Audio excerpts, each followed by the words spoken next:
have gathered here today on behalf of Department of Library and Information Science, Jadavpur University, to this two-day international seminar, Library on Metamorphosis, from databases to tabs. This seminar is organized by Department of Library and Information Science, Jadavpur University, with financial assistance from Raja Rammohan Rai Library Foundation and Indian Council of Social Science Research. We are about to start with our inauguration program.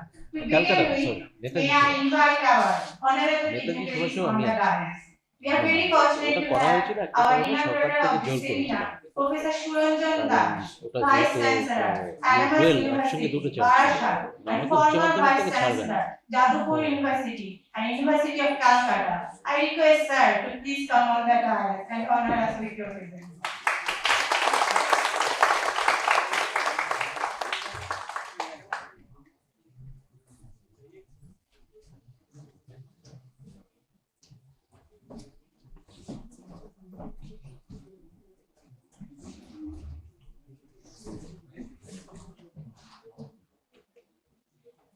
We are grateful to have Professor Prabhakar Rao, Pro Vice Chancellor, Mizoram University, and Senior Professor of the Department of Library and Information Science, Mizoram University, who has graciously agreed to be the chief guest of this seminar.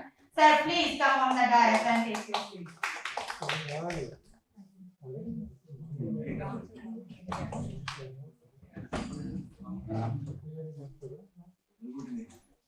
We are privileged to have Professor Chiranjeev Bhattacharya, President of West Bengal Council of Higher Secondary Education and former Pro-Vice Chancellor, Jadavpur University, as our guest of honor. Sir, you are requested to take your seat on the dais.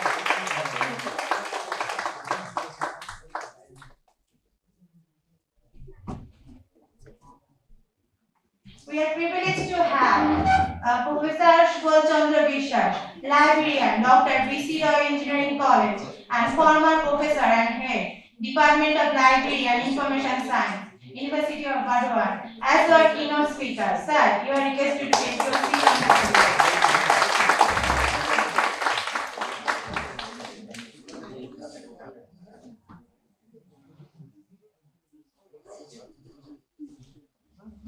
We are very much grateful to have Professor Shalini Lidkar, Professor of Department of Library and Information Science, Rashtrajanta Chhatrapati Maharaja Nagpur University, Maharashtra. Ma'am, you are very requested to take your seat on the dais.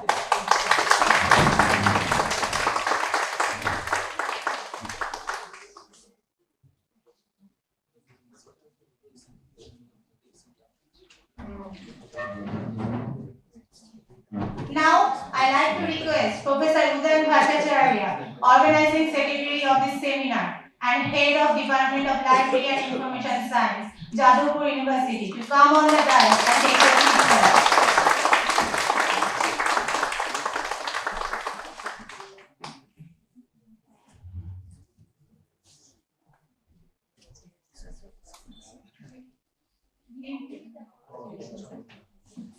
I would like to invite Professor Subarna Kumar Das, Director of this seminar and Professor of Department of Library and Information Science, Jadavpur University, to the podium. Sir, you are requested to take your seat.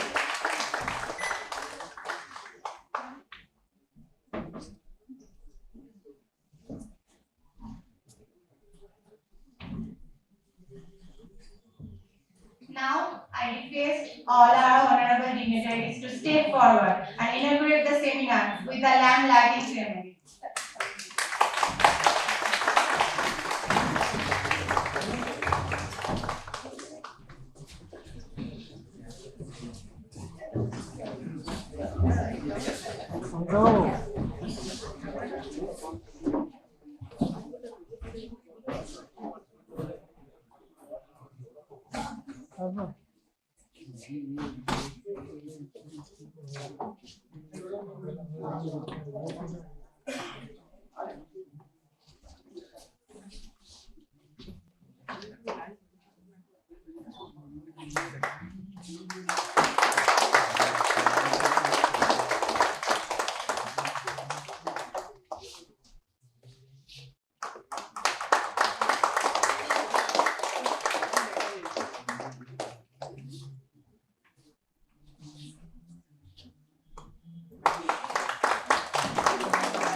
Now I request our volunteers to facilitate Professor Suranjan Das sir.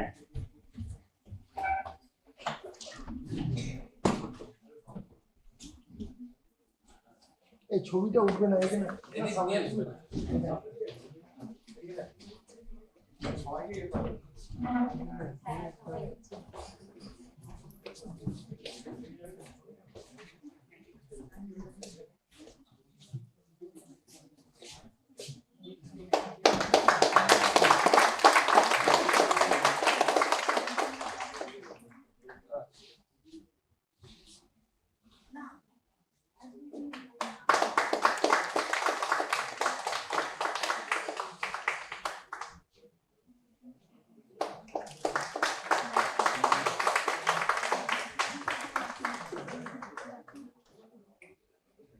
ওগুলো এবার তোমরা নিয়ে দেখে সেটা কাজ করতে হবে।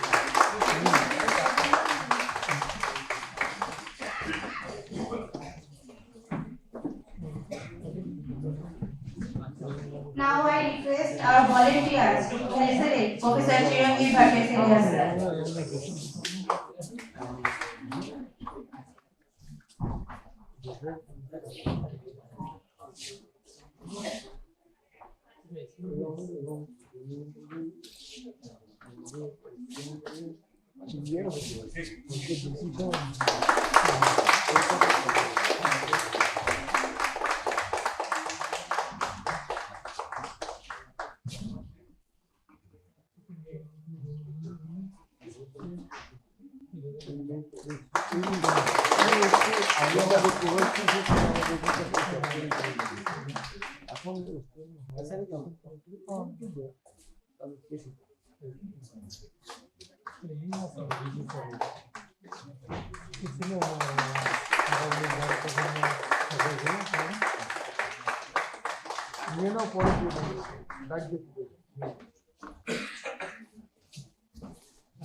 I request our volunteers to felicitate Professor Babakar Rao sir.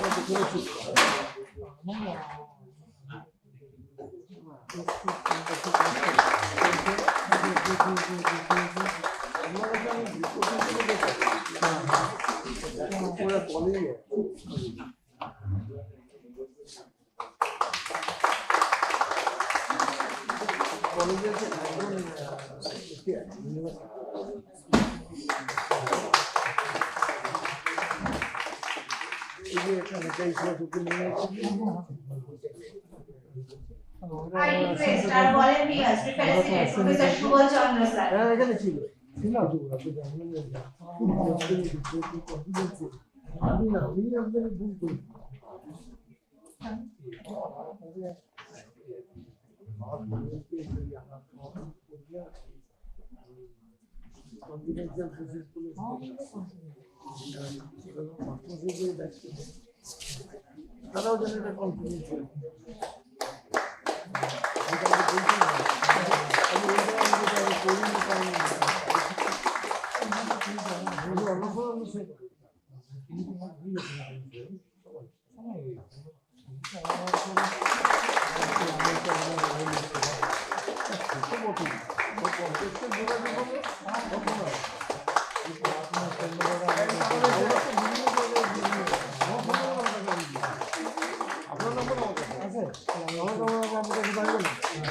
Channel দিচ্ছি কি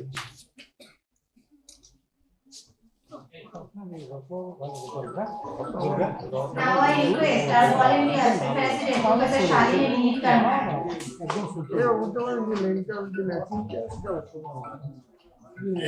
আমি আগে জিজ্ঞাসা দেখছি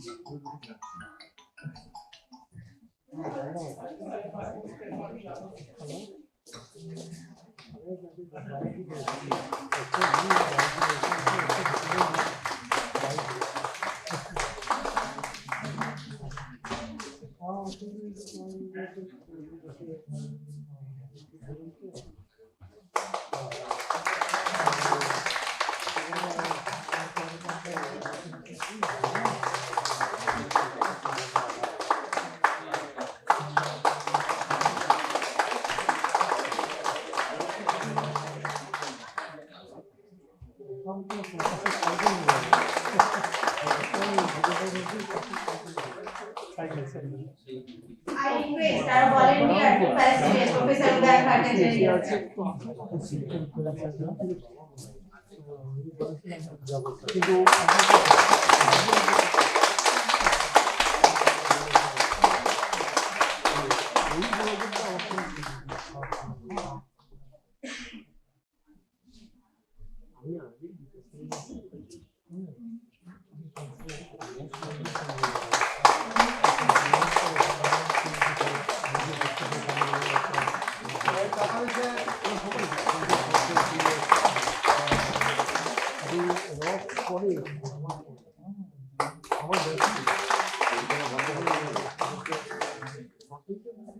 Now I request our volunteers to President Professor Subarna Kumar Das sir.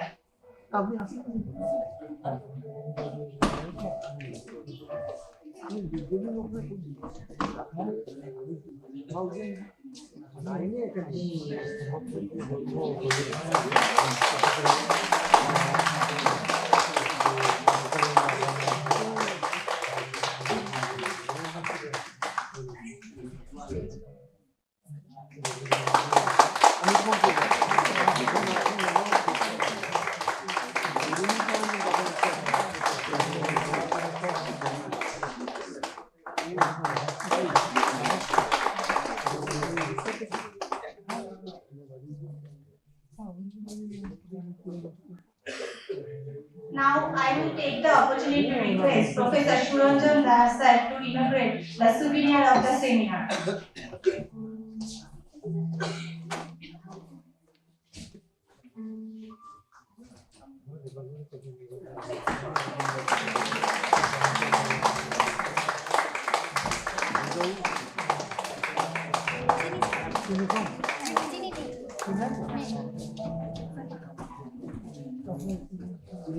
Please খুবই কম মানে সামান্য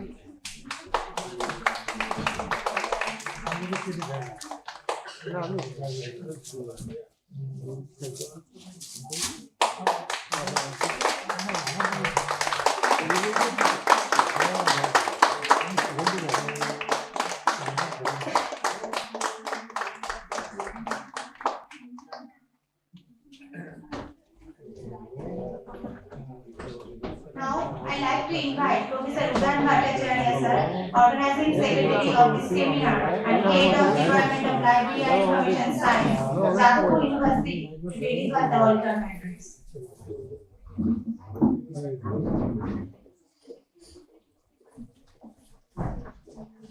Good morning, everyone. Most welcome to this Union National Center on Libraries on Metamorphosis from clay tablets to cabs.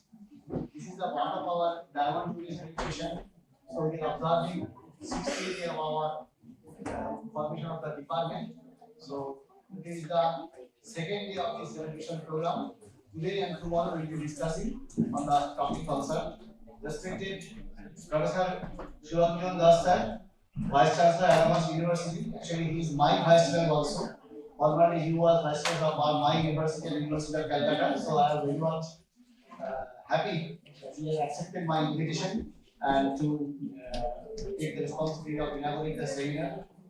Professor Jadavpur sir, President, West Bengal Council of Higher Secondary Education. and also former Pro-Vice Chancellor of this university. Professor Jadavpur, sir, my mentor, Pro-Vice Chancellor, Vijayaram University. Professor Subodh Chandra Vishwas, my teacher. Right now he is the librarian of BC Roy Indian College, and former he was the professor at head of the University of Baltimore. Also my teacher in our department also. In our department, when we were students studying in DLIS and LIS courses, Professor Shalini Lihikar, Department of Library Information Science, Rashtriya Tukaramji Maharaji in Mohar University, and my colleague Professor Shubhan Kumar Das, Professor Gopal Maiti, Shuni Kumar Chatterjee, and my teacher Samita Chatterjee, Shulita is there, and Professor Mohammed is there also. Vijay is there, and my dear students and scholars and my colleagues. So, topic of the seminar is libraries on metamorphosis from clay tablets to tabs. So you know that libraries on metamorphosis basically last 20 years, 25 years, they are making a metamorphic change in the realm of library information science. From the time of 7th century BC, that is the great library of Nineveh, formed by the great Sumerian kings from Usulbani Pal. Now we are living in the age of tabs. So last 20 to 25 years, because of the tremendous growth of information communication technology, we witnessed a sea change in the proceedings of the library. So library we have in our child days like the paper-based library, this pen. That is the books are there, journals are there, periodicals are there, newspapers are there. All are printed material. Now we are using digital alternatives, digital devices. And also now in the time we are using machine learning technology, artificial intelligence, and so natural language processing. These are the advancement of information communication technology. So after a huge brainstorming, we selected this topic as the main theme of this seminar. So there are so many subjects related to this main topic. We have received 66 number of papers from different sub-themes. So today and tomorrow, I think several brainstorming is going to happen in this venue of this seminar. So again, I am welcoming to all of you, and it is my expectation that after the successful deliberation of different papers, and we will listen to our respected dignitaries as well as the invited speaker on the topic, and we will come. Finally, we will do some resolution on the basis of their deliberations. So, thank you for this time and have a nice 2 days international seminar. Okay, so please cooperate us. Thank you.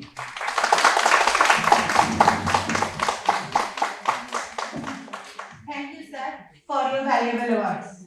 Professor Suranjan Das is the Vice Chancellor of Adamas University, West Bengal. He was earlier the Vice Chancellor of Jadavpur University for the period of 2015 to 2023. Before, he was a professor of history at the University of Calcutta and served the same university as its co-vice chancellor from 2002 to 2008 and vice chancellor for the period of 2008 to 2015. Professor Dash is also an honorary visiting professor at the University of Exeter, United Kingdom, and so on.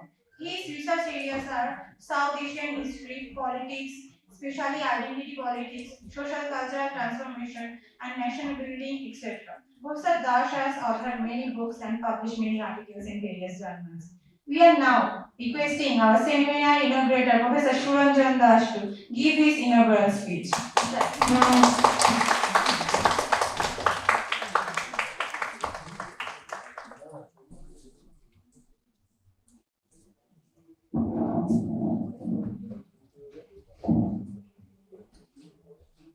Dr. Udayan Bhattacharya, head of the Department of Library and Information Science of this university.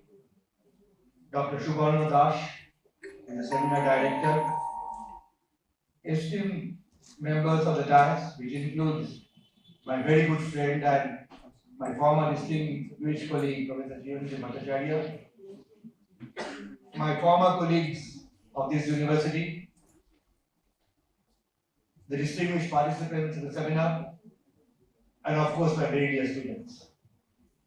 Could I first say a very big thank you to the department for enabling me to be here and be a part of the Diamond Jubilee celebration of this department, which has been playing and surely will continue to play a pioneering role in the realm of teaching, learning process and research in library science. Initially, when Udayan contacted me, I was abroad, I was a little hesitant. Because normally, I do not come to any official program of an institution which I have left. But this time, because of the persistence of Udayan, I made a departure and I decided to come and be a part of this celebration. But having come here, Udayan, I am really happy because it has enabled me to once again connect myself to my former colleagues. Professor Maiti is here, others are here, and it is indeed a sort of a reunion. And I thank Udayan for giving me this opportunity. Let me first compliment the department for choosing a problematic which is of crucial and contemporary relevance. The topic, as you know, is the metamorphosis of the library system.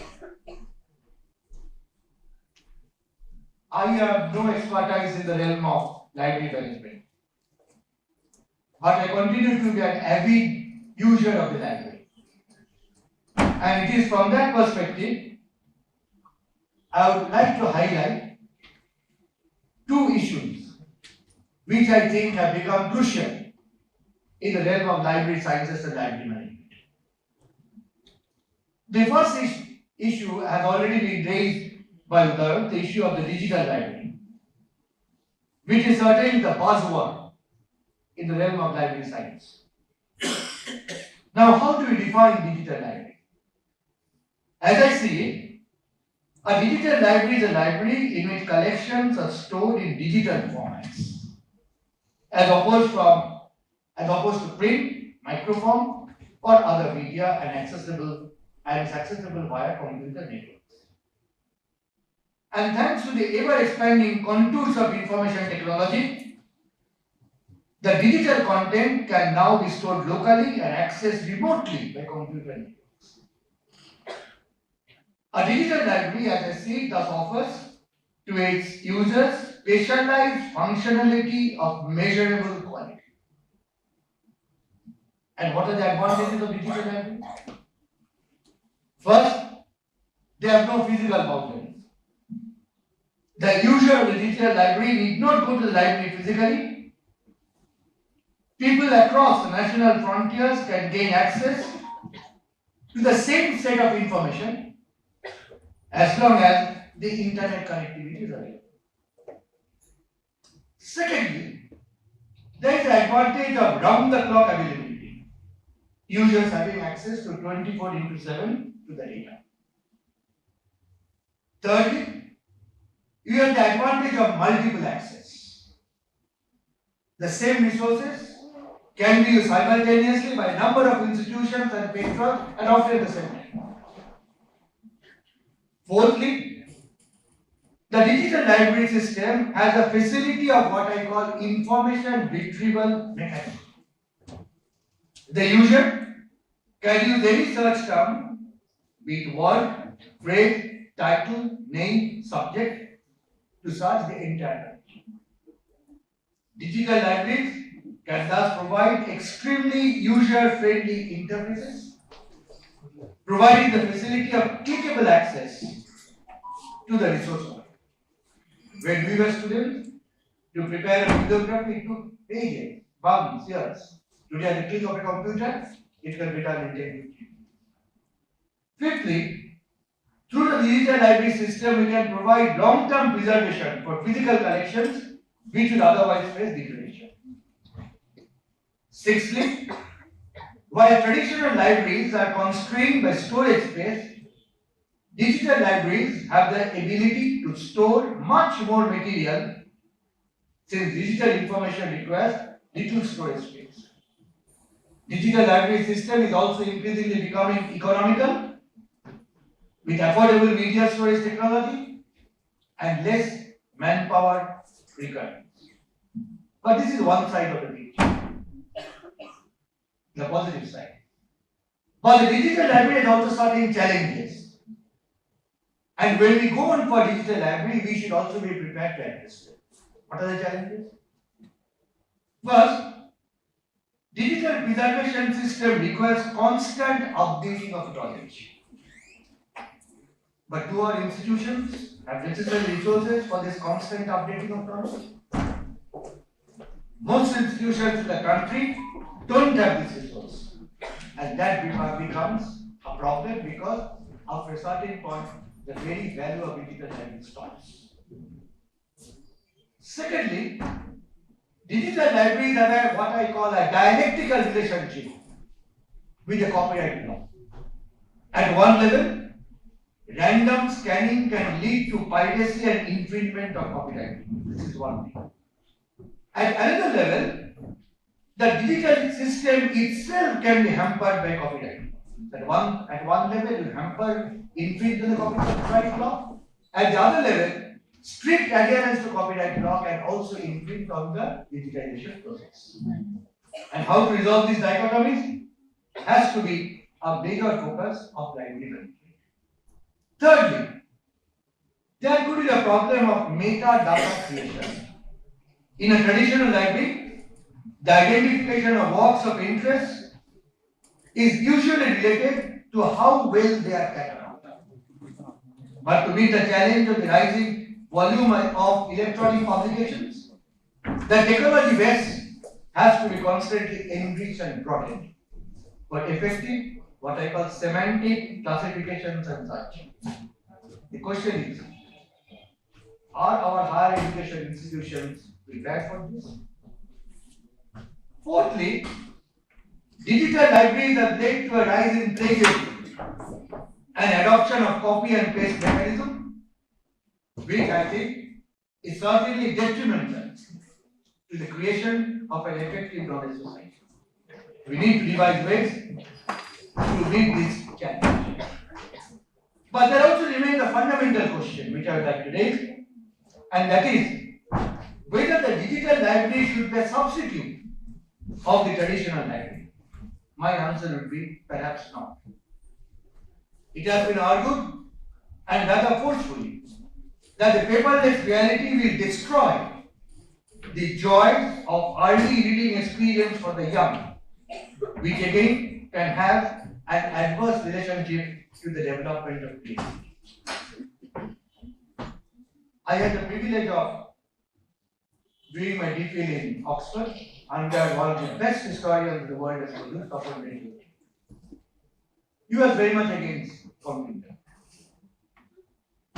And he used to tell me, I Bangla বলছি, তোমরা ওগুলো কি দেখো? আমি যখন একটা পুরনো manuscript দেখি, সেই ম্যানুস্ক্রিপ্টে একটা গন্ধ বের হয়। আমি যখন একটা নতুন বই পড়ি, সেই বইতে একটা গন্ধ বের হয়। সেই গন্ধটা আমাদের উদ্দীপিত করে। যেটা কি তোমরা পাও? আমি বলেছিলাম না। So the magical feeling of touring a manuscript library, whether you go to the British Library Asiatic Society, or the experience of the smell of a book of a manuscript, deprives what I say a sense of creativity if we completely rely on the digital library system. Many critics have argued that digitization runs the risk of what they call cubicalization of knowledge. Knowledge becomes silos. Knowledge becomes cubicalized. And this cubicalization of knowledge hampers creativity. Digital learning runs the risk of individualistic pursuit of knowledge. When you completely rely on digital technology, you become individualist. But experience has shown it's only collaboration which leads to invention, and only collaboration leads to invention to innovation.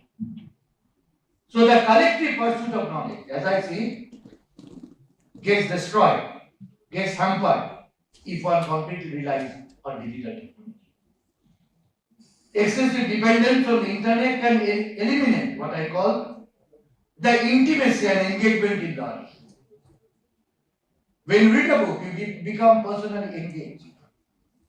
When you read the same book in a computer, you do not have personal engagement. আমরা যখন ছোট ছিলাম ঠাকুমাঞ্জলি পড়তাম, আবল তাবল পড়তাম, রামায়ণ পড়তাম, মহাভারত পড়তাম। আজকে এখন নতুন প্রজন্ম তারা যখন ঠাকুমাঞ্জলি পড়ছে, আবল তাবল পড়ছে, মহাভারত পড়ছে, তারা বইটা চিন্তা করে সিডিতে পড়ছে।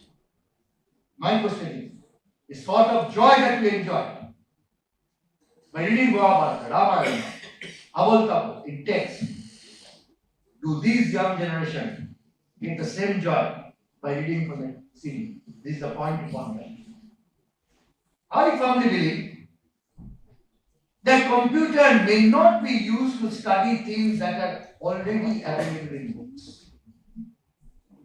But computer technology should be used to discover new knowledge, to discover new things, which should enable us to move into new directions in a fast developing knowledge society. I argue we should not be overboard with the attractiveness of technology, but we should use technology wisely and fruitfully. Recent studies have also shown that complexion and potency of knowledge is different for different individuals. Not all individuals approach knowledge in the same way. I can approach knowledge in one way, Udan can approach the same knowledge in another way, but the Maiti can approach the same knowledge in another way. But excessive dependence on technology can lead to the homogenization of knowledge, which I think is detrimental to the development of a creative civil society. Therefore, what I argue, that overriding challenge of digital library management is to create a right mixture between face-to-face pursuit of knowledge and pursuit of knowledge through digital knowledge. And this is the challenge of the library management system at the scene today. As one author aptly remarks, I quote, proximate should not be killed. And how to do this is, I think, a major challenge of the library management system as we move into a digital age. So I argue, yes, establishment and expansion of the digital system is the need of the hour. But the question remains, if this pursuit of modernity should be at the cost of tradition, or we should pursue the notion of traditional modernity, where there is a mixture and making a fine balance between tradition and modern. And that, I think, is a major challenge of the library management system. This brings me to the other issue of library management system. And this is what is now called library diplomacy. Library diplomacy. This is a term which has made its violent entry in recent years in the discourse on library science. Now, what is library diplomacy? Library diplomacy represents the move to use libraries as platforms of international engagement. This is particularly important today when the world is being torn apart by violence of all sorts. Libraries can be used, recent discourses show, as a platform for cultural exchange and knowledge sharing. It can be used to transcend political borders and foster meaningful relationships among diverse communities across nationalities. This is what is library diplomacy. And library diplomacy is conceived in the following ways.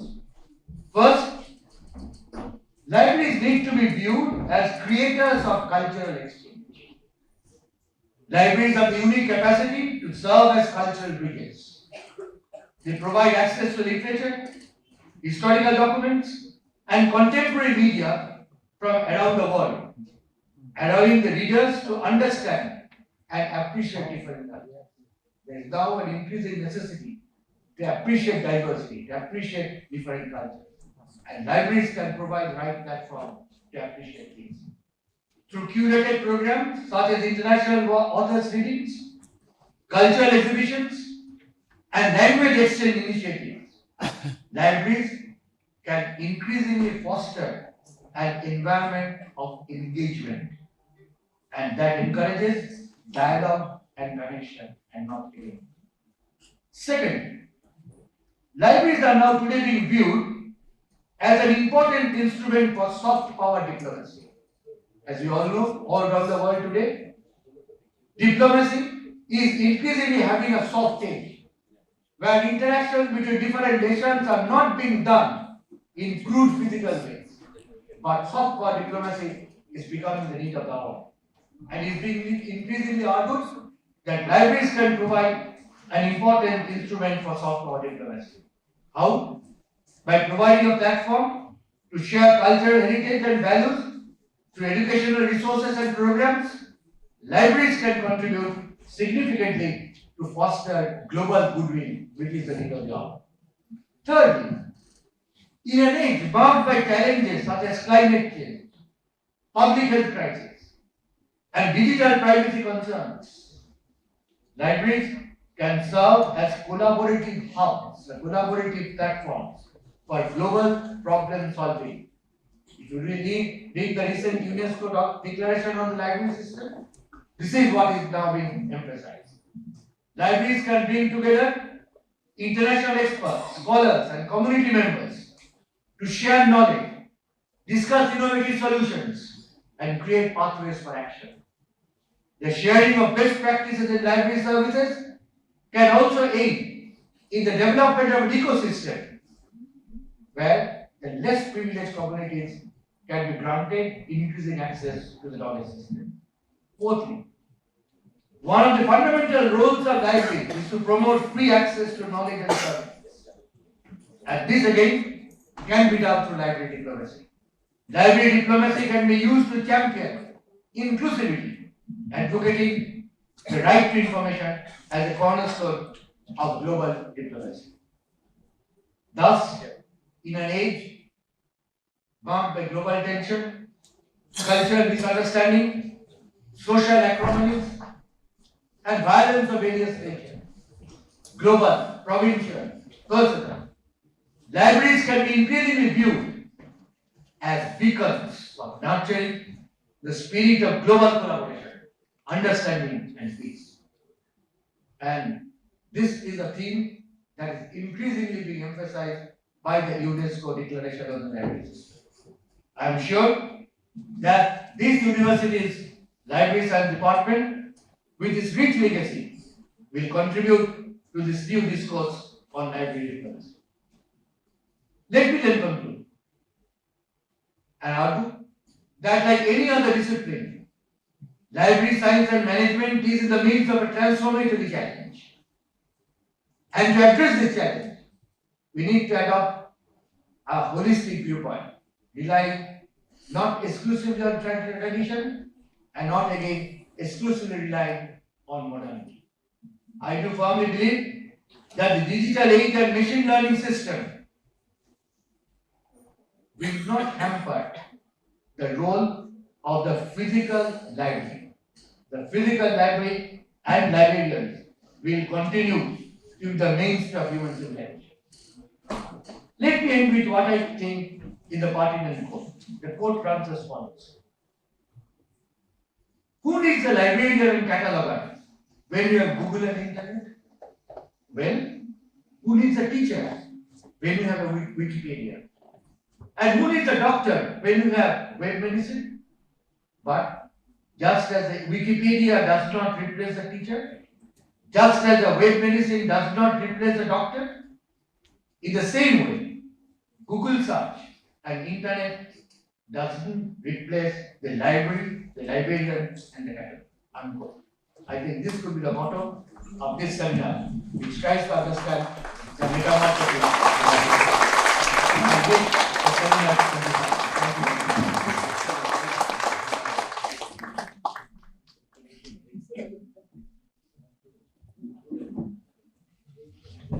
Thank you, sir, for this meaningful speech. Our chief guest, Professor Tobakaran, is the Pro-Vice Chancellor, Mizoram University, and Professor of the Department of Library and Information Science, Mizoram University. He completed his PhD in the year 1992 from Utkal University. His research areas are information literacy, institutional respiratory, and library networks and consortia, social media application in libraries, etc. He is a member of Academic Council, Executive Council, Chairman and member of Board of Association New Delhi, Society for Advancements in Library and Information Science Chairman, International Federation of Library and Association and Institution Netherlands. He has written many books and book chapters. I request Professor Gopal sir to deliver his speech. আর বড় হলে এরকম চাকরি একটা আছে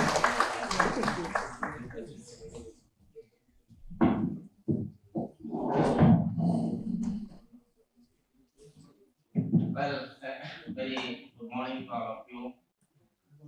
Respected Adams University Vice Chancellor, Professor Das, Professor Bhattacharya, and a very well-known teacher and researcher in life information science, Professor Subal Biswas, Madam Lekar from Nagpur, Professor Udayan, who is the architect behind this seminar, international seminar, and Professor Suvan Kumar Das, and many of the well-known invited guests, senior professionals, those I see them in my front, and invited guests, participants, my dear students and scholars. Well, the topic does not need any background. They call it metamorphosis. What it means is a great transformation of libraries, starting from clay tablets to palm leaf manuscripts to handwritten manuscripts, then came to traditional and conventional libraries in the print form. Then we talked about 80s and 90s about automation, networking, and digitalization. Today's 21st century for library professionals is different. We, as a profession of librarianship, we have three dimensions. One is the education, me as a teacher, LI is education. Another is what you call educators. Second category is practitioners, those who are work in the libraries, practitioners, and the third category is researchers. So we need a proper coordination among the three groups so that we have a great success in our profession, and therefore for a long years, librarianship has improved as an established profession all over the world. Well, education, practice, research, all are important, but ultimately it comes to all our background of education and whatever research findings that we do, the ultimate objective is how can we provide the most effective and efficient library services. Original, innovative type of library services coming with new solutions, new ideas, and that need to be implemented in the libraries. Therefore, over the period of time, as I said before, libraries started computerizing. Lot of new developments have taken place in the automation sector. We wanted to have a good website. It's not just a good website, a dynamic, innovative, and interactive website. And many networks and library networks and consortia, they are also in operation. And these things, including digital library, as our Professor Das was emphasizing, a lot of digital library and digital contents. The major advantages of this automation, networking, digitization is three areas that we do and we are benefited. One is access, content, and cost. Every institution, school, college, universities, public libraries, special libraries, all are aiming to have a digital collection because of these three advantages: access, unlimited access, instant access, multiple access, remote access. Access is the buzzword. Gone are the libraries where the librarian was the owner of the library, ownership. My library cannot open without my permission. The key is in my hand. I have to go and open the library at 10 o'clock. Gone are those days. Today we are talking about access, ownership versus access. So that is the intention behind such a developmental, very huge and international global development with regards to digitization, access to knowledge, access to information, and institutional repository. Many developments that are taking place as a great reflection of libraries, and librarians, library professionals are continuously working on it, how these new tools and techniques can be applied into libraries. Well, there are many concerns, criticisms, and many suggestions by the so-called technocrats that in the age of Google and many other search engines, why do you need libraries?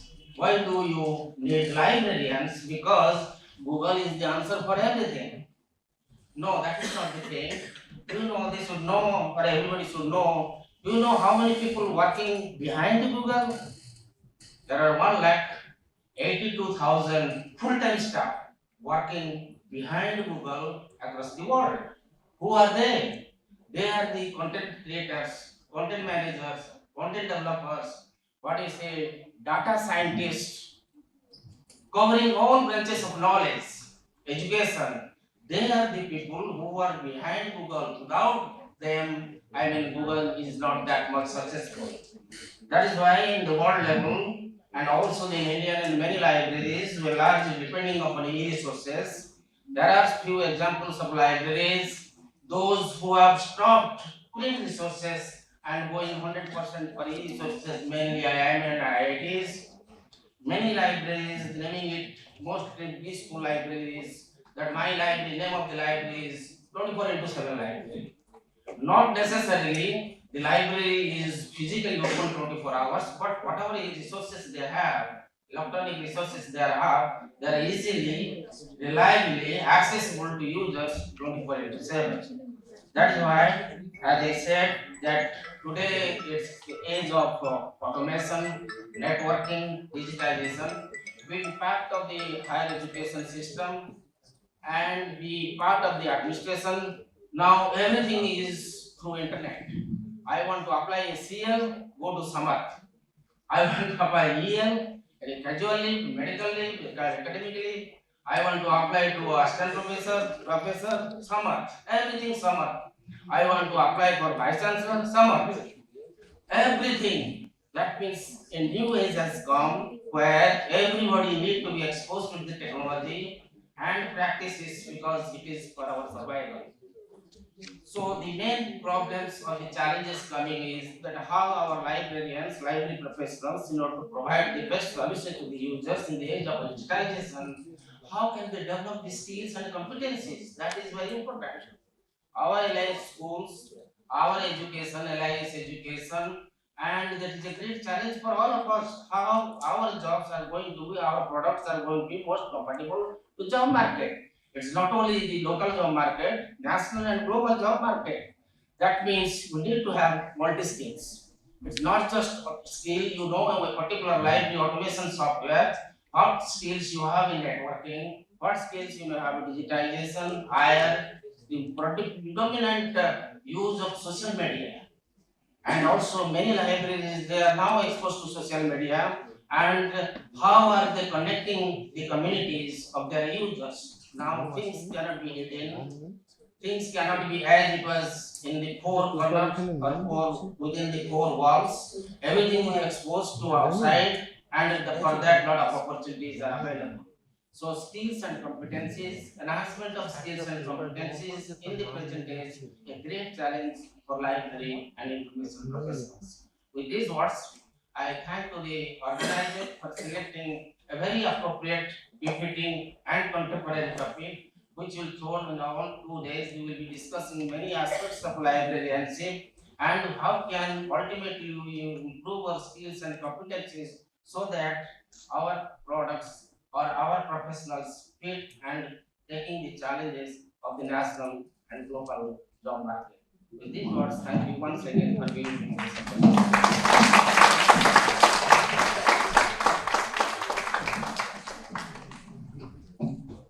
Thank you, sir, for your valuable speech.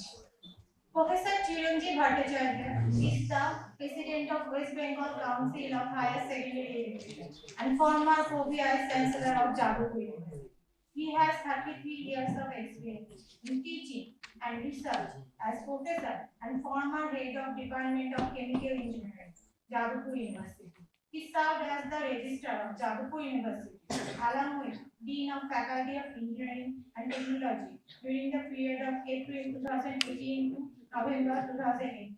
He was in charge of Controller of Examination of Jadavpur University during period of December 2018 to July 2019. His research areas are environmental remediation, green technology, water and wastewater treatment, etc. Now, I request Professor Chiranjeev Bhattacharya sir to deliver his speech.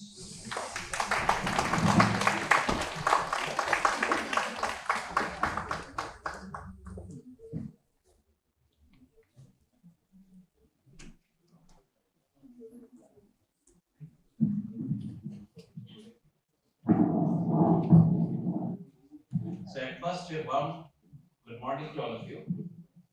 It's really my privilege to be present on the inaugural ceremony of International Seminar on Libraries on Metamorphosis from clay tablets to tablets. So it is obvious that there was a great amount of transformation in the library science, particularly over the last few decades due to digitization and the development of the different library management softwares. Now, already just before my speech, Professor Suranjan Dash, my idol, my guru, he has already spoken about a lot about the library system, the library management. I just saw him. In fact, I interacted with him as my superior boss at Jadavpur University during my tenure in the administration as a dean of academic engineering, as a registered as well as professor. So he always supervised me. He always guided me. Today also his lecture was really awesome. It's really just nothing to say no. In fact, other dignitaries, Professor Prabhakar, Professor of Mizoram University, is also very spoken, very good on the library information science because he is having expertise on that particular subject. I don't have any expertise on the library system. I am basically from the chemical engineering department. And there are other respected dignitaries sitting on the desk, Dr. Subhash Chandra Mishra, Professor Shalini Lehkar, Professor Uday Bhattacharya, a good friend of mine, Udayanda, and Professor Shubhodh Thakur, very active faculty member, and other faculty members of the library and information science department. Gautam is there, Gautam Maiti, and my dear colleagues from Jadavpur University, my dear research scholars, and my students. So this particular conference, the international seminar, is being organized by the Department of Library and Information Science, Jadavpur University, with financial assistance from Jadavpur Foundation and the Indian Council of Social Science Research. Now I want to start with a quote, of former American writer C. Shilakaran. Quote: "Libraries store the energy that fuels the imagination. They open up windows to the world and inspire us to explore and advance and contribute to the improving our quality of life." Unquote. So obviously, library is very important, particularly for the for the dissemination of the knowledge and the information. And from our childhood, in fact, I just used several libraries. In fact, at that time, the public libraries were very much common, which is very rare, I think, right at this moment. The public private libraries, most of the libraries are associated with the schools, college, universities. That is the institutional libraries. But during our time in the decade of 70s, 80s, we just saw lots of actually public libraries, and I was member of some of those public libraries and used to borrow some books. Maybe most of the time it was the story books or some other books from where I could get a lot of information. Now, obviously, the scenario has changed over the years. Even during my studentship at Jadavpur University, I was a student of the bachelor program at Jadavpur University, Chemical Engineering Department. At that time also there was no digitization. Everything was manual, the cataloging was completely manual, and the search mechanism was completely manual. There was no basically no computer or something like that during that time. Only the DOS, that is computing system, has come in the decade of 80s or the late 80s. Even after that, I went to IIT Kanpur. There also the libraries are not digitized at that time. We were not digitized. Though the UX system has penetrated quite a lot, the mainframe computer was there, but hardly there was any library management system. So everything was done. But it has changed quite a lot over the last few decades. Now everything is digitized, and particularly with the advancement of the internet, lots of informations are now available on the internet. And as actually sir, myself, actually Professor Dash told that now sometimes the people gather a lot of information from the internet, and the digitization, the Wikipedia or some other sources of information that are available on the internet, sometimes there are some issues of the copyright infringements also. So that needs to be used very carefully, no doubt. But the problem is that there should be some balance. Actually, আমি আবার একটা ছোট্ট কথা বাংলাতেই বলছি। Sir যেটা বলেছিলেন যে একটা নতুন বই হাতে পাওয়ার পর আমরা যখন একটা বই আমরা কিনতাম, সেটা আমরা দোকান থেকেই কিনি, maybe the story books or maybe the text books, whatever it may be, initially সেই বইটা খোলা, যে একটা পড়া, যে একটা আগ্রহ থাকে, বইটা নতুন বইয়ের যে একটা স্মেল, সেটা কিন্তু definitely it is not available from the internet, from the digital sources. So it is very much true, and obviously একটা just new একটা নতুন বই কেনার যে আগ্রহ, নতুন বই হাতে পাওয়ার যে আগ্রহ, সেটা কিন্তু definitely nowadays we cannot get. In fact, during our childhood, what we have also told, Akbar, Julie, and other things, even a little bit at a later stage, the Tintin, the comics. I like the Tintin comics, and just a lot of just comic books. Actually, তখন কিন্তু আমরা পড়তাম, but at that time. But later on, these are all available on the digital. Now you can just go through all these things. In fact, I do have the digital version of the various comics also. And sometimes during my spare time, I just go through those particular comics on my tab or my laptop or even on my mobile. So nowadays, the digital things are replacing this hard copy of the books, but it is always not good. So there should be a proper balance. But he has told that the traditional modernity that should be resorted to. Obviously, there should be some balance. Now, actually, in the digital library, now it's the era of the digital library. Nowadays, lots of e-books, e-journals are available, and e-journals and lot of informations are available on open source basis. That is the open libraries. So these are very much popular nowadays. The MOOCs are there, massive open online courses. So these are there. So you can get a lot of information of all the textual materials you can get, and those can be used for self-study as per your convenience. So there are some advantages. So depending, irrespective of the geographical location, one can access those particular information. Only restriction is that the internet connection should be. Now, after the advancement of the internet connection, even in the remote areas, the 4G or even the 5Gs are also nowadays available. So obviously, one can access those particular digital information for the MOOCs courses, for the Shine courses, for the TEQIP courses. Those are freely available.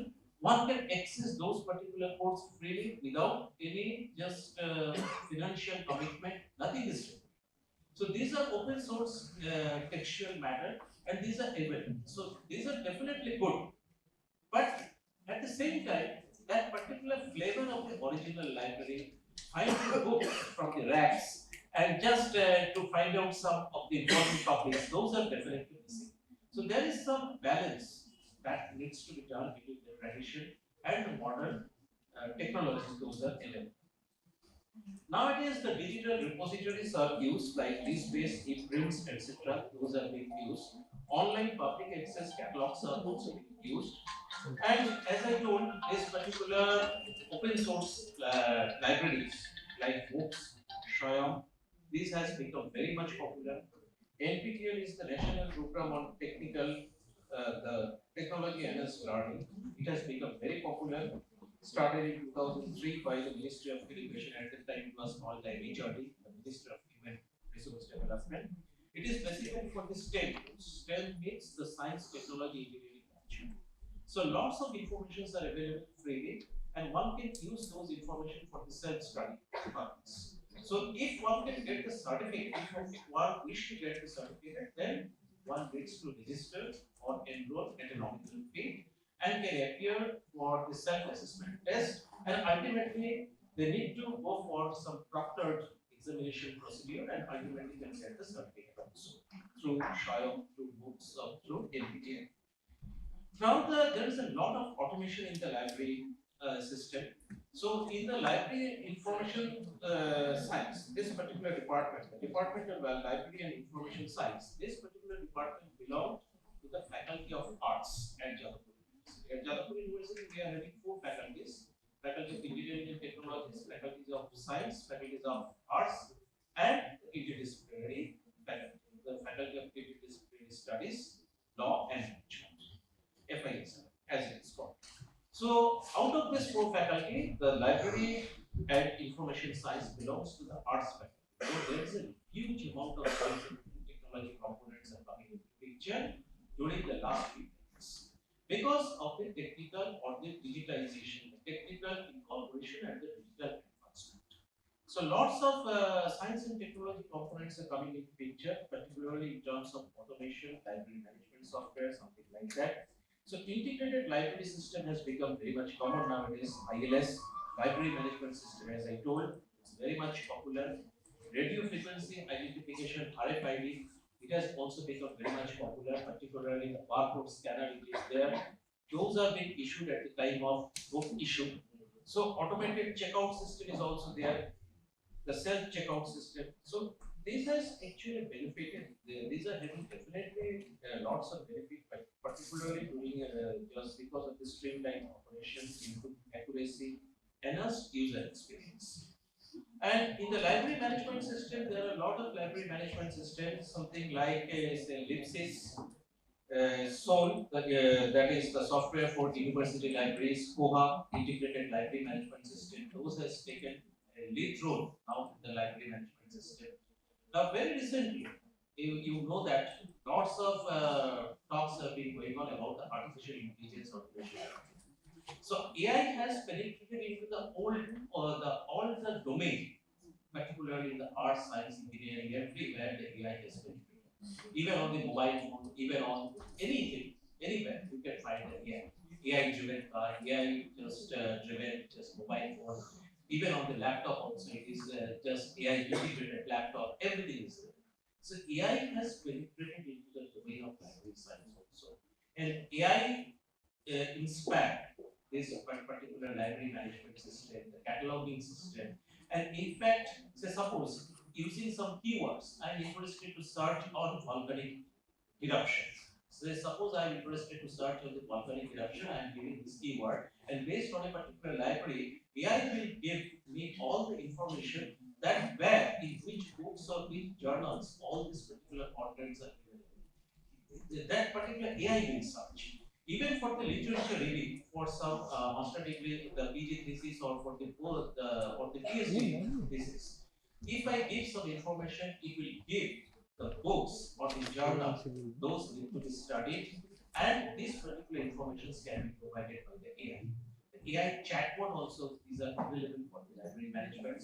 So a lot of AI components are coming into picture, and this will definitely facilitate the library management, and particularly it will give a better user experience.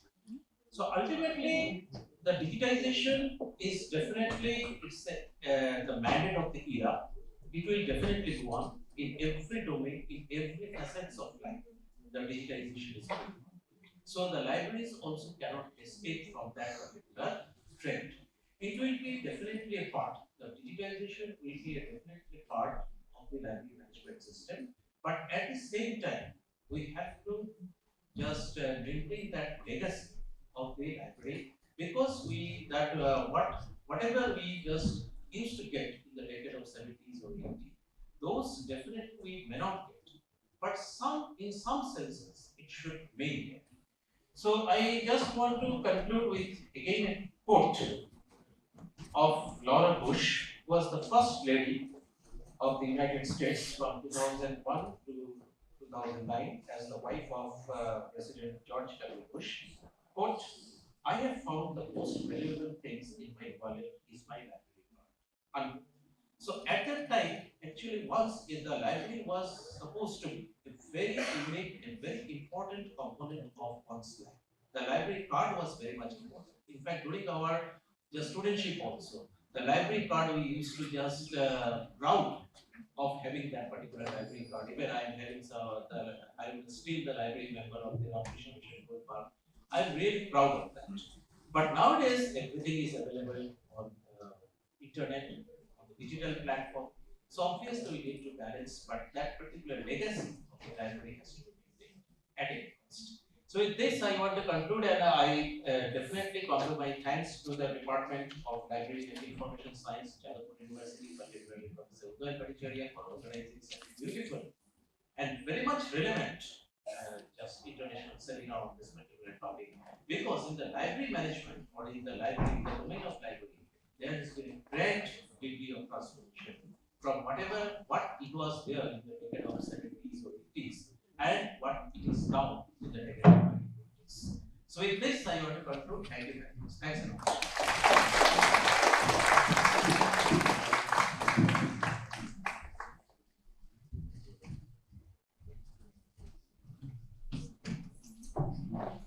Thank you, sir, for your valuable words.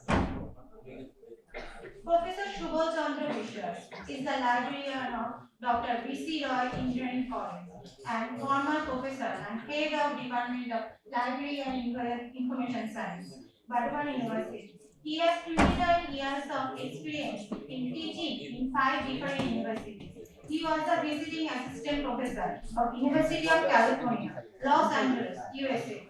He completed his PhD in the year 1989 from Radboud University of Technology, United Kingdom. He has many awards, the Tinkuri Datta Memorial Medal for Best Paper in Granthagar in 2001 and Yaslik Golden Jubilee Certificate of Honor. He had membership of various institutions, the West Bengal State Council of Higher Education and Executive Council, Bardhaman University, Board of Research Studies, Jadavpur University, Department of Research Committee, University of Calcutta, and so on. He has written numerous papers and a book.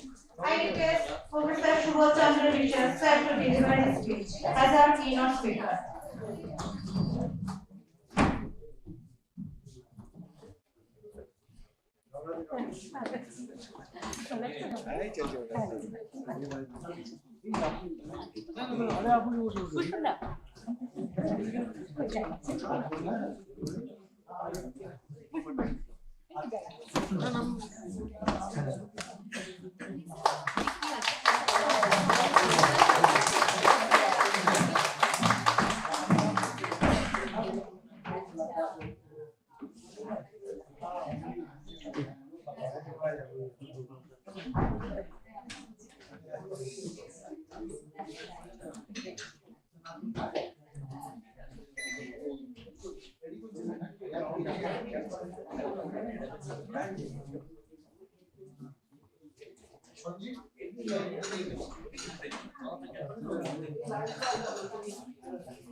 Metamorphosis, sir.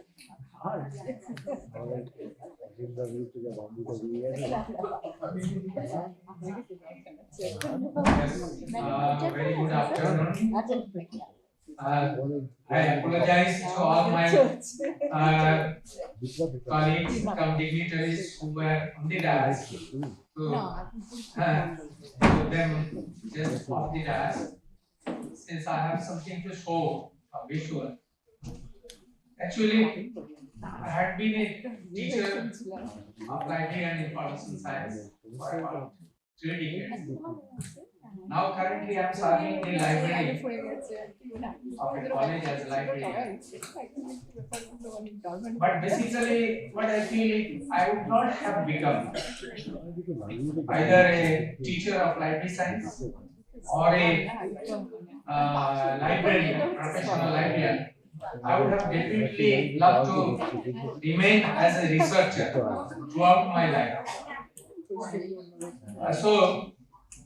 Since Professor Suranjan Das is here, and he was a historian per se, now I am a bit nervous to talk about historical research in DLIS. But in this presentation, I am going to share, especially for those our young friends sitting in front of me, researchers and students, how I did some small bits of research which is connected with the history of librarianship as a whole, and how I got, where from I got these ideas to do these researches, some background stories in that. So please could you full screen?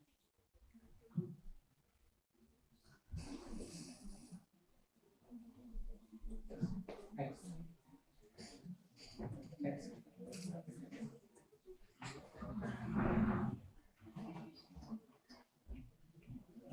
So here is just some academic definition of historical research, what it is, what do we mean by historical research, what method is applied, what are the sources, etc. These are also very common knowledge.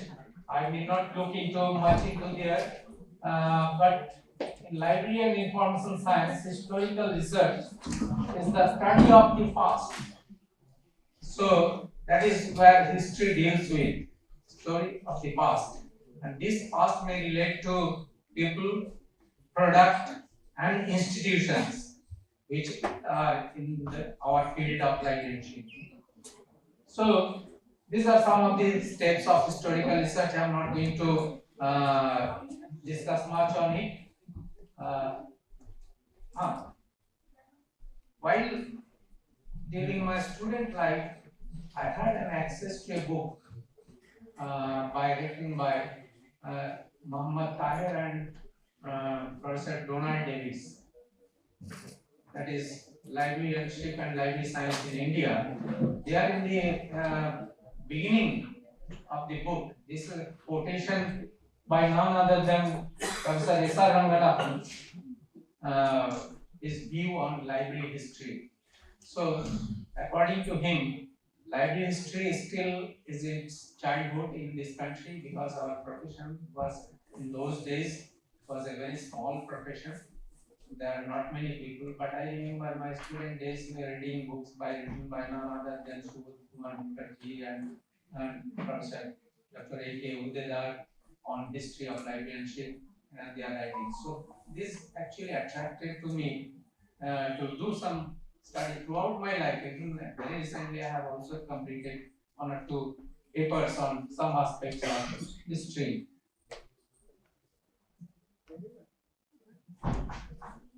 It's not changing.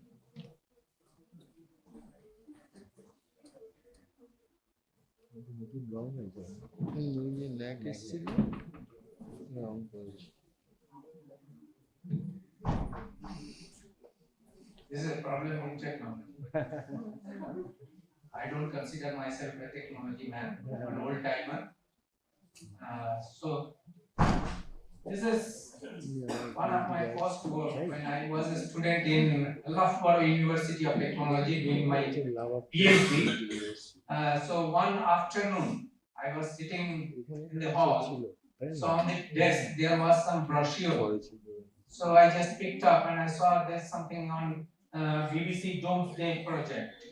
So what is this BBC Domesday Project? This is a joint venture done by BBC, that is British Broadcasting Corporation, along with some other companies to have a kind of survey, not like census, it is more than a census of the United Kingdom, but its root goes to back to 1086 when this original Doomsday book was published by then it was actually on the order of William the Conqueror. He was the king, Anglo-Saxon king in 1086 AD of England. So because to maintain a large army is very costly affair, expensive. So what he planned that if there is an emergency, if there is a war, or an enemy attack by another from outside, then how he is going to pull the resources and where from he is going to get the resources. So that's he conducted a survey, sent his agents throughout his kingdom to look for who are the people, manpower, like say for example in those days horse was a carrier for soldiers. So how many horses he could bring and what kind of resources, monetary resources he could raise to fight the war. So that was the original Domesday book. Originally it was named as Doomsday, DWMES.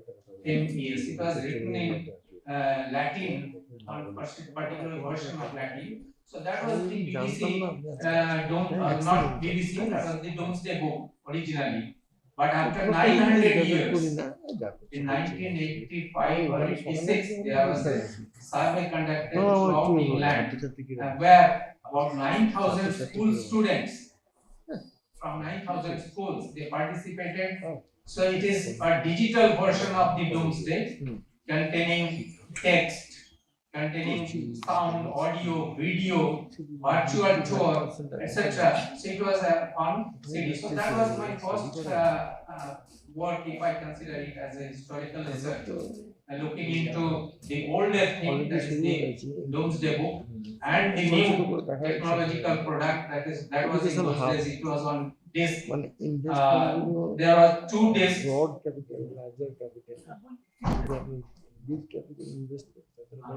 So this is the this was the recent version of the latest version of the Domesday project. There are some upgradation because the technology is changing, so they are upgrading even in to 2020 they have done some changes. So this was my first link with kind of historical research on a small way. Please move next. Then one of my research scholars, he was doing research on libraries and library systems in pre-Palashi Bengal, before 1757, Palashi war. So he went to Asiatic Society library. There he discovered a report by none other than Sir Jadavpur Sarkar, noted historian, all we know. So a report by him on the library of Nawab Najim, who was the governor of Bengal, Odisha provinces, Bihar, Bengal, Odisha provinces. So in that library, he found Sir Jadavpur Sarkar went once and he found some manuscripts, around 3,000 manuscripts, some works like Akbarnama, etc. And he found that the catalog of the library, which was in the form of a register, that was prepared by some Arabic scholar. Most of the manuscripts were Persian manuscripts. So he found some error in that. So we can imagine Sir Jadavpur Sarkar correcting the Arabian scholars' catalog of the library by his hand, and I had the luck once I visited on a family tour to Hajar Duari Palace, Murshidabad. I saw with my own eyes the corrections done by on this border of the all the pages by Sir Jagnath Sarkar. It was such a stalwart. So this paper was actually a rejoinder to that. That we came across some more thing. One of our my first batch student of Jadavpur, I don't remember his name, sorry. He was the curator of that because he had both library science degree, MLIS, and also MMIMS. So he was the curator there. So he showed me, he gave me some pamphlet and some other information to look into. So that is my second work relating to history of some library of Nawab Najim. So this is a image and this is the modern. Please next.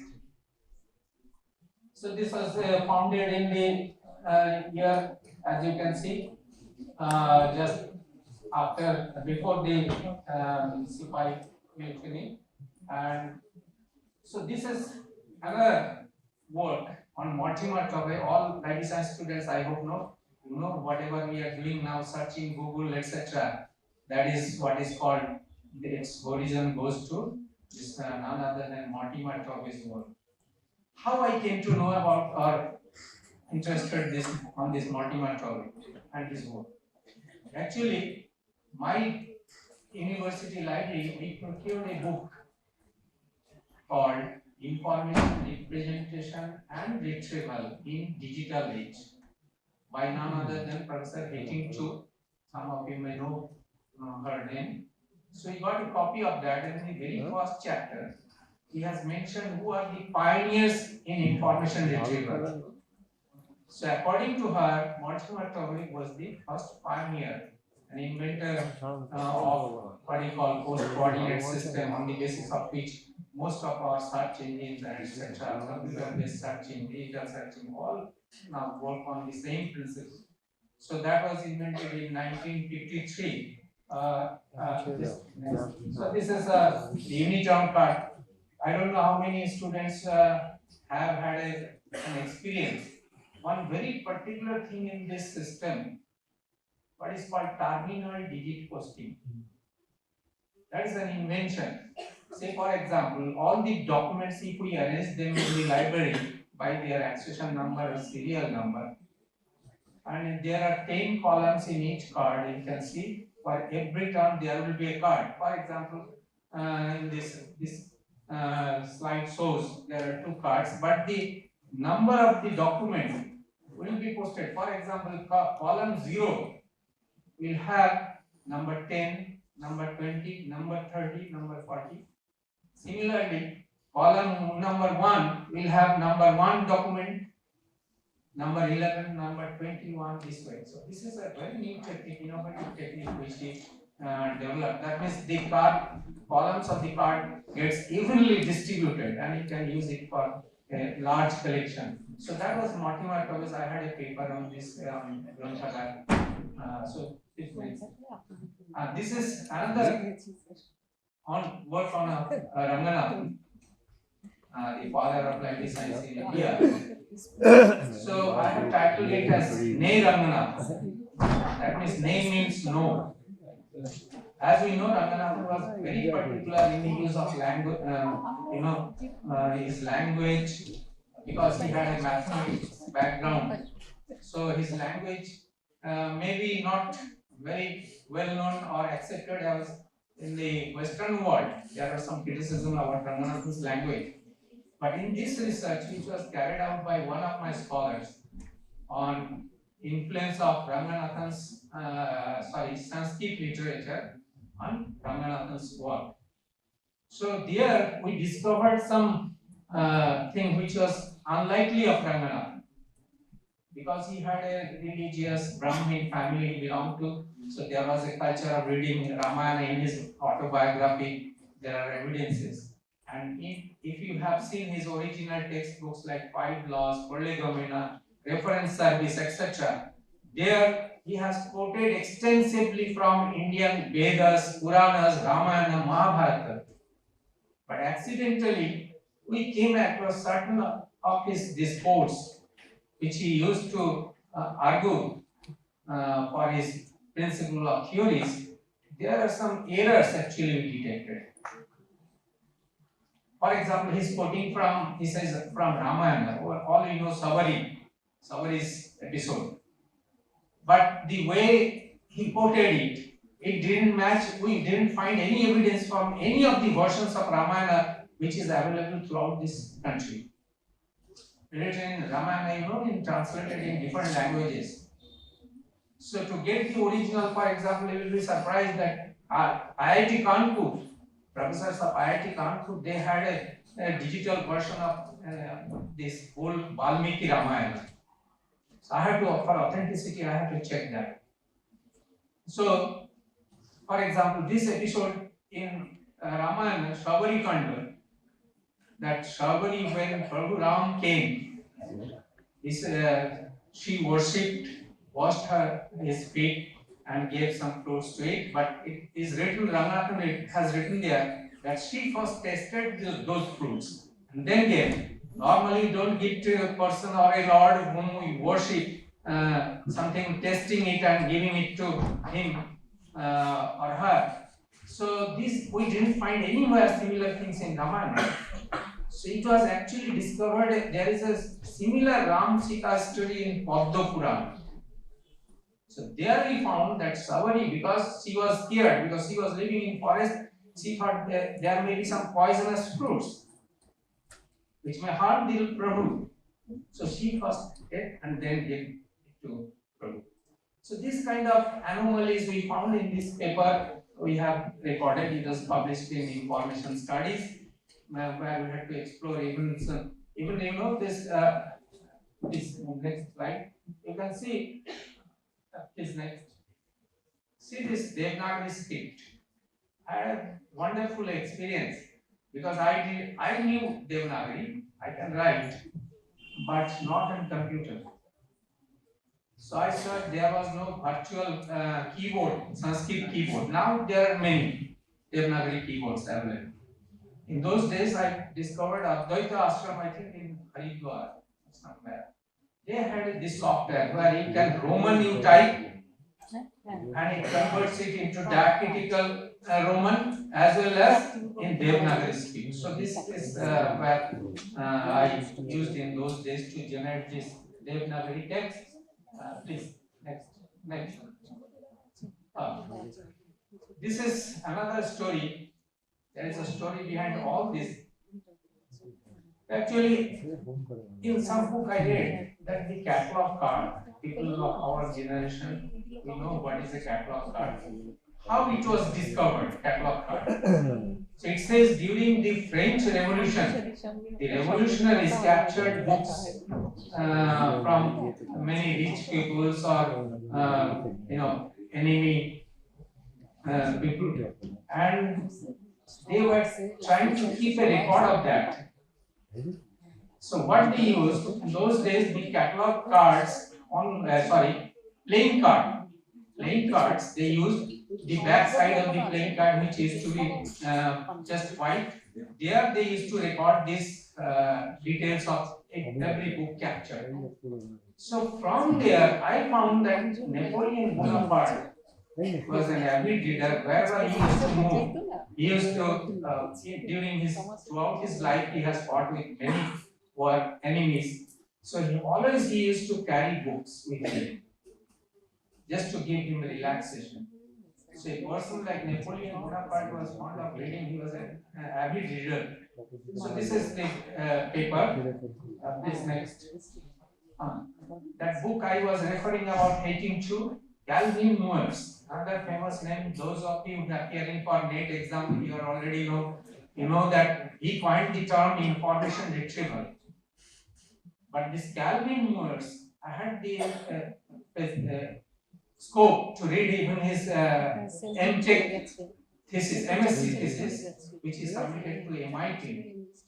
This Jadavpur system, as the post-coordinate retrieval system upgrade, which we can call as an upgradation of Mortimer Tobias uniterm system, he invented it in. Other than information retrieval, he coined the term also descriptor, which is a very common term in our subject, descriptor or keyword, he also invented. But one blog I found that people used to call him click man. Clickman. What is the reason? Then I discovered that he was called Clickman because our mouse had being a number of switches. Earlier there used to be 3 switches, now probably 2. So when you press the switch, faint sound of click. Actually, why it was given, he was called Clickman, because the programming language, Calvin Moore's, he developed, that was used to program that computer mouse doing this work. So that's the reason he was called Clickman. Similar, many other things about this Calvin Moore's I found, which is normally not available in textbook, in this paper which is published in Ravindra Bharati University journal, Librarian Function Science. This is just around 2020, I think. Once I was reading that particular book, so there I found that this modern form of our books are called codex. CODEX. Oh, what is codex? Then there was an explanation I found checked in even in encyclopedias and dictionaries, standard dictionaries like DLIS, etc. So this codex is our present form of book. But earlier, there were handwritten manuscripts, papyrus scrolls, and books printed on parchment, vellum, etc. So initially, this shape was not like that because there were some problem with this. For example, using papyrus scroll, it needs to be unfolded full, and there was a risk of breaking because over time these things become brittle. So therefrom the present shape of book came codex. So there the spine of a book, which is normally binders threaded. So the spine of a book has an interesting story in it. Because we have different, depending on the culture or society we belong to, there are different writing systems. Like Bengali, Hindi, English, Sanskrit, we write from left to right. But there are some systems where it is just the opposite way, like Arabic, Urdu, you write from right to left. So this affects the spine of a book. If in a multilingual collection where books are printed, and even there are some societies like Germany or Russia, normally when we read a book, on the spine kept in a library, stored, or in a bookshop, we normally have to turn slightly our head towards the right. But where it is from the bottom to up way, spine is written, so then we have to turn it like Russian, etc. So I found a blog very interesting. A lady, she says she's American. Her boyfriend is a German fellow.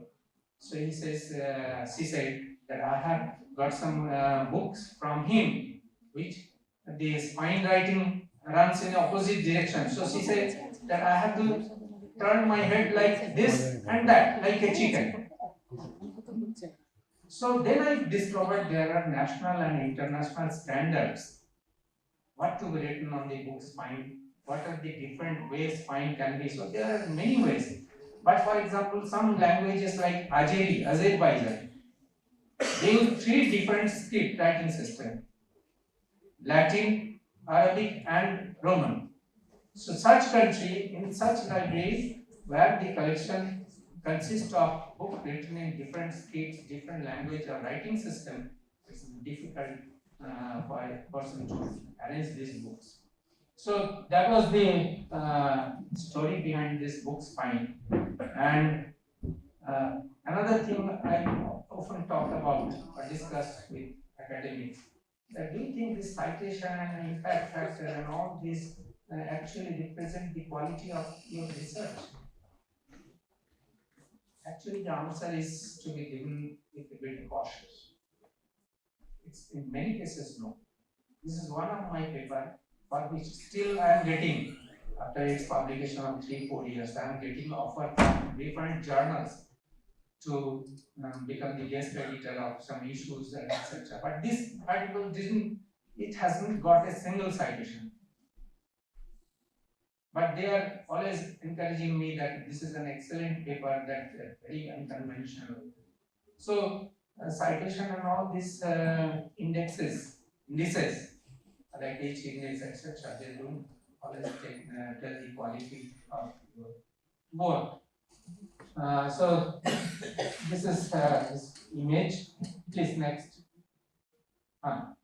As I have some interest in old things, so as I was talking to that, actually when our human civilization started to quantify research productivity, so I backtraced and saw actually the famous computer scientist called Charles Babbage. Actually, the credit goes to him that he first said that we should measure a scientist's or an academician's work through some quantitative measures. So this finally culminated in a bibliography, which is titled as Catalog of Scientific Papers, the first scientific bibliography. And so some examples of from this you can find on Internet Archive. So this is another work which actually helped. This is published in Granthagara, and in those days, you know, the idea of who got this idea, you will be surprised. No librarian, nothing, no scientist. Actually, there's a military person, an army, US Army officer. He was actually working in this US Geological Survey for map and etc. So he suggested that we should actually develop this kind of system where all knowledge will be recorded. Then the famous Smithsonian Institution in America, the secretary, he got this idea from him, and actually US, some libraries or some organization in US like Smithsonian Institution, they should have tried to compile, but for some reason or other, I don't know whether it was a resource crunch.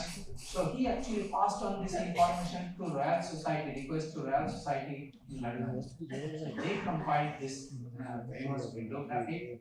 First such bibliography, originally arranged alphabetically under author's name, and all these problems as catalog are linked, our catalog code, like for example, an author's name. Chapter 22 of Anglo-American Cataloging Rules talks about the problems with personal names. So all these problems these people compilers faced in those days in this bibliography, and they solved it like pseudonyms, anonymous authors, and even there used to be some authors who never used their full name, only initials. So please, so these are the some screenshots of that old bibliography. Next. So please next. Yeah. So there was somebody who carried out a kind of analysis of the reports of this, and you will be very happy that out of 20 top countries who contributed to scientific research in those days, India ranked 15 during pre-independence period in this according to this analysis. So this is one of my very paper of liking work. Next. So one day I was traveling on some official work from Bardhaman to Santiniketan. I was going to Vishwanath. And on the train I was seeing that a young gentleman, he was reading something like a book. But it was not a book actually. It was not a printed book. Actually he was using this e-book reader. So I had some talk with him, and prior to that I was not physically, I didn't see any e-book. We are using e-journals by that time. So this, I had some interest that let me search where from this e-book came. Is it just an electronic digital version of this, or are there some antecedents in history? So then I came to found that this Italian military engineer, Agostino Ramelli, he was an inventor per se. So he wrote a book where 195 machines and their designs and illustration he incorporated. That's basically an army engineer, Italian army, American. So next, so on the left hand side image, you can't see from back. It's a revolving wheel having multiple platforms fitted to it, where you can keep more than one book, about 8 or 10 books you can keep, and you can move one on another, you can roll it and access it easily. So that was one of his inventions, this reading wheel. And there are some modern Rochester Institute of Technology students, they have developed a modern version of that. Even there are some, even in very recent dramas, one French actor, director of a drama, she used this book reading wheel to demonstrate that the reader was reading some, the actor was reading some pages from Vladimir Nabokov's novel, some excerpt from it. So this is another, so that means you see, the e-book reader, which is a very modern concept, not more than 10 years old. So this has an antecedent in the past, in 19th century. So this is what we call a linking with our past to the present and maybe to future. Next. This is probably another work. This is another work on Melville D's accession register. I had in your university, I think those of you who are students, you have seen accession register and what are the columns, practitioner, librarians. But in the very first volume of the American Library Journal, it was not known as American Library Journal, first professional library journal, published in 1876. It had and Melville D happens to be the managing editor, along with Carter and all the stalwarts of those days.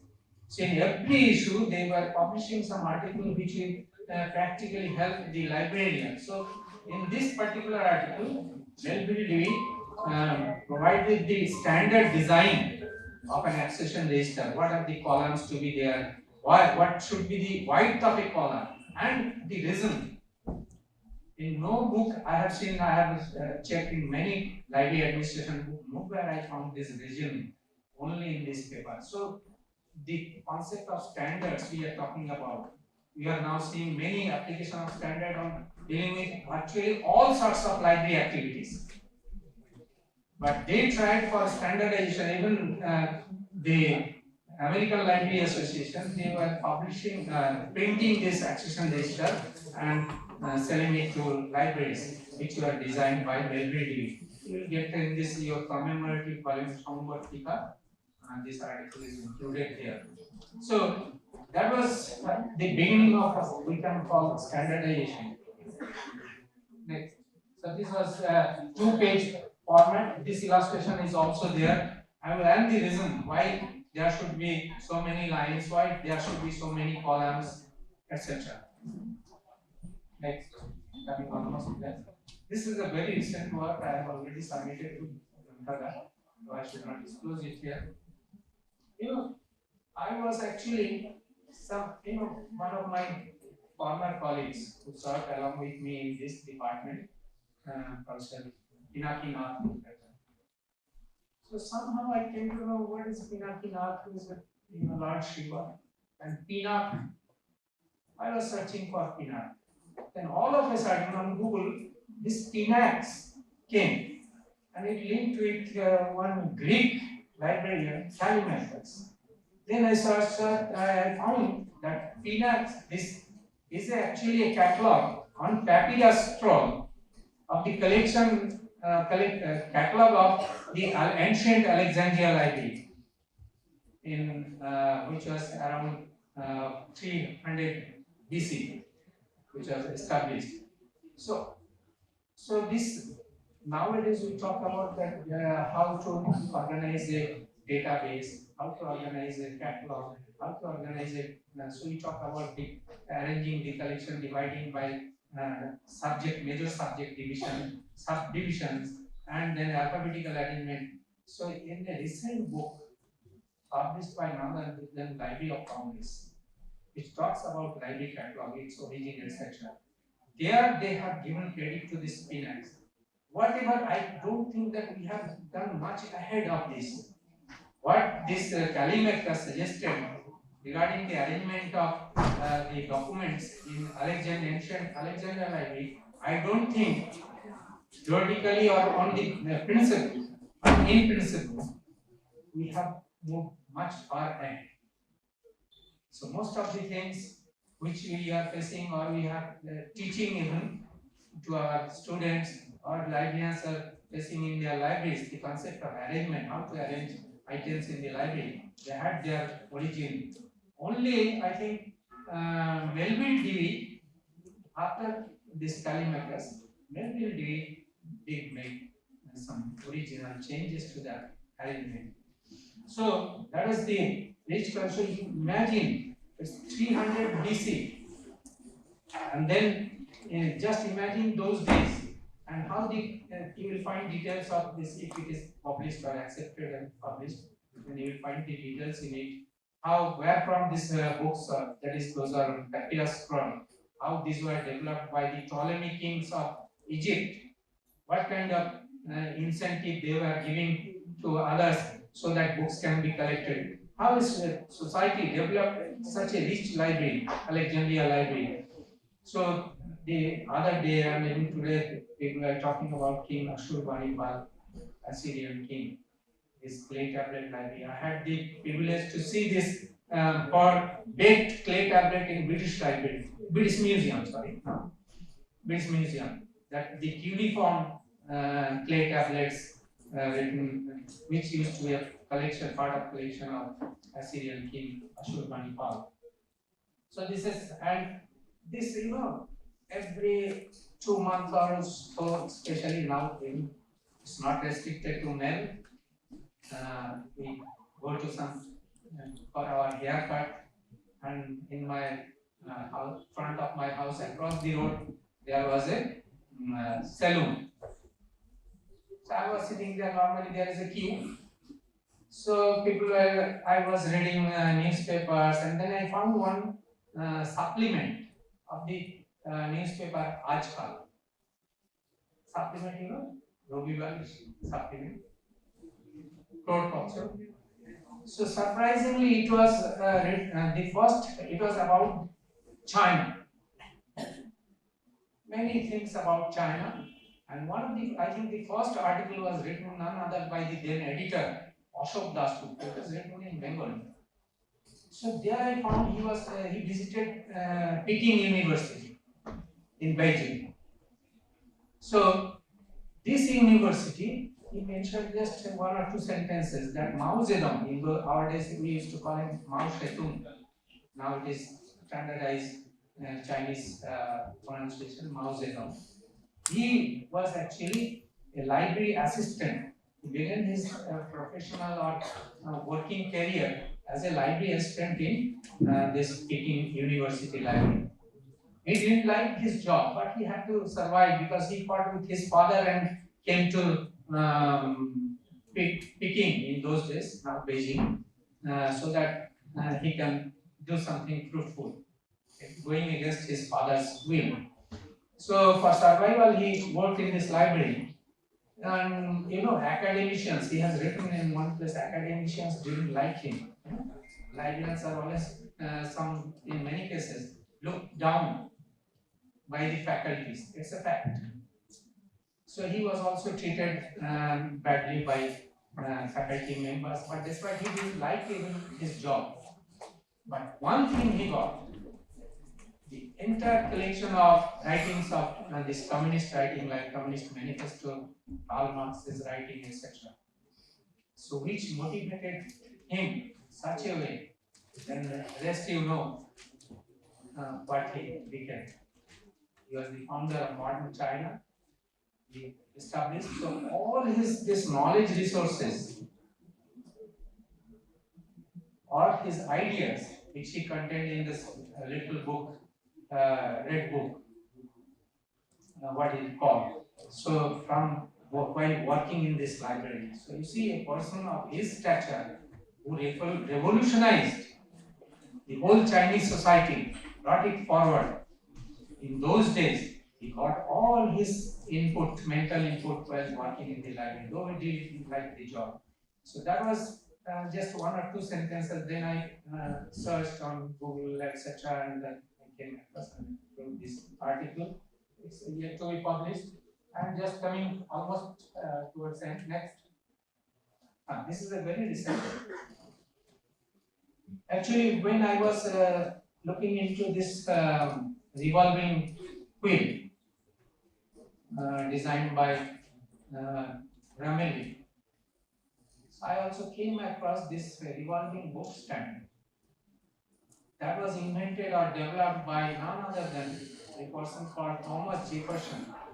And Thomas Jefferson was the third president of the United States of America and one of the founding fathers. He wrote the Declaration of Independence. Such a person. So I had interest. Then I found that he was a person who was reading. Out of 24 hours, he used to spend 15 hours for reading in his student life. And then 3 hours for he was a master violin player. And the remaining 6 hours he was for other things, sleeping, etc., eating. So he used to read 15 hours. So wherever he go, because before appointment as Secretary of State, he was posted as an ambassador in Paris, American ambassador. There he also collected books. And you know, probably if you going to look into the history of Library of Congress, the first collection of Library of Congress happened to be from the personal collection of this Thomas Jefferson, which is sold to the Library of Congress. But accidentally, when the British, you know, it used to be a British colony, Britishers, they attacked the library and destroyed. So even after that, when he retired from the presidency, he continued on building. So in the next, so one of his very famous quotes you will find, "I cannot live without books." So that was a famous quote by him, which he wrote in a letter to his president when he was vice president, John Adams, who happened to be the second president of the United States. Next. So this is the palace, Monticello, because his father used to be a planter, you know, having lots of slaves in their family, around 600 slaves. Those days, rich people and big farmers in US, even a person who became president, he had a lot of slaves. So this, and besides that, his interest, you see, he was trained actually in classical studies like Latin, etc., and law. But he had very peculiar interest in architecture. So this Monticello Palace, which still exists exactly in this form. So it was all architectural design was done by Thomas Jefferson himself, because he had an interest in architecture. There was a personal collection of books in architecture, and that was the reading room, his reading room. And the third image is of the University of Virginia. This is a symbol of the University of Virginia. This building, which he founded. This building was also designed by him. And the last two images you can see what I was actually, how I came across. So this is the revolving book stand, which you can horizontally, you can rotate and read at least 5 books at a time, one by one. So that was the link to my Thomas Jefferson. It is also submitted as a paper, yet to be published. And finally coming next. So this is my conclusion again from quoting from R. Raman Nair, one of our South Indian colleagues, about library history. That means you need to definitely have a link, kind of link. Actually, if you say that compared to the other deliberations in this morning session, you may not think, but what I feel that as the future librarians, you also need to link your past with our present. And here comes the history part, library history. So many of the things. I remember in my student life, occasionally I share it with my students and research scholars or other professional friends. I read a book. This title was History of the Principles of Librarianship. It is not History of Librarianship, History of the Principles of Librarianship. It is written by James Thompson, the librarian of Birmingham University Library. It is published, I think, in 80s, 90s. So that book is excellent.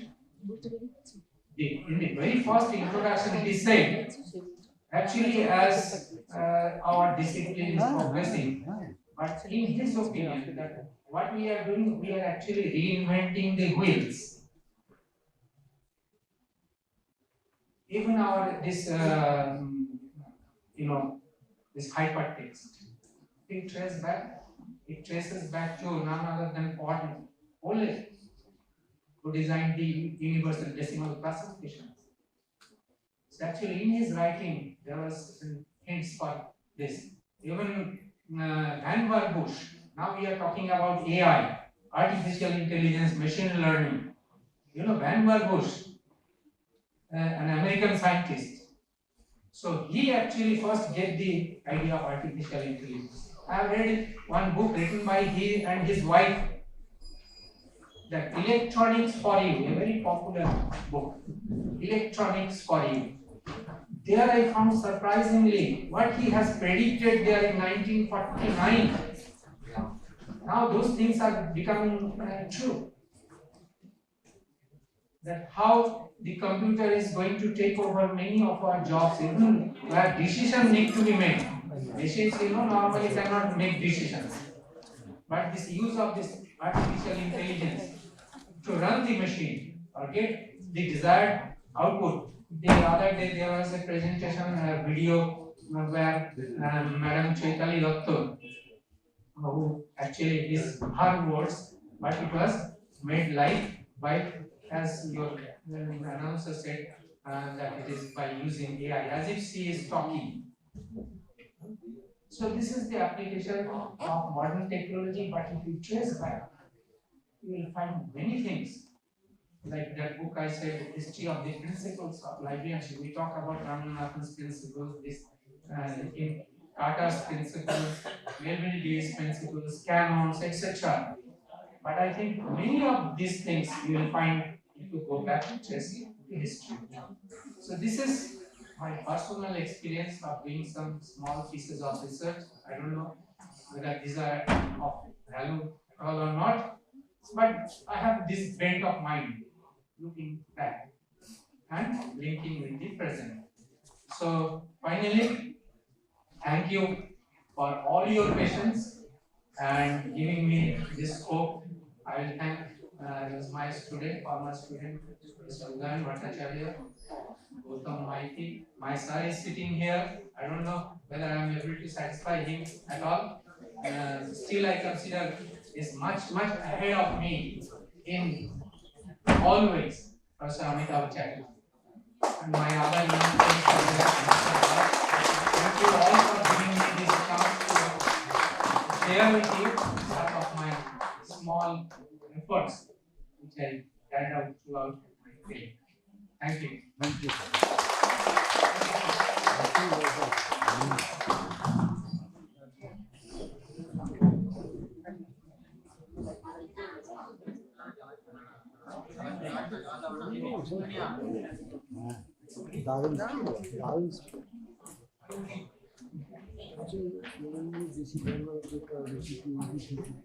Thank you, sir. সময় পাই তো বেশি Professor Shalini Linkar is the recipient of Young DLIS Professional Award sponsored by Krishi. Korea Institution of Science and Technology Information, South Korea. In the second international conference on innovation-driven librarianship, creating future landscape for the new generation, libraries and LIS professionals. During 11th to 13th June 2015 at SRM University, Chennai, she has published 48 articles in different national and international journals. Now, I request Professor Shalini Mishra, Ma'am, to deliver her special invited lecture.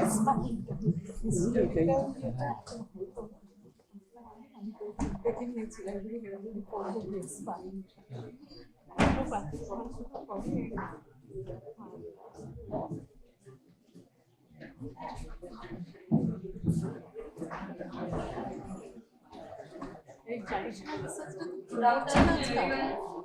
Honorable guests, respected faculty members, my dear colleagues, friends, beloved students, at the outset, I would like to congratulate all who are sitting over here for celebration of momentous occasion, that is Diamond Jubilee year of this Department of Library and Information Science. As we all know, 60 years of success, dedication, innovation, and unwavering commitment to the field of librarianship. It is the testament to the vision of founders and the hard work of the faculty members and the curiosity of generations of students who have passed through this followed paths. Today I am very overwhelmed and extremely grateful to share my views on libraries on metamorphosis from clay tablets to the journey beyond imagination in front of the galaxy and luminaries over here. The topic beckons us to resurrect our journey towards exploring, accessing, and sharing knowledge from the ancient past of the modern civilization. And as just now, Professor Vishwas sir has given a very good thought how to do the historical research in library and information science. So, the theme of this celebration, a journey beyond imagination, encapsulates not only the technological advancement but also the unending pursuit of knowledge that libraries present today. Who could have imagined 60 years ago that we would have moved from card catalog to AI-driven search engines, from print collection to digital archive accessible across the globe? And now everybody is talking about the AI, and now AI will really impact all the professionals and the education system also. So let us pause for a moment and reflect on the incredible journey of libraries, a journey that can be described as nothing short of metamorphosis. Just we had different guest speakers and the chief guest also has given a very good thought on how this metamorphosis has been happened in the libraries and the story of recording information on clay tablets in the Mesopotamia using the script is almost known to all of us. And this humble beginning marked the birth of what we now call as libraries. Later in ancient Egypt, where the famed Library of Alexandria, which Professor Vishwas sir has already talked about, the written material was on papyrus and a medium far more than portable and clay, become the pinnacle of knowledge in the classical world. That time, the mission of the library was to collect only all human knowledge and symbolizing an early ambitious to create a universal archive accessible to scholars from all over the world. And thus, libraries began evolving into center of intellectual exchange. But when we are thinking about in today's world, the real metamorphosis started with the invention of printing press by Gutenberg in 15th century, and which has already been discussed by the respected dignitaries. So I would like to highlight the allegory of transformation, that is knowledge across time, which symbolizing the evolution of human knowledge and the ways we are accessing and sharing the knowledge over the time. In the Indian context, this transformation parallels our culture, spiritual and intellectual growth as a nation. And friends, India has always been a land of knowledge seeker and keeper. The first physical library, our ancestors relied on oral tradition to pass down wisdom across generations through Vedas, and which were preserved orally and represent of the most advanced system of knowledge transformation ever known as humanities. These scriptures, later inscribed on palm leaves, and mark the early stages of clay tablets. And it is the metaphor symbolizing the birth of the stored knowledge in India. And Professor Vishwas sir is also talking about the papyruses. And as we all know, that university like Takshashila and Nalendas were not just the center of learning, they housed vast repositories of manuscripts on various subjects like philosophy, medicine, mathematics, and science. Huge collection of Nalanda University is specially known to all. And at that time, Bakhtavar Khilji, a brutal traitor, was a big terrorist of that time, and he burned the Nalanda University library. Why he burned the Nalanda University library? Because he is not finding any book on his religion, and that's why he burned the Nalanda University libraries. And the historian is also saying, it is the interest of Professor Vishwas sir. The historian is also saying that it took 6.5 months to completely burn the library. And many ancient books on Hindus and the other religion uh, got burned at that time. The incident proclaims our rich cultural tradition and the heritage towards the library. Then the British period came, and in the British introduced Western style libraries with focus on administration, especially military and education. The establishment of institutions like Asiatic Society, which was established in 1784, and the Calcutta Public Library, which established in 1836, marked the formal beginning of library institutions in India. And besides this, university established like in Calcutta, Bombay, and Madras in 1857 led the growth of academic libraries, especially. And however, public libraries were limited. Whatever resources were there in public library, that will be only accessible to the elite people, and it is not. It is limited for the general public. And later in 19th century to the early 20th century, Maharaja Sayaji Gaikwad, third of Baroda, who is the father of library movement in India, for his visionary approach to accessible public library, transformed Indian library system, and he has inspired the future of public library system in India. He has done a lot of for the development of the public library, and he has established the first free public library system in Baroda, which is intending to make information and education accessible to all, including rural communities. He has implemented a network of libraries throughout his state, and focusing on free access to the books and various educational resources were there. Libraries were established in schools and villages, and even mobile library to reach remote areas. Nowadays also public libraries are focusing on the mobile library and van library concept, but it was there in the early 20th century also.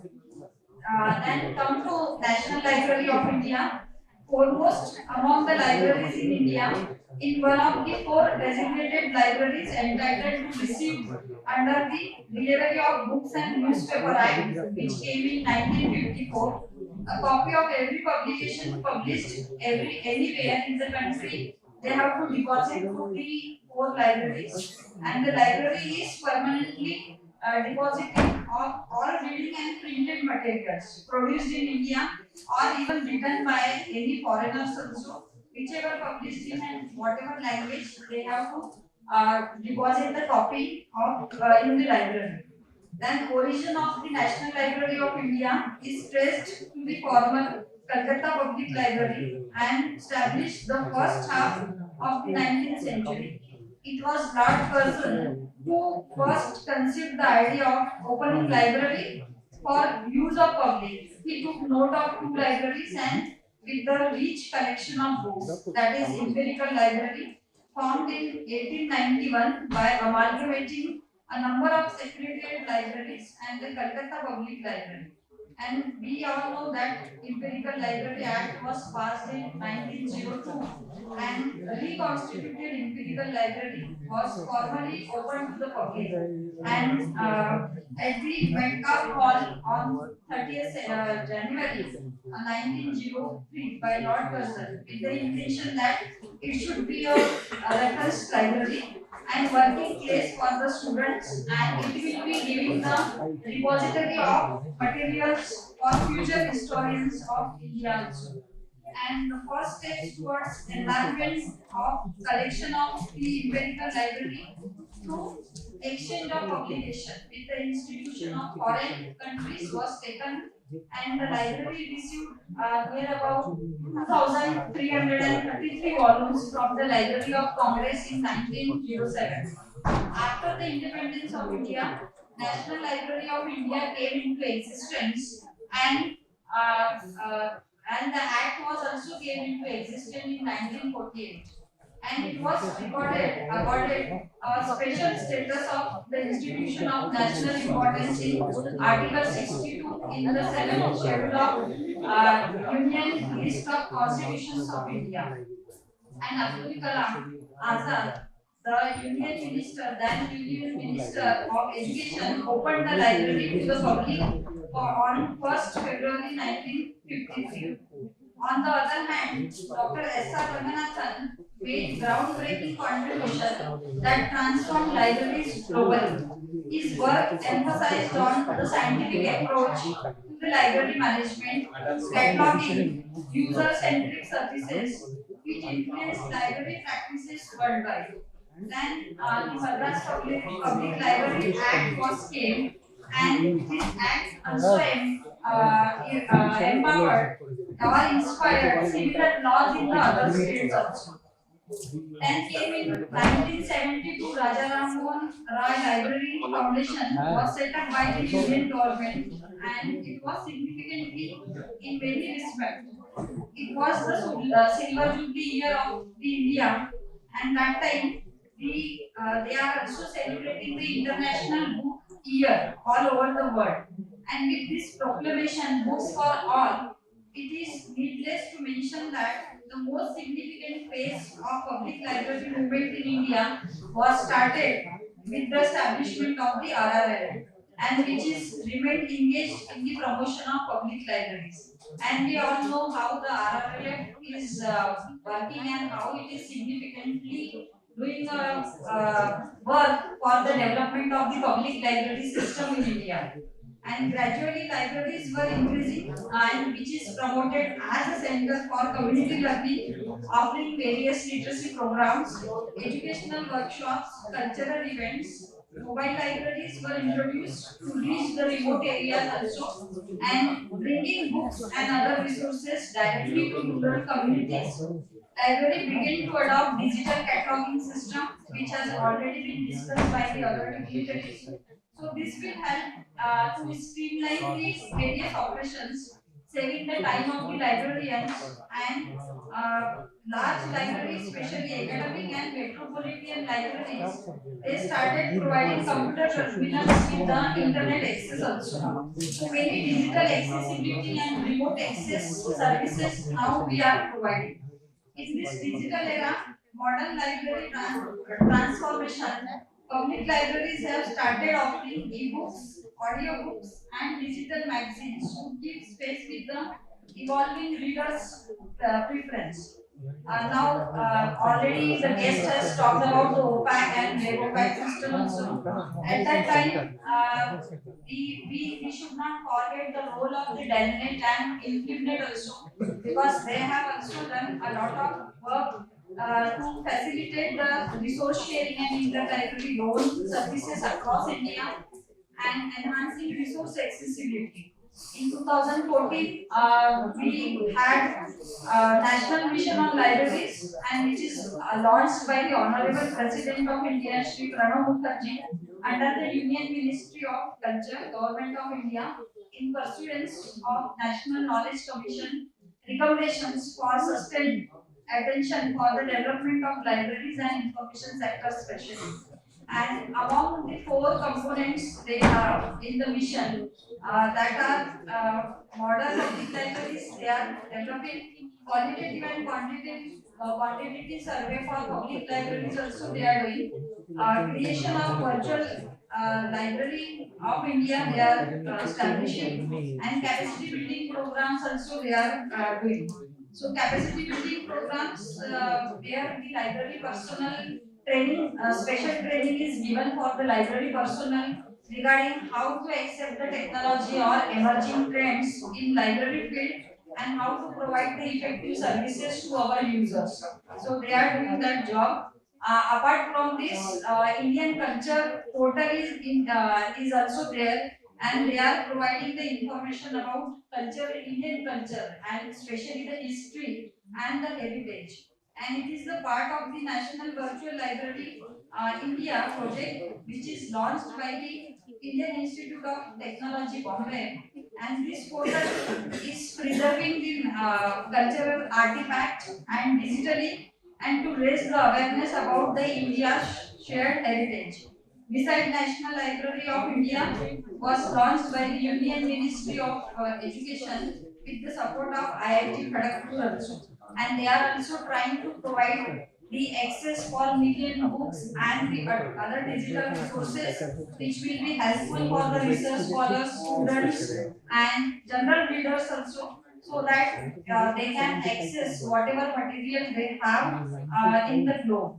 Looking forward, the metamorphosis of libraries in India as we move towards the future powered by artificial intelligence, machine learning, and data analytics, now IoT, Internet of Things, and many new emerging technologies are coming. So, how to implement all these technologies, that we have to think about that, and then only it will be the real transformation of the libraries from K tablet to digital tabs.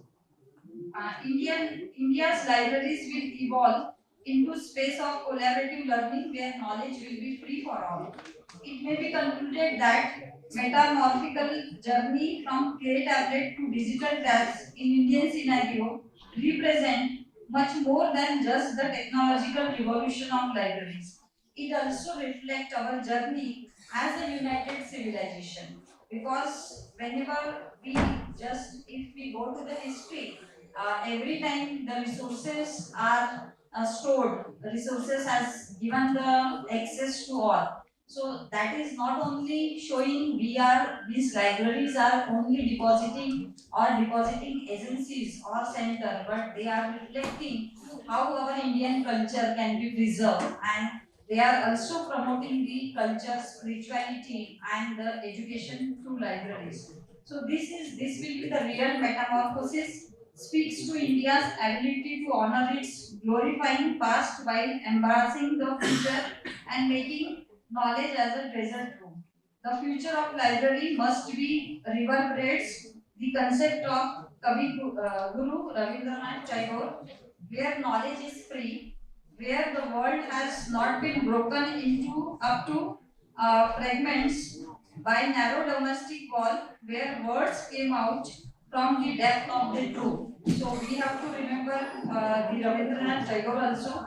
And as we are celebrating this Diamond Jubilee, let us take pride in our journey so far and look forward with the excitement to the path that lies ahead. The metamorphosis from K tablets to digital tab is a journey beyond imagination, but it is only the beginning. Together we can ensure that library remains the backbone of knowledge, a place where curiosity is nurtured and where the journey learns never ends.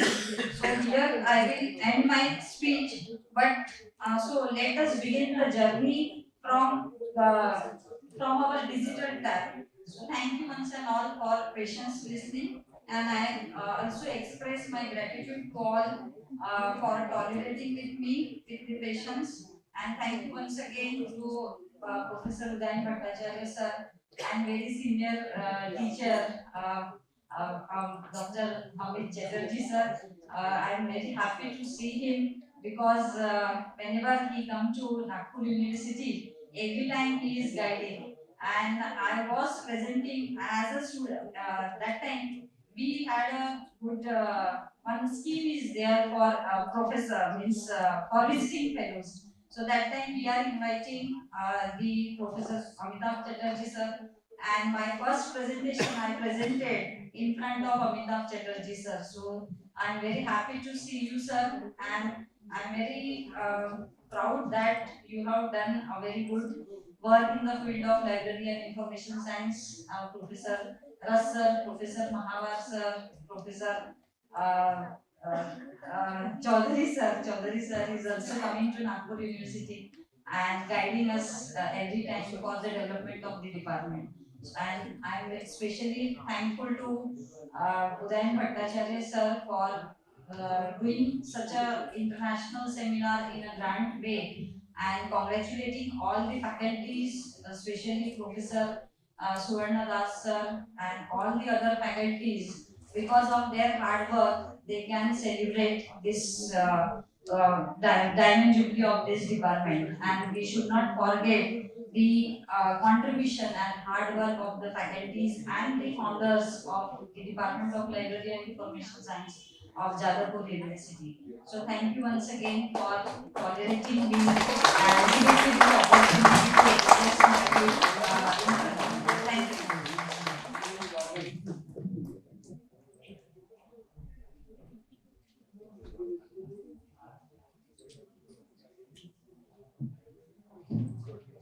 Thank you, ma'am, for your speech.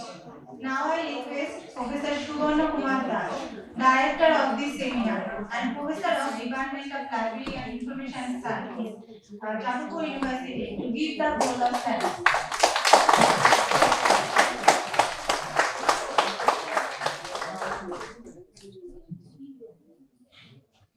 Good morning, everyone. It has been such an honor to be a part of a wonderful and excellent. Nobody will think how we can use this. First of all, I would like to extend my heartfelt gratitude to our inaugurator of this seminar, eminent historian, and Vice Chancellor, Adams University, and former Vice Chancellor, Professor Suvarna Das, for accepting our invitation and being here with us today. And your thought-provoking lecture have truly inspired us. I would also like to extend my gratitude to our chief guest, Professor Prabhakar Roth, Professor, Department of Library and Information Science, former head, former also acting Vice Chancellor, and present Pro Vice Chancellor, Mizoram University, have been guiding lights, imparting wisdom and knowledge to us. We congratulate you due to your busy schedule, and you have accepted our invitation. And again, on behalf of the organizing committee, I extend sincere thanks and gratitude to respected Professor Prabhakar. We have really enriched through the brainstorming lecture by our guest of honor, Professor Chiranjeev Bhattacharya, Professor Department of Chemical Engineering, Jadavpur University, former Dean, Faculty of Engineering and Technology, former Registrar, Jadavpur University, former Pro Vice Chancellor, Jadavpur University, and he delivered very excellent and valuable lecture on the topic, and we convey our respect and gratitude to respected Professor Chiranjeev Bhattacharya.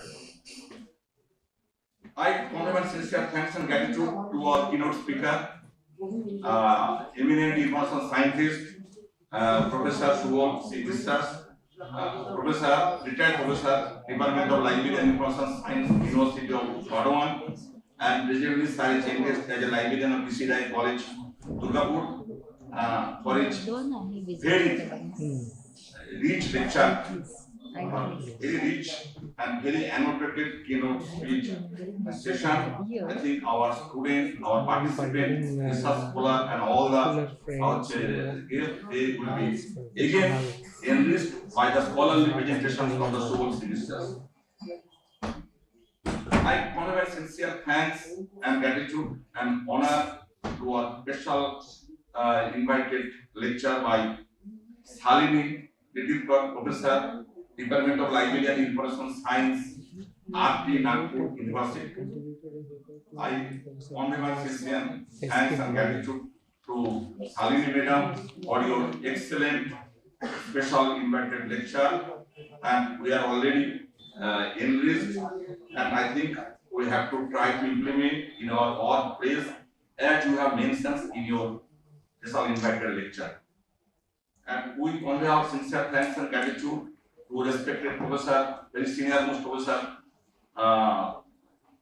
Amitabh Chatterjee, respected Vijay Chaudhuri, Department of Library and Science from Board University, Professor Shobna Bandyopadhyay, former Dean and Director IQC, former Head, Department of Library and Information Science, University of Calcutta, Professor Aurobindo Maiti, former Head, Department of Library and Information Science, University of Calcutta, and along with Professor Parikshit Mondal, President, Head of the Department of Library and Information Science, University of Calcutta. I would like to extend our gratitude to Salim Chandra Khan, former Professor, Department of Library and Information Science, Ravindra Bharati University, for his gracious presence in this seminar. I also convey my sincere thanks and gratitude to Dr. Kubalika Bhattacharya Mohipur from Department of Library and Information Science, University of Calcutta, and other teachers, especially our departmental student now, Deputy Librarian, Netaji Subhash Bose University, Dr. Madhusri Nishas, and other teachers, other guest faculty, Ranjan, Dr. Ranjan Samunto is present here. Anu, our departmental research scholar and student from Suvarnani Girls College, Howrah, is present with us. Also, we have extend our gratitude and thanks. And last, I convey my sincere thanks and gratitude to our participant, to our research scholar of this department, participant, paper presenter of this seminar.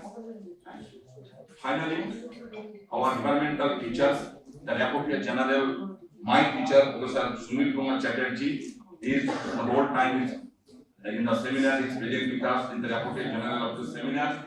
Our seminar advisor, Professor Gautam Mathi, is here. I extend my heartfelt thanks and gratitude to all of them.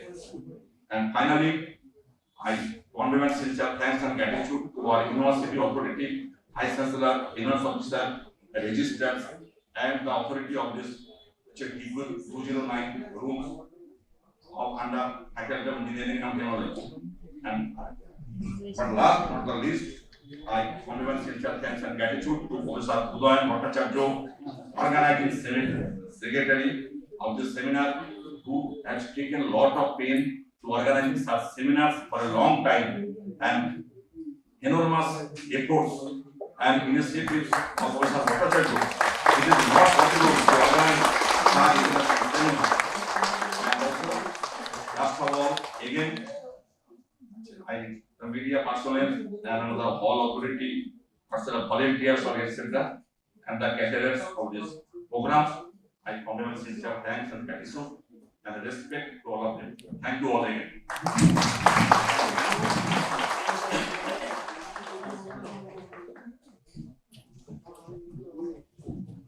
Thank you, sir. We will now proceed to our next segment. I currently ask the dignitaries to take in their seats and wait for the next segment. I will hand over to Ms. Chandra, research scholar of Jadavpur University, who will lead us through this next part of the segment. immediately there.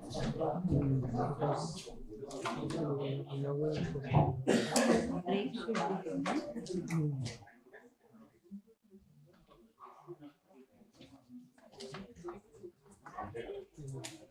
In many places, it's not put in the session. There may be people from Other station, so they don't have time. It's just this part of the next session. I thought so. Yeah, it will be convenient because they are from the other section. They won't listen much. But still, sir was sitting.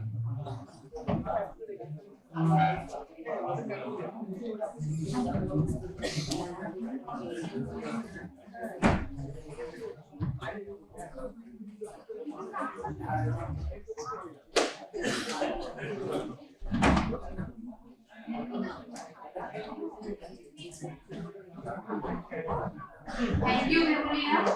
A very good afternoon to all of you present here today. On behalf of Department of Library and Information Science, Jadavpur University. Today, absolutely, I am very happy to be a part of this seminar and honored as a anchor. Now we will start our technical session 1, and I am delighted to invite our respected chairperson, Professor Shobna Banerjee. Dr. Shobna Banerjee is a professor in the Department of Library and Information Science, Calcutta University, and former director of IQSC, University of Calcutta. She did her MSc, Botany from University of Calcutta, and completed her PhD in DLIS from University of Calcutta. Her specialization on knowledge organization, information processing, and retrieval, classification, preservation, conservation, information management. Her research interests on children's library, sociological aspects of libraries, preservation in libraries, and archives. She has authored many books and has published numerous articles nationally and internationally. She awarded for her Best Paper Award in International Conference on Changing Scenario Publishing Industries and Role of Librarians. 3 to 24 January in the year 2019. She is esteemed member of different learned societies like WBCLA, DLIS, etc. I would like to request ma'am, please come on the dais and take your seat. Now, I will request our volunteers to come forward and felicitate the respected madam.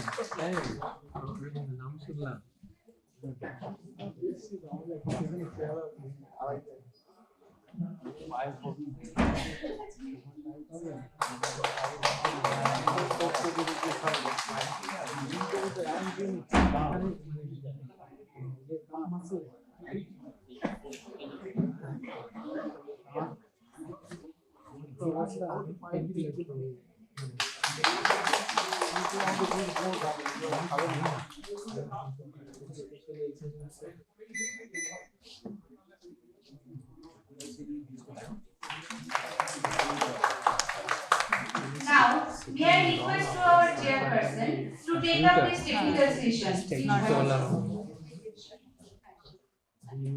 Extensive board work I used to teach practice. So now the doctor is telling me that I got this frozen shoulder because of that overuse. I didn't teach for a very long period, 30 years. 30 years was long period. A very good 30 morning. years, I didn't even for a single life sat on the chair. A very good morning to all of you. First of all, I'd like to render my thanks to the authorities of Jadavpur University, Create some problem and then head of we the are growing department old. of the Department of Whatever I have done Information previously. Science, Professor Charya, and other all teachers of the department for inviting me to chair this session. A great thank you to all of you. So after 7 days, because we are running late, so I'll just start the session and actually doing something else, otherwise my brain would have gone. I hope this session will be an interesting one because we have the historical perspectives of the theme here and the metamorphosis from the key tablets to cats. That's the historical perspective. All the papers reflect the historical perspective. So this is the initiation of the seminar, I will say, from the history part. So I hope all the papers will be interesting one. So here I find 6 participants. As lecturer. I'll just first ask if all of them are present. Madhusri Doctor, Yes, we moved to. are you present? No, she's not present. Pranavi Podal, she's also not present. Shomita Mitra, Yes. okay. Koyal Shengupta, she's also not present. Shambhu Doctor, Kubalika Bhattacharya, okay, thank you. So we have 4 papers. So we'll just start just now. So Shomita Mitra, I invite you to present your paper.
This paper is a joint paper. Shomita Mitra and Suparna Mitra.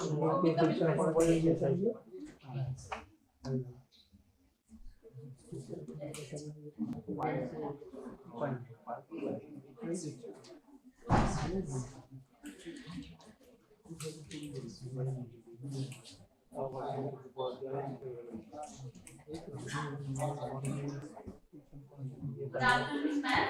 Good afternoon, everybody. I am Shobita Mitra and my co-author is Suparna Mitra. Today our presentation topic is Investigation of Preservation of Library Materials in General Degree Colleges under the University of Calcutta and Analytical Studies. Our first slide. Next slide is introduction. Here we discuss about the library preservation. Next. Objective of the study. Here we define the 4 objectives of the study. First one is to investigate the preservation status of the general degree college libraries under the University of Calcutta.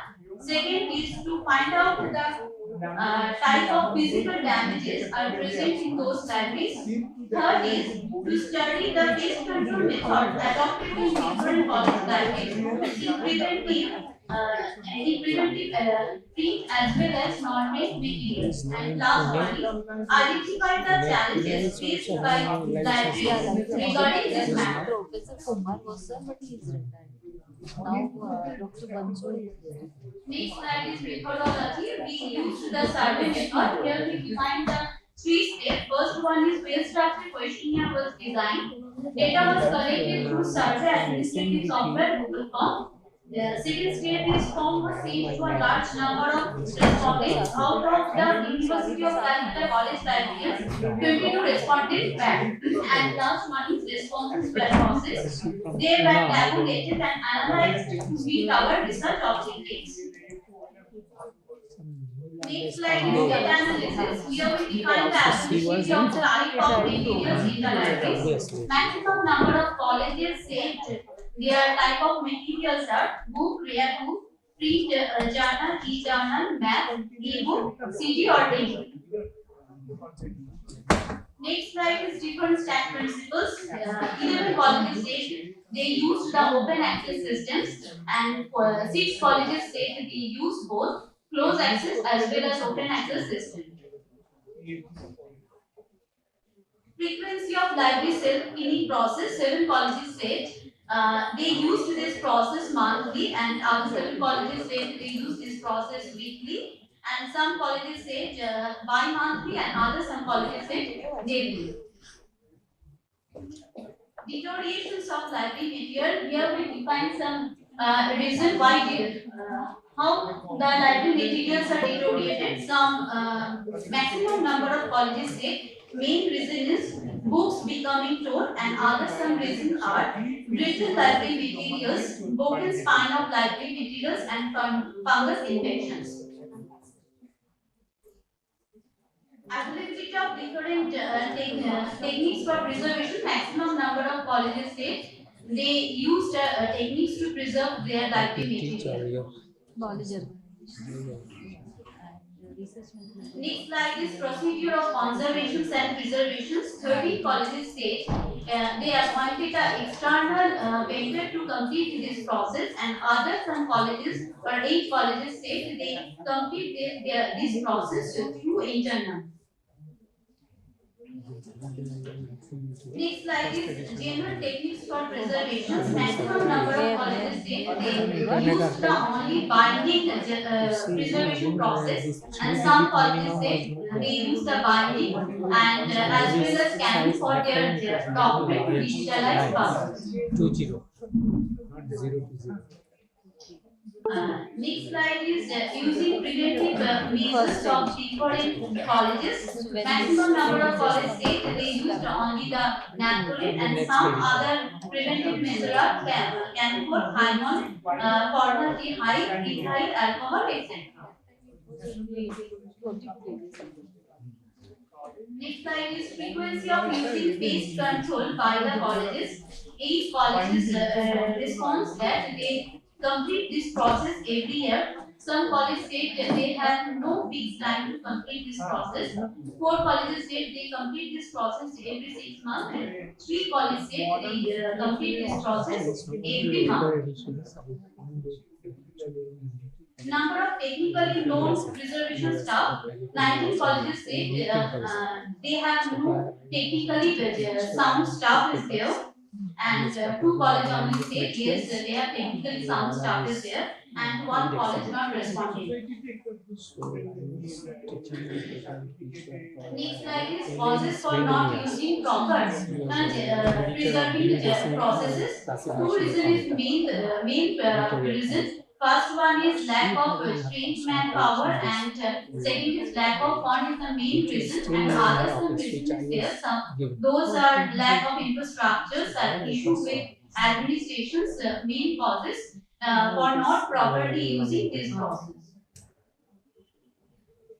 And last data analysis is initiative of digital preservation. 12 college state they have not taken any initiative to digitally preserve their document right now, and some colleges state they have taken initiative to preserve their document. And finding of the study, here we define the 8 findings of the study. First one is maximum number of colleges prefer open access process for book circulation. Few colleges prefer both a system for this matter. Next is large number of colleges use monthly and weekly self cleaning. Next is for temperature control. Few colleges use air conditioner. Fourth point is it has been reported that administrative negligence is another major problem for not being able to maintain proper preservation efforts in the library. Fifth is one college report replied that government has not brought out any comprehensive standard guidelines and policies on this matter, and some other findings is there. And this is our conclusion. For this large spectrum of the responses, it is clear that each college is trying to come up with its own range of solution. Clear standard guidelines for the end of the government are also not forthcoming. And this is our reference line. Thank you. Including more numbers. Thank you, Shobhita. We will take the questions at the last. Shambhu, next. Is the librarian Maharaja Manindra Chakla.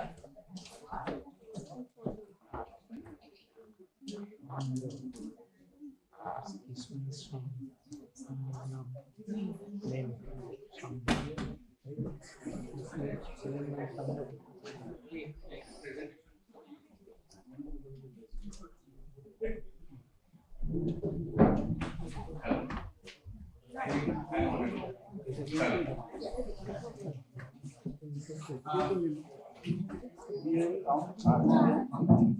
Good afternoon, Chair, and good afternoon, our everyone present here in front of me.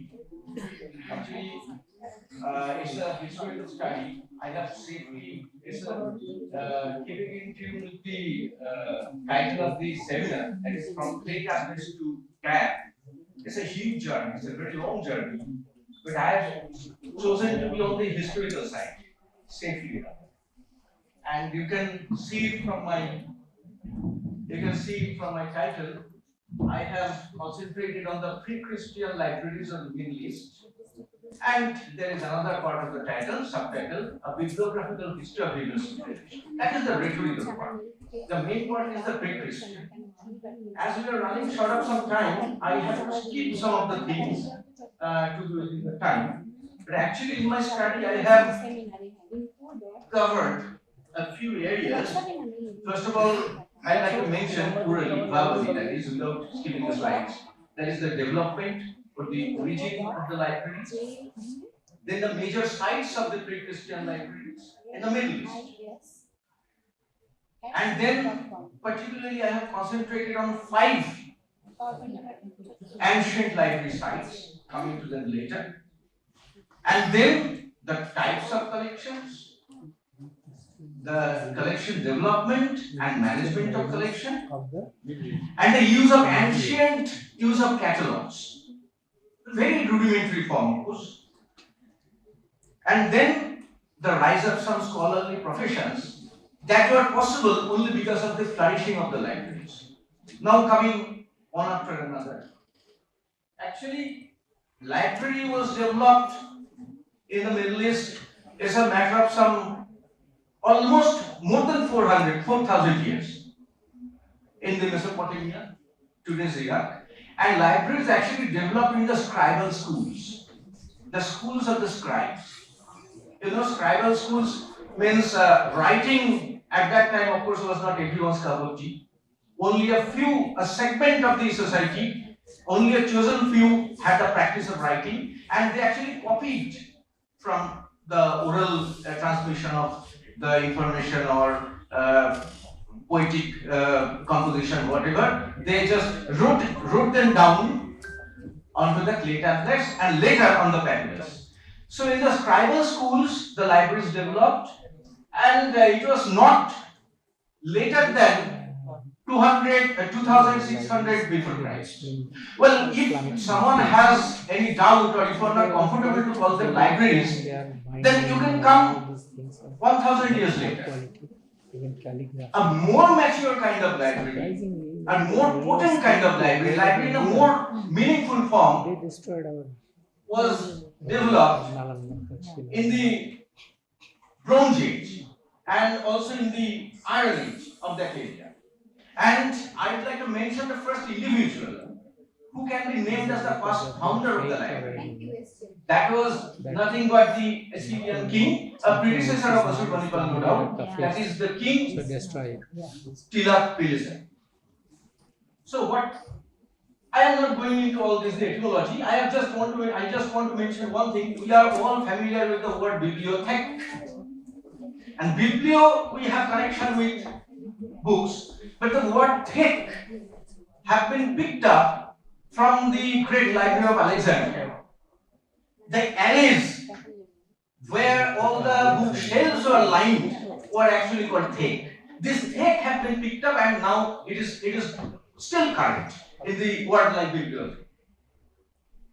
And materials and scripts, what obviously it did not be mentioned that the form of book we see today was not present at that time. I have already mentioned of the uniform scripts, the uniform clay tablets, and later they started using parchment or vellum and what you call the papyrus that grew abundantly on the bank of Tigris. But one thing we should not confuse between the scripts and the languages. The scripts was actually uniform scripts, and later they switched over to hieroglyphs, and the Greeks later developed a kind of a phonetic script. But the languages they wrote was different kind of languages. Sometimes they wrote Hittite. I have mentioned the names of the languages. Here they wrote Hittite, sometimes they Sumerian or Akkadian. These languages were the main languages of those cuneiform tablets. Now there are two debates. Number one, are the cuneiform tablets collection apt to be called a library at all? Are the cuneiform tablets are to be called books at all? And the debate number two, which I think is more important somehow, that is whether these collections were libraries or archives. Now, as for the first debate, I think I should not dedicate much time because today we are familiar with CDs, electronic books. If these are possible, then cuneiform tablets can also be called books in some ways because they almost have the same function. That is transmission of the culture and the purpose of academics and scholarship. But the next debate, where they are libraries or archives, yes, there is a point of debate, there is a point in it. Most of the collections was for the archival purpose, that is the purpose of official reference and documentation, government decision making, and the collection was unique. Multiple copies were not maintained. But in some cases, there are evidence where we can call it a library because the function of those collections were mainly for scholarship and they collected multiple copies. So there is a debate, but there are answers too. And actually Peterson has a very good research on this. Peterson has mentioned some 253 archives and libraries in 51 cities across the Middle East. So obviously it is not possible to focus and address all those sites, but I have chosen only a very important few. You can see from this slide. At the leftmost there is the area name and the age of the collection, of the furnishment of collection, the types of materials, and I have also given the modern names of the cities for your reference. And the prominent sites where the cuneiform tablets of the scrolls were found. Mostly it is in the royal palaces, sometimes in the temples, and most importantly, we have evidence of personal libraries because some tablets were found in the personal libraries of the scribes. I have already developed that library. I have already mentioned that libraries were developed in the house of the scribes or the scribal schools. So here are some sites. You can see Ibla or Uruk. Nipfer is a very prominent site. Then Babylon, Ugari, Hattusa, the land of the Hittites, is a very important site, and Assur.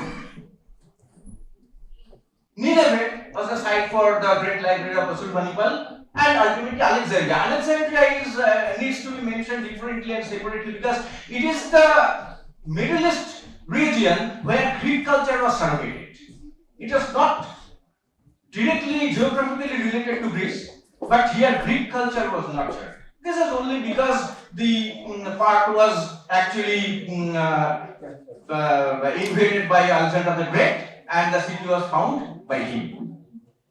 Now, if we come to our special points of consideration, I have chosen 5 sites. I am not going into details, but the 5 sites are here. You can see the area. I have given the areas. 4 areas, major areas where you can classify, how you can classify all these sites. They are Hittite areas, Babylonian areas, Assyrian areas and Egyptian areas. The sites are distributed among these sites, these major areas, all belonging to the Middle East. And Alexandria, of course, you can stretch it to that far. Now we will proceed to Irla, that is Tel Mardib in Iraq. Hattusa, that is the land of Hittite, ancient land of Hittite. Nippur or modern Nifat or Abu Salibi. Nineveh, the land of Ashurbanipal's library, and Alexandria. Now the collection, I am not going into details. The types of collections are mainly these kinds: economic, administrative collection, lexical collection, lexical texts, historical and juridical collection, literary texts, linguistic and philological texts. And in all the sites, the collections are almost identical. You can see, I am not reading out. Sometimes there are some scientific and mathematical collections are also there. Medical texts were available in Hattusa collection. Now, what is more important is the Great Library of Alexandria. Professor Biswas has already mentioned, I am referring to you, sir, that in the Great Library of Alexandria, these are the collection, more than 5 lakh collection. And he has mentioned of Callimachus, who developed the first catalog. But even before that, there was a practice called colophon.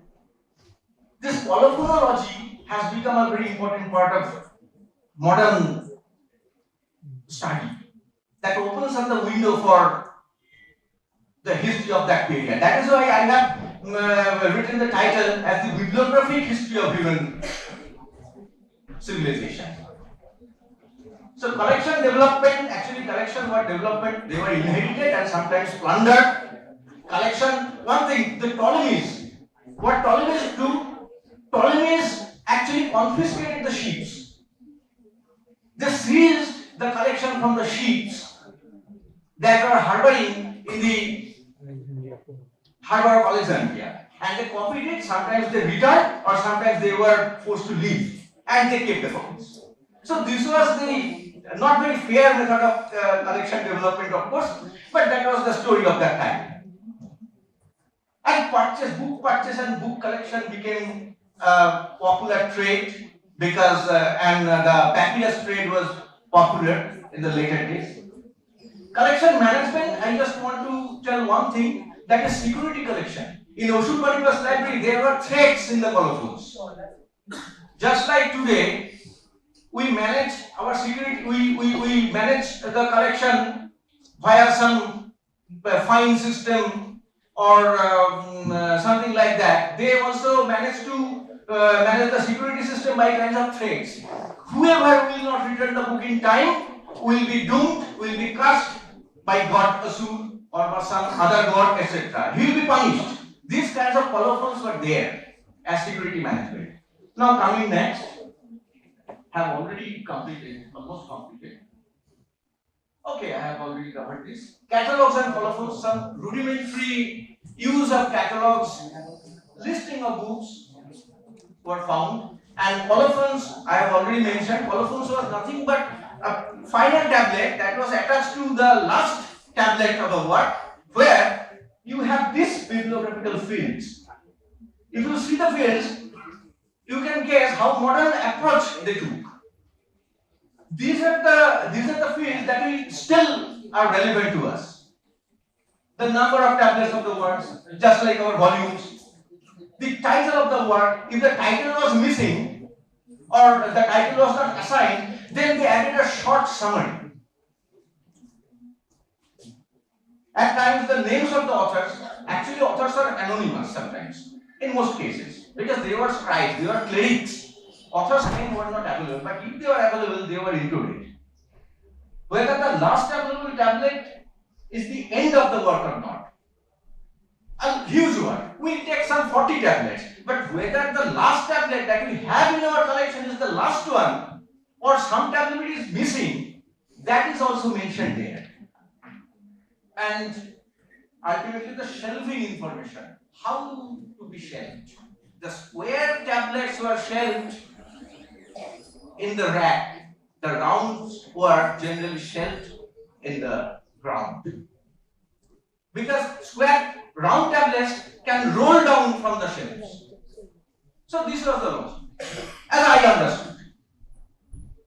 Now some scholarly professions were given birth to by the development of those libraries in the pre-Christian era. And finally, here is the conclusion. So I think I have taken a bit more time, but I think I haven't bored you much. Okay, thank you very much. Thank you, madam. Thank you. Thank you, Sambhu. The next question, Gupta. His librarian, Jadavpur College.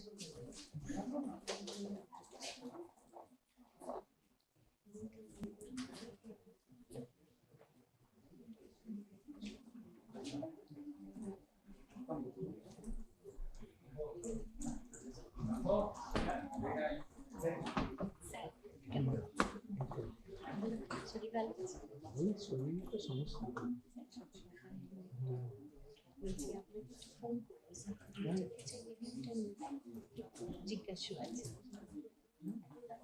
সবকে নিয়ে আমরাই invited না যে আপনাদের কাছে কিছু শুনুন standard literature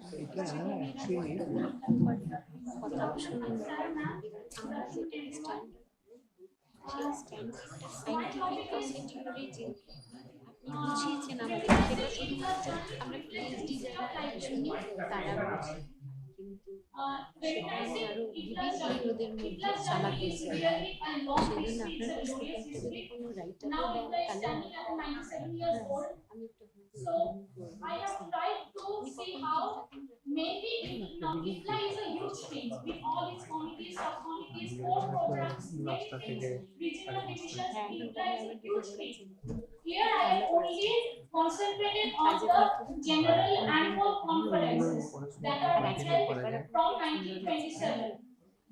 From 1966, we have seen that they have adopted a theme for the conferences so that the discussions that are being held adhere to a single line of thought.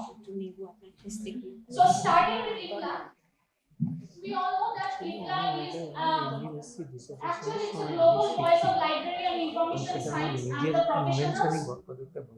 It's all there. It's an independent international organization. This is the main vision of IFLA. The main essence is that we have to work together. Nothing could be achieved single-handedly. This is very true for each sector, for each type of library. We cannot achieve single-handedly. We have to work together. We have to collaborate. We have to share our resources. The next is, IFLA was founded in 1927, though it started its working from 1929. At the time of its inception, 15 members signed an agreement and IFLA came into being. Now IFLA has reached a membership of 1,500 members from 150 countries. Now the change of its name. Initially it was named International Library and Bibliographical Committee, and recently now it is known as International Federation of Library Associations and Institutions. Institutions has been added because to include all types of libraries. Now, the changing of the IFLA session name. My point of interest is this annual session. Starting from 1927, we have seen that the name of the session or the conferences has changed constantly. Basically, to highlight the purpose or the what we say the purpose that the members are being united or discussing at the international level. Presently, it is more commonly popularly known as World Library and Information Congress. Now, I have tried to map the stages of development from the 1927. Before the Second World War, that's the early period. After the Second World War, it has been a steady stage of development. Now, going into the each and every stages. In the initial stage, IFLA was actually a meeting point for the leading librarians where they will share their topics of interest. There were classical traditional matters, they discussed about those things. And 1932, the public libraries were taken into consideration of IFLA's activities. Now, at this time, there was not much achievement IFLA obtained. Now, this after the Second World War. Second World War actually stopped all the activities of IFLA, quite almost threatened the foundation of IFLA. After the World War, the main work of IFLA was reviving the libraries that were devastated during the Second World War. The major achievement during this period was the IFLA-UNESCO partnership. This could actually constitute another field of research, the IFLA-UNESCO partnership, because there were many activities which are being carried out. Now, from this time onwards, we are seeing that IFLA is accepting new techniques and technologies. This smart format has come, by which IFLA was stating from the very beginning that we need to share our bibliographic data. So this was the standard form in which they can easily share their data between the libraries.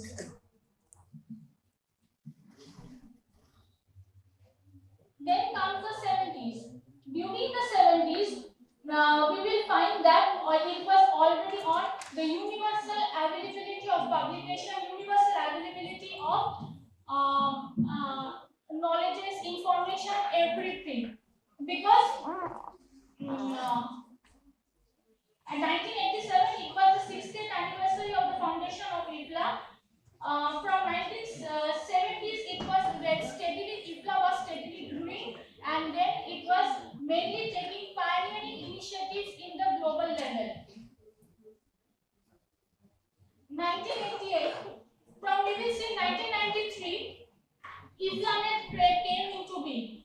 We would be rather surprised by seeing that the development of IFLA's website has been a constant topic in many conferences of IFLA.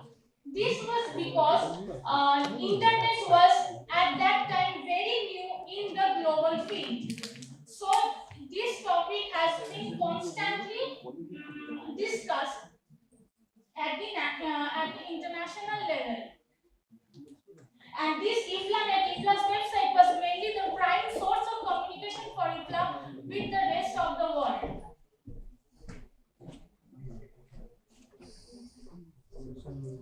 Now, when we came into this time, it is for this time that IFLA was suggesting for innovation, for library innovation, because IFLA was integrating technologies, was embracing new technologies, advancement of telecommunication technology was there.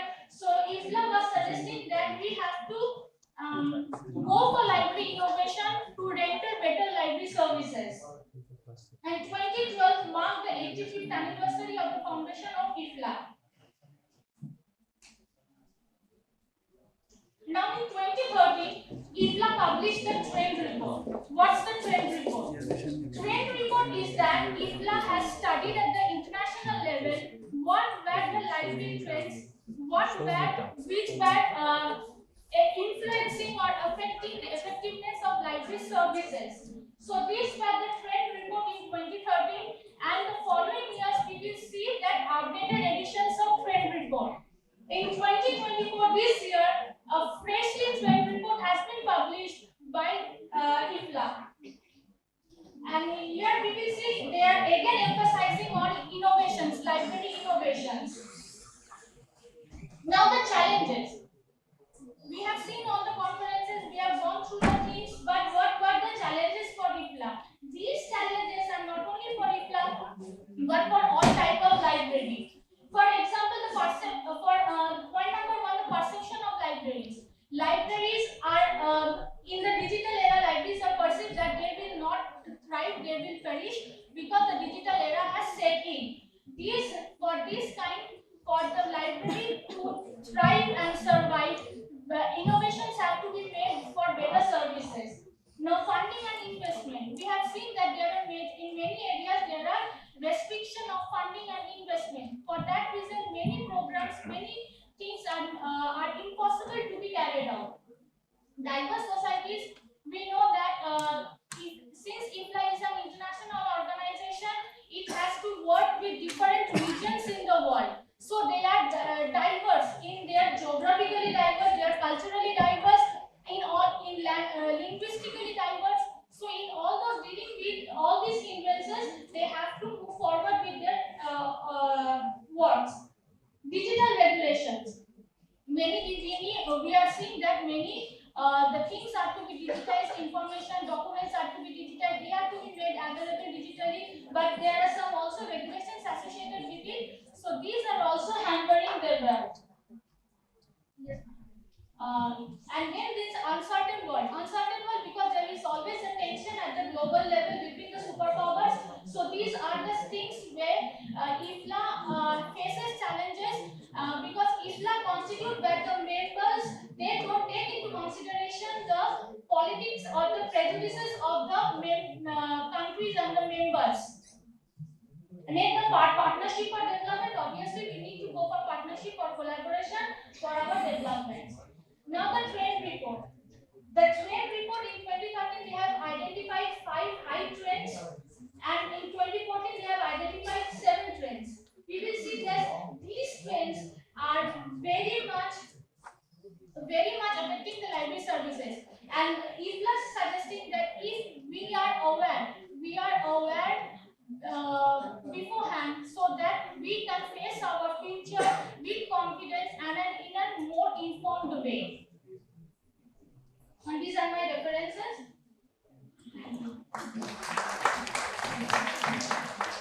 Next, Kubalika Mukherjee is Assistant Professor, Department of Library and Information.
Very good afternoon to you all, respected chairperson, my respected teacher, pictures of the dais. Here my presentation is Metamorphosis of CUCL, past and present. I am talking about the Central Library of the University of Calcutta. And so the entire paper goes in the comparison of the past and present. What was it in past and what is in today? So it is a huge, massive change, and the change has taken place not in one day. It is a journey of from the starting of the university 1857 to today 2024. Even yesterday also I saw the upcoming books which are getting digitized by the mother project of the digitization of the rare articles, and books are getting published from the Central Library of the University of Calcutta from the Division of Publication and our authority, so that it can be available for all, and the cost of each book after digitizing is so less we cannot imagine. And it is also very honorable that those projects have been taken place on those books, which books are very difficult to get today as for study, because they are almost 200 years, 300 years old and they cannot be used. So I have studied the little nostalgic study. So library was initiated then, but in the year 1873, it was actually started to take place, and over the 150 years, it undergone through several changes. So my objectives for this paper to study is to see the past library for revisiting the heritage of Calcutta University Central Library, what it was, and to see the changes in each area of the Central Library where the development of Calcutta University has been made, to compare the services available then and the metamorphosis took, and to see the development in collection and further progress of the library system of the oldest university of India, one of the oldest, to see the implementation of information technologies in the library too. So established in 1874-75 with only 3,500 rupees, as it is available now in our all the available documents from University of Calcutta Central Library. Fund was raised to 9,000 by the syndicate orders. Committee determined that these funds are very insufficient, and the university library suggested arranging additional resources from other libraries also. Funding distributed among the several subjects, not in a comprehensive collection. Existing specialists of the libraries, law, medicine, and other subjects were also possible. So the past of CUCL, despite the low revenue in those years, syndicate approved the committee's report. Library occupied Senate House, side room, that time. Then in 1904, improved library maintenance and book purchase funds, significant acquisitions of Fiscal's library, expanded the library's academic holdings. 1912, the library relocation and government contributions started to come. Library relocated to a new space funded by the Maharaja of Darbhanga, which we have the Darbhanga building today also. It was then university hired dedicated staff for library operations, and then 1 lakh for library development, Government of India had given. Library included 40 government publication distribution lists, and that time Vice Chancellor was Sir Ashutosh Mukherjee. He acknowledged the government contribution. So see the past pictures, quite a few I have got from the website also has given these pictures. How it was and how it looked like, but what we today cannot see, these are not there, totally changed. This was also again the past scene and the building. So it's shifted to Ashutosh building in 1935, and the collection of the university at that time, it was known as Maharaja Rameshwar Prasad Singh Library, and it was there till March 5, 67, and immediately on March 6, it changed. And now today the Central Library has to completely changed its route to end. We have this many departments, 8 campuses, 40 departmental libraries, and this is the database of the present books. It is taken from the already published data. So at today's date, it will be definitely more than this. And CUCL at present, we have the departmental libraries. These many laws I have listed. We have e-resources innumerable, where the most important things are like full text thesis, PRS dissertations, medical dissertations, minutes of senior provisional committee, syndicate council, report of syndicate, university acts, statute, ordinance, regulations, calendar, addresses, then chancellors, addresses, chief guest, vice chancellor. There are many, and on the other side also we have in the e-resources.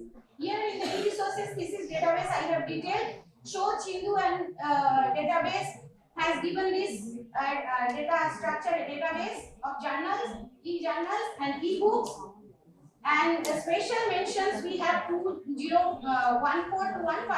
15. The silver sky was there that the Calcutta University Central Library procured the highest usage award from ProQuest. Besides, the Springer awarded with highest usage award for e-books and e-journals. Library at its digital and e-counters as foreign files for India, Pakistan and Afghanistan for the independence of partition in the Nehru era. Other resources are also there, the rare works display from 51 to 72. Digital lectures are available there with Dr. Rabindranath as a highlight in our basement. Braille section is used there. 11-story building, we have the conference room, smart video conference room. Kadamini Chandramukhi, the first ladies educated from West Bengal, Shabaglu and beautiful, their names we have brilliantly over there in the halls. Award-winning exhibitions, best practices including librarians' day celebrations, and other resource facilities are also there. Best practices in librarians' day celebration, India-Canada Education Summit and delegates from Sunday Library. Professional technical staff members contribute lots of teaching training works for the Department of Library and Information Science, and annual student training program we arrange every year from the Department of Library and Information Science students. They do their practicing, and at the end of their apprenticeship course, they get the certificates. And future visions, what we are thinking about, the pupils of the university, college and research institutes may use the library. The reading time may be at least till 10:30, because there are many people who come after their work to study in the library. Arrangement of video film library, arrangement of sports and games library, a children's section to bring children in this place. In this connection, I must declare, though Madam said so I skipped my literature review where several papers I had to discuss about who when supported the library development and fund and different committees, Kothari commissions.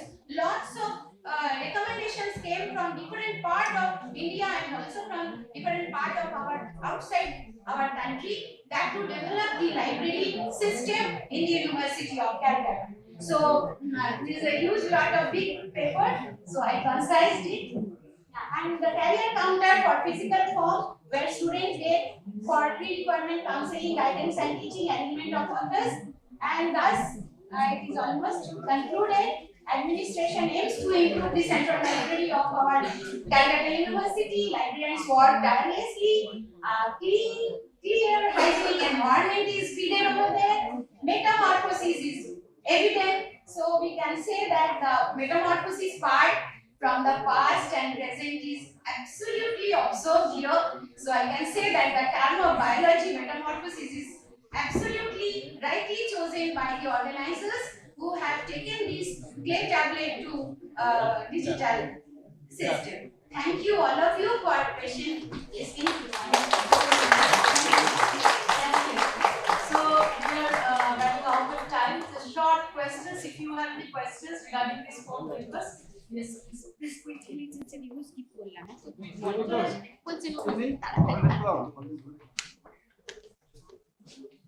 First presenters. Actually, not well just. You have already told that out of 22 colleges, 1 college they just have the conservation lab. And usually in which college? they just have the conservation lab. I don't know actually in college whether there is a conservation lab is present or not. I don't know. That's why I just curiosity. হ্যাঁ sir আছে মানে আমাকে কোন তাহলে college Google ফর্মটা দেখে আমি যে দিয়েছেন একটা কলেজ এইগুলি জানতে চাইছি কোন কলেজে আছে আমি জানি না এইগুলি স্যার একটু চেক করে দেখুন এটা আমার কিউরিওসিটিতে বললাম আর কিছু না আর একটা সাজেশন ভূগোলিকাকে বলবো nice presentation but one thing is just if you show at the past how many staff they are working in the central library and all the campus library and at present many of them has already been written. So now how many staff they are working now and within that stipulated budget and shortage of staff they are presenting a nice job that if you can improve. So I think it's a different good thing. Thank you, Professor Maiti. He's rightly pointed out this thing, but since this is a global problem and our national problem also, everywhere we are having downsizing and there is no recruitment. If I talk on that, then the budget, recruitment, everything will come. Besides, the time constraint did not let me tell about the Ashutosh museum collection and about all the other collections and beautiful rare collections we have in the central library, and it is very difficult time we are having with 1/3 staff member to run this library. I don't know when we will be able to have properly supported staff and properly guided financial support for this library, because we need huge lot of money which is very difficult to get. So these are my I could not just indicate in my paper. Thank you. Okay. Thank you. Yes.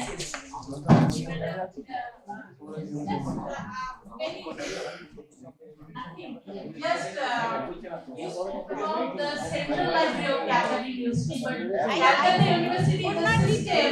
There are other campuses and I showed collections, and that you have to, when you are going showing the slides, there you have to mention. Absolutely. Time constraint. So that's why I did not go to the department of libraries in detail. So she will make it up in the future.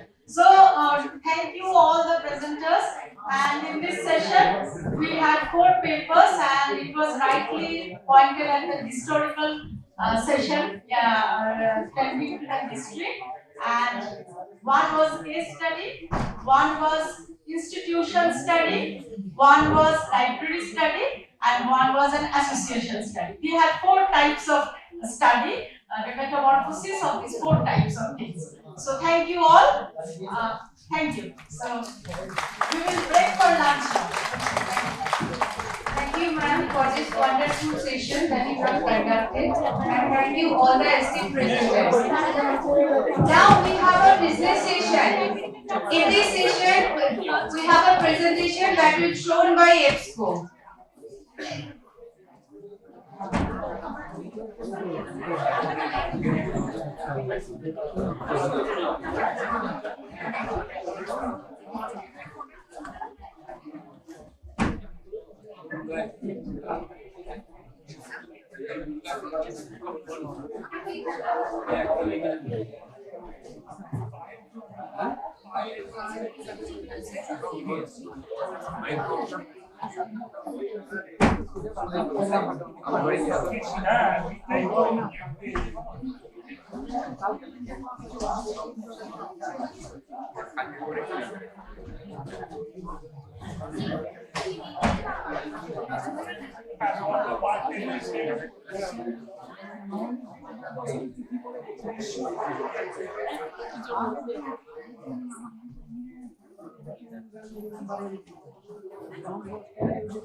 বাড়িতেই চলে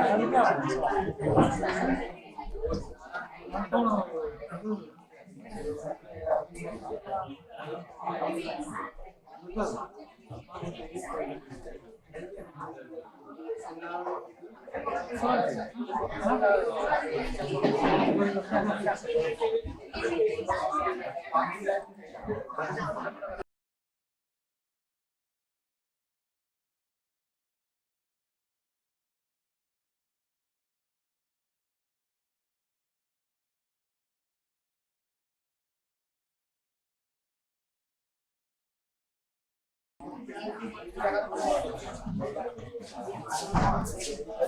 for giving us this opportunity and privilege to present in front of you.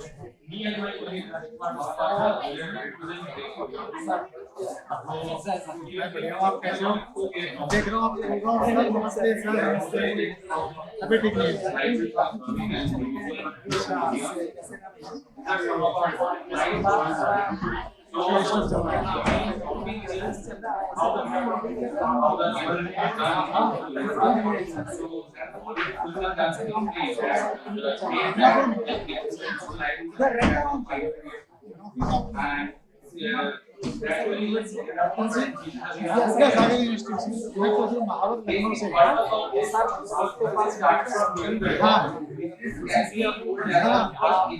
मैं देखा मेरे तो साहब है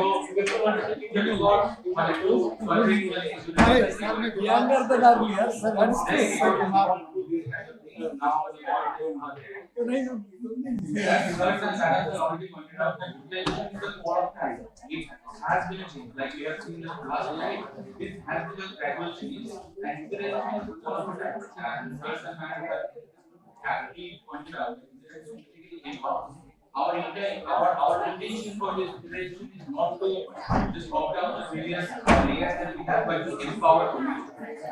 So, what ideal library wants? They want a dedicated department for the e-resources. We want the world-class resources, one-stop search engine, mobile access, remote sign-on, so that the restrictions of the researchers should be restricted in terms of our physical location, and definitely the analysis. So, EXPO is trying to provide you all of you all together. We are trying to give you a modular approach which you can have. आपका address बताना mail address यहाँ system में डाल दो इसमें type कर दो mail address इसमें टाइप कर दो टाइप करके सेंड कर दो इसको So we are trying to provide, we are trying to make the life of researchers pretty easy. We are trying to create a very easy to use and easy to navigate user-friendly UI. So for example, some of the works that are there, these are all the live websites that you can go and check. Vidya.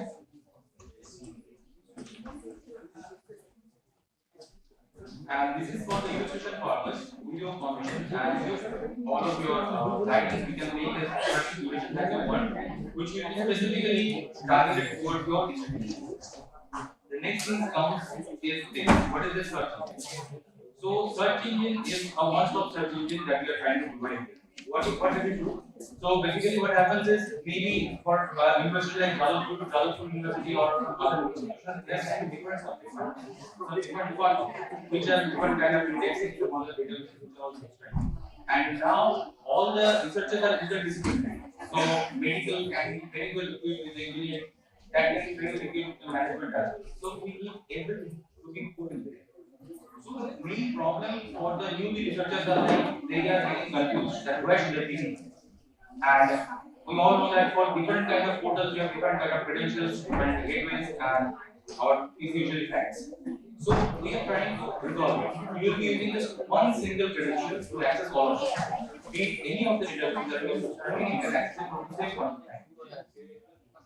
You can have your subscribe content, purchase content, open access content, as well as own content as well.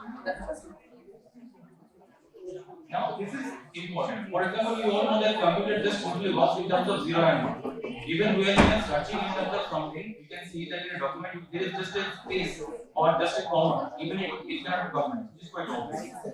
So that's why the typical search that works in different fields will not be very relevant for the academy because we have to be relevant results now. So if you provide the relevance to any matter, what it does, it basically gives the emphasis on the subject. Then it has the titles, then the keywords, then the abstract, and then the so whenever you are searching, you get the exact result that you are wanting to find from relevant, not only in terms of the population of the keywords that you are. Natural language processing is like you can be considered directly any artificial intelligence. So what it does, it basically takes the concepts and the stories to that vocabulary. So, for example, an example is given in the later of the speech, that is the UAV. So, whenever we are searching in a typical search engine, UAV only be going to find Google Maps. But this thing is smart enough to predict that person who is searching, basically searching might be for more from the natural language processing, these are intelligent enough to understand that when I am writing something, it is not only showing the research papers, but it has understood that particular journal is there, which is called Nature from AAA, that I am searching. The next one is that inspect, it's an indexing for engineering. That also is eligible enough to understand. Third is social media marketing. So they understand what you are actually finding. It gives them more relevant, not in terms of the population of keywords. Just to give you an instance, maybe I am just a newbie who doesn't know anything. I am just trying to write something, I'm putting so many keywords in there.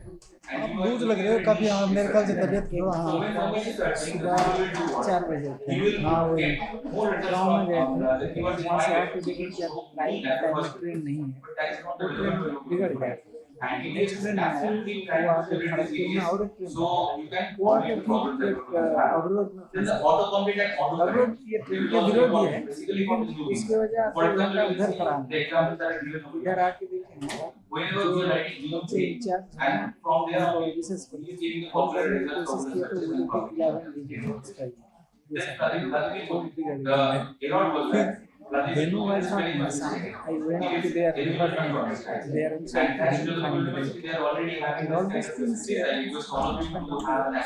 मेरी तबीयत खराब है। मैं क्या है कि 15 को जाने का था ट्रीटमेंट करवाया कल आज रात को निकला। हाँ हाँ so रिपोर्ट कराना पड़ा तो फीवर हो गया वो शायद डेंगू हो गया।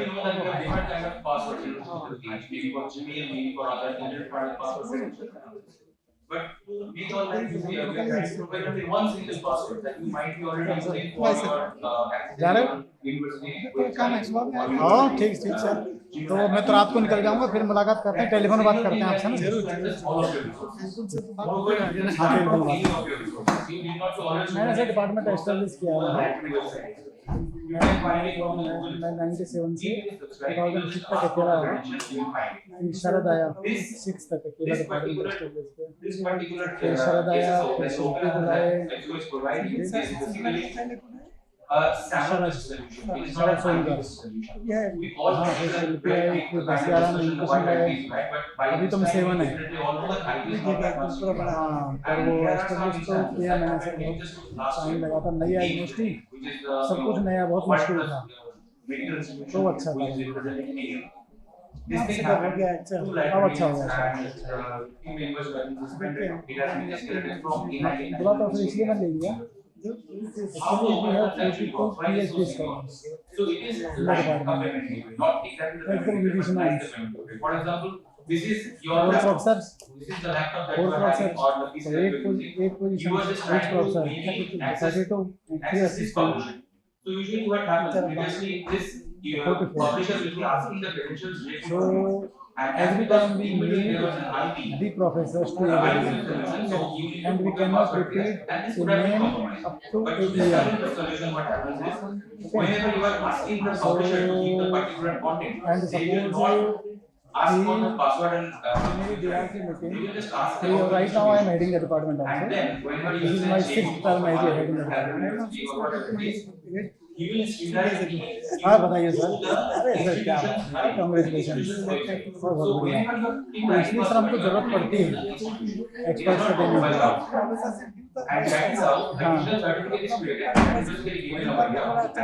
अभी कब से दे दिया? बस बताइए सर बहुत बहुत मेरा सर सोचो 11 से 90 से मैं टीचिंग में 90 more than 11,000 plus known publishers. You can see some of the name over here. looks Mobile access is there. It is very much evident in terms of the mobile access. So mobile access is very much important for the researchers. So there are some functionalities that are not going to discuss these details, but you can see some of it. You can see the previous and save it. And same thing that you have in terms of using the library website or physically. You can also book your ebook access. And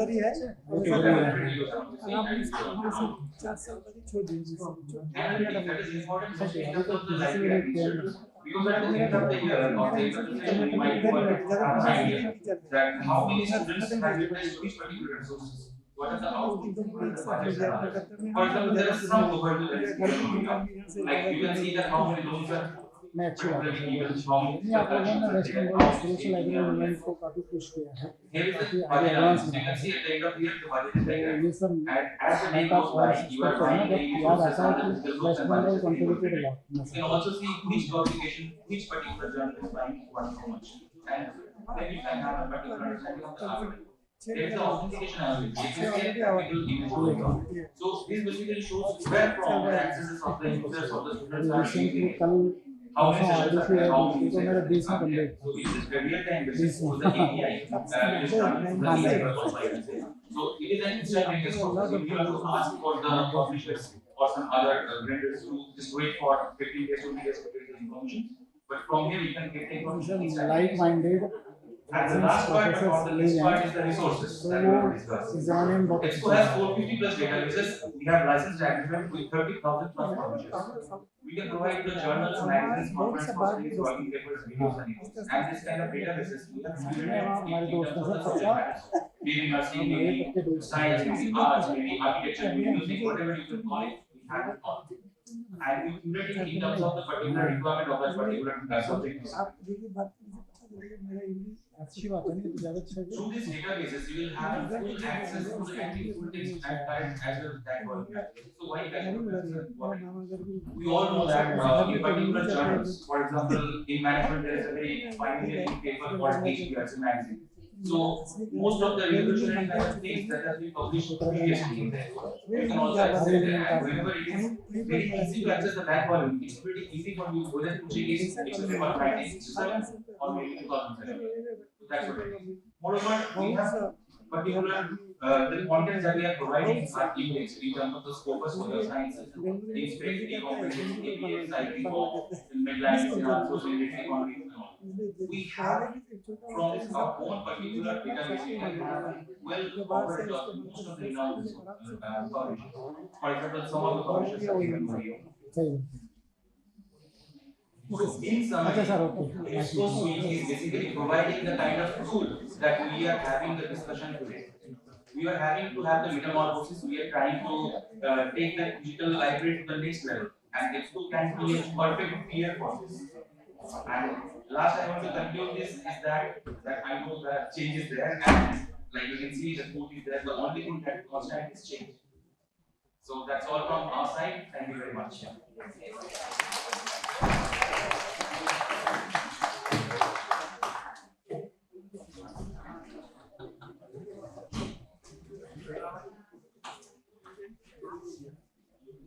Now we will go for the lunch and come back with sharp 3 p.m.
দাঁড়াতে পারছি না। হাফের মতন লাগবে কোমরে একটা লাগে continuous I করতে request her to come on the dais and take যত ইচ্ছে হাঁটুন আমাকে ডাক্তার বলে যত ইচ্ছে হাঁটুন তোমার এসে যাচ্ছে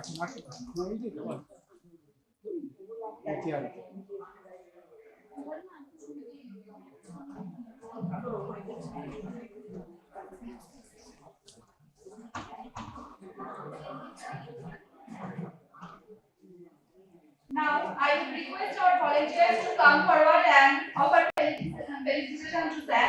ছাত্র কেমন আছে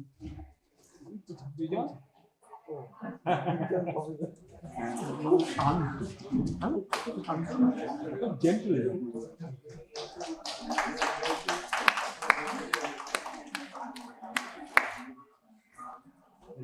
খুব জোর বাঁচিয়েছিল বরফ খেয়েছিল খেয়ে কোলাপস করে গেছিল ইয়েতে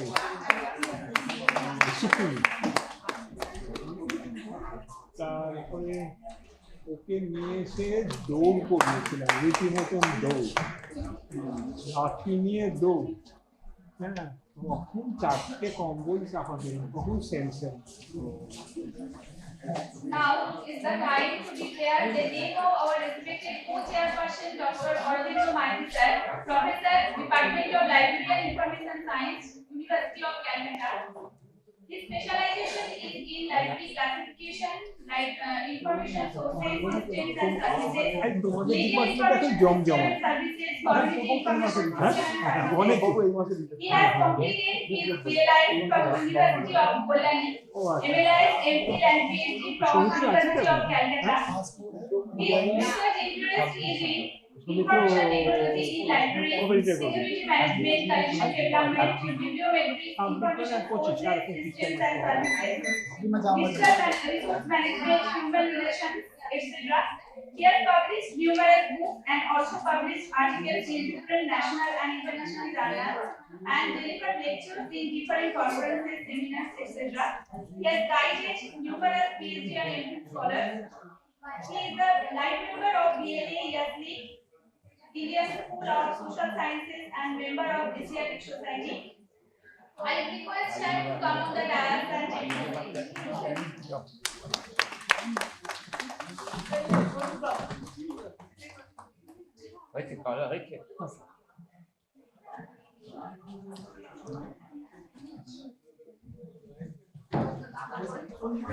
Now I request volunteers to come forward. আগে যখন বাড়ি যেত তারা তলায় দাঁড়িয়ে থাকতো আমার সঙ্গে খুব আড্ডা হতো এখন এখন সাঁতরাগাছিতে ক্লাস কিনেছি বাড়ি কিনে সাঁতরাগাছি ভেতরে ভেতরে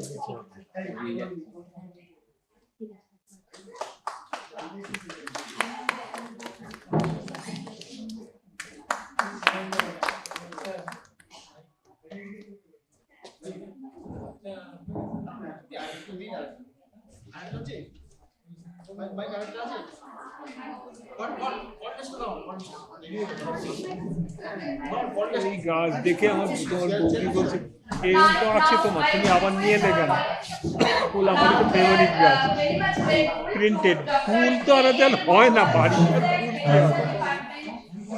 এইগুলো খুব ভালো দেখতে Library and Information Science, Baba Saheb Bhimrao Ambedkar University is among us to deliver his thought-provoking lecture as an invited speaker of this technical session.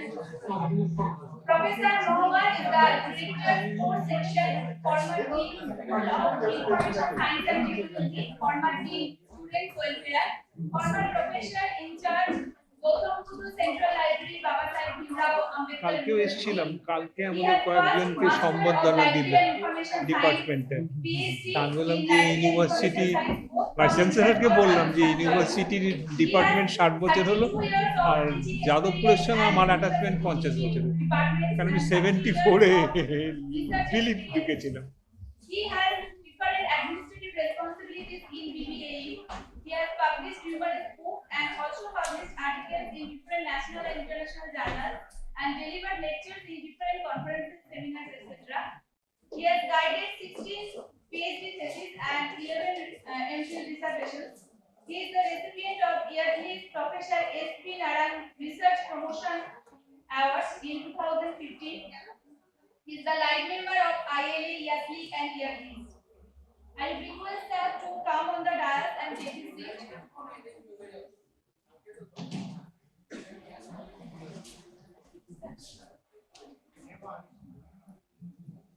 Now I would request our volunteers to come forward জুয়ানের family and কোথায় থাকে felicitate আর sir. কি জানো না? ছেলে পড়ে ওই ইয়েতে বেসুতে মানে আইএইএসটি। ও আচ্ছা, মেয়ে ছেলে ছেলে মেয়ে চাকরি করে স্কুলে। কোথায় পড়ে? মেয়ে স্কুলে পড়ায় স্কুলে। আর মেয়ে টিচার স্কুলে, স্কুল টিচার। আর মিসেস তো রিটায়ার করে গেছে, মিসেস মারা গেছে। তাই নাকি? Very sad. আমার কাছে খুব আসতো যখন মেয়ে ইংলিশে ভর্তি হলো না, তো আবার আমাদের পাড়ার লোক ওই বুড়ো শিবতলাতে বাড়ি ছিল আর কি। Now I would request Professor B.K. Chaudhary sir to take charge of this session. I would like to invite them in our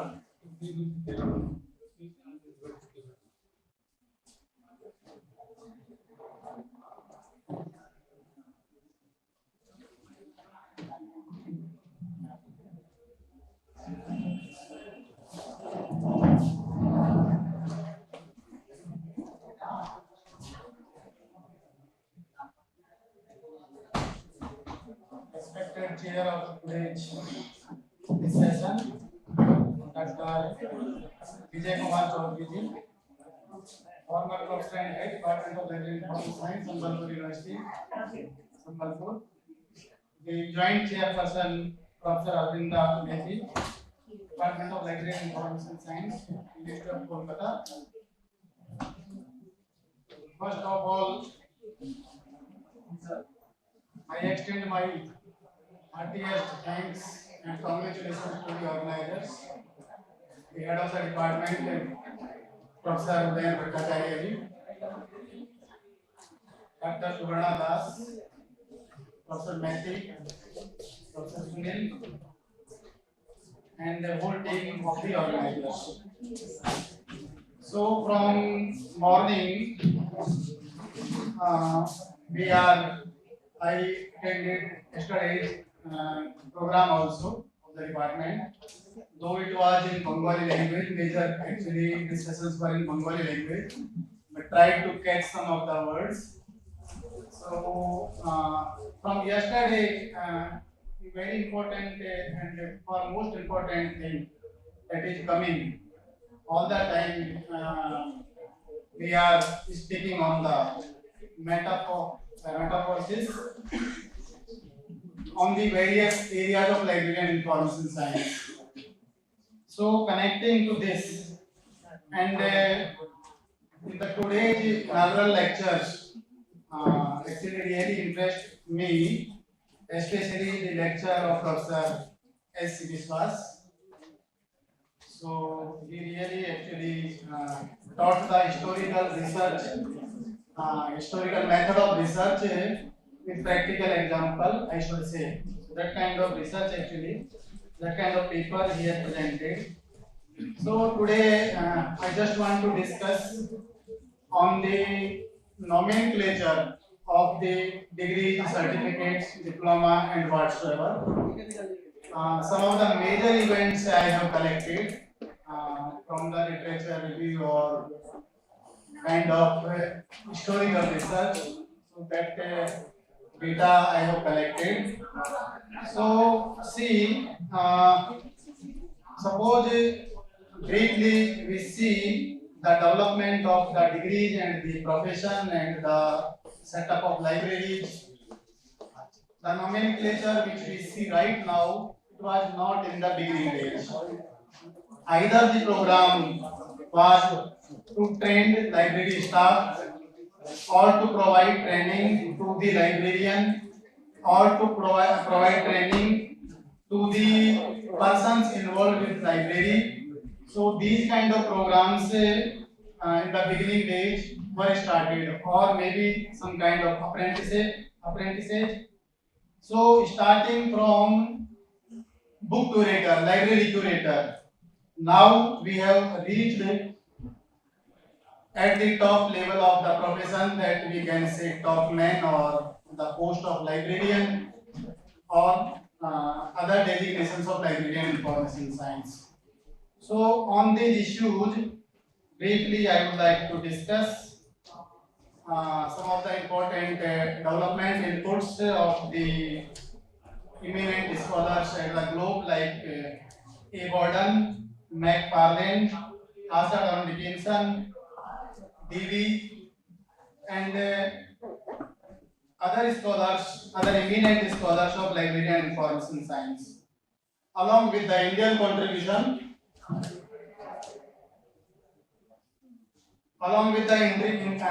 contribution in India, starting from Shivaji Gaikwad III. So that was the era, that was the time for the to start a library movement, to start various courses, to start spread the library and information science.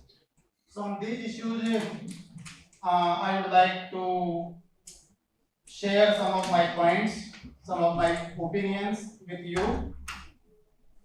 So if you see, as I told that ancient Indian civilization, libraries were there. Libraries were there, though not actually these institutions, these setups were not known as the libraries.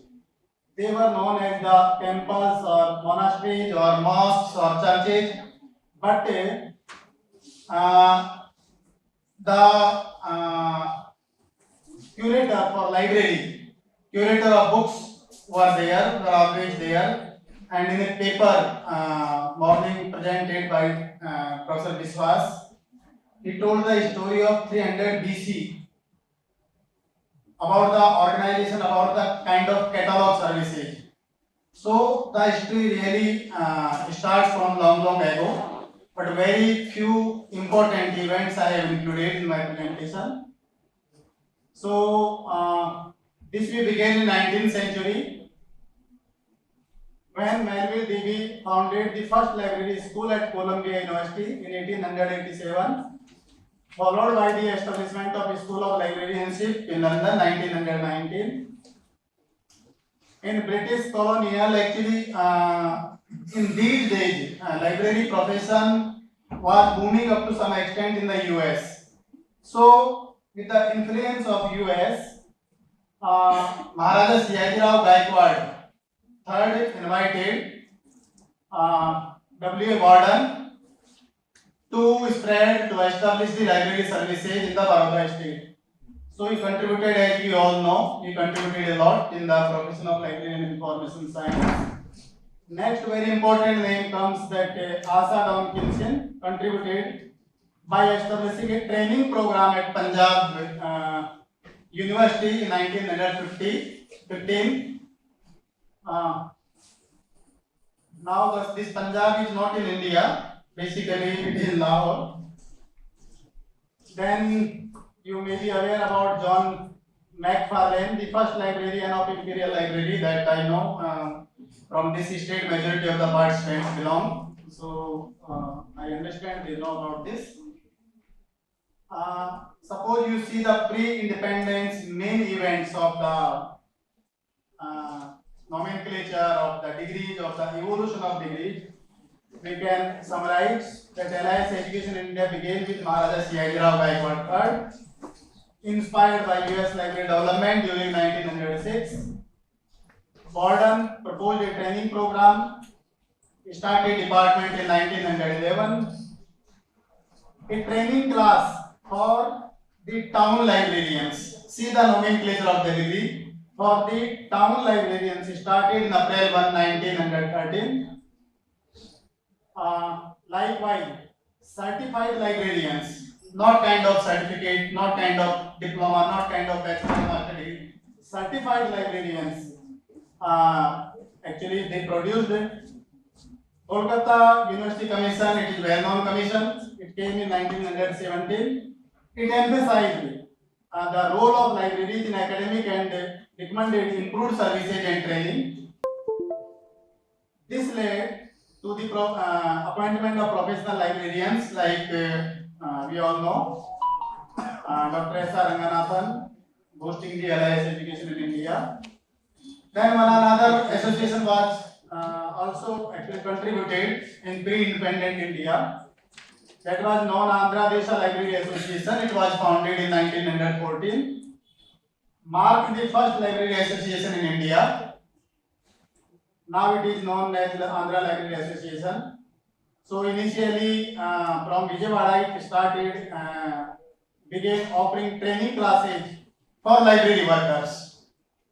So actually I am emphasizing on these designations: library trainings, trained librarians, trained library staff kind of nomenclatures were there in the beginning days. In 1915, as I told, Asa Don Dickinson reorganized the Punjab University Library and launched a university level library science course. Most probably, it was the first course of its kind in India. This course was started with 25 lectures, and these lectures basically were on the classification, cataloging, bibliography, book selection, and library administration. The librarian training program was also introduced in Bangalore in the year 1920, led by Devan and Vishwasvaraya. And again, the Bengal Library Association, established in 1925, promoted social education through libraries and initiated library trainings. Likewise, in the year 1937, the Bengal Library Association offered a month-long certificate course in library science. A month-long certificate course in library science that gained recognition and expanded its curriculum later on. The Madras Library Association organized a seminar, a summer school and certificate course which was started in the year 1929 with Dr. S.R. Ranganathan as honorary director, and it ran up to 1937. In 1935, Andhra University introduced library science education through summer schools and regular courses, which were interrupted and restarted in 1948. The same year, Khalifa Muhammad Asadullah established a full-time diploma course in a librarianship at the Imperial Library in Kolkata, and it is significant contribution to the profession of library science education till 1946. See, these are the major actually changing institutions, changing era in the profession of library and information science in India. So the three metropolitan cities, University of Madras, University of Bombay, and University of Calcutta. These three universities started some kind of course programs, and Banaras Hindu University also, BHU also started some kind of program. Library science education since independence. So we can see the University Education Commission established in 1948.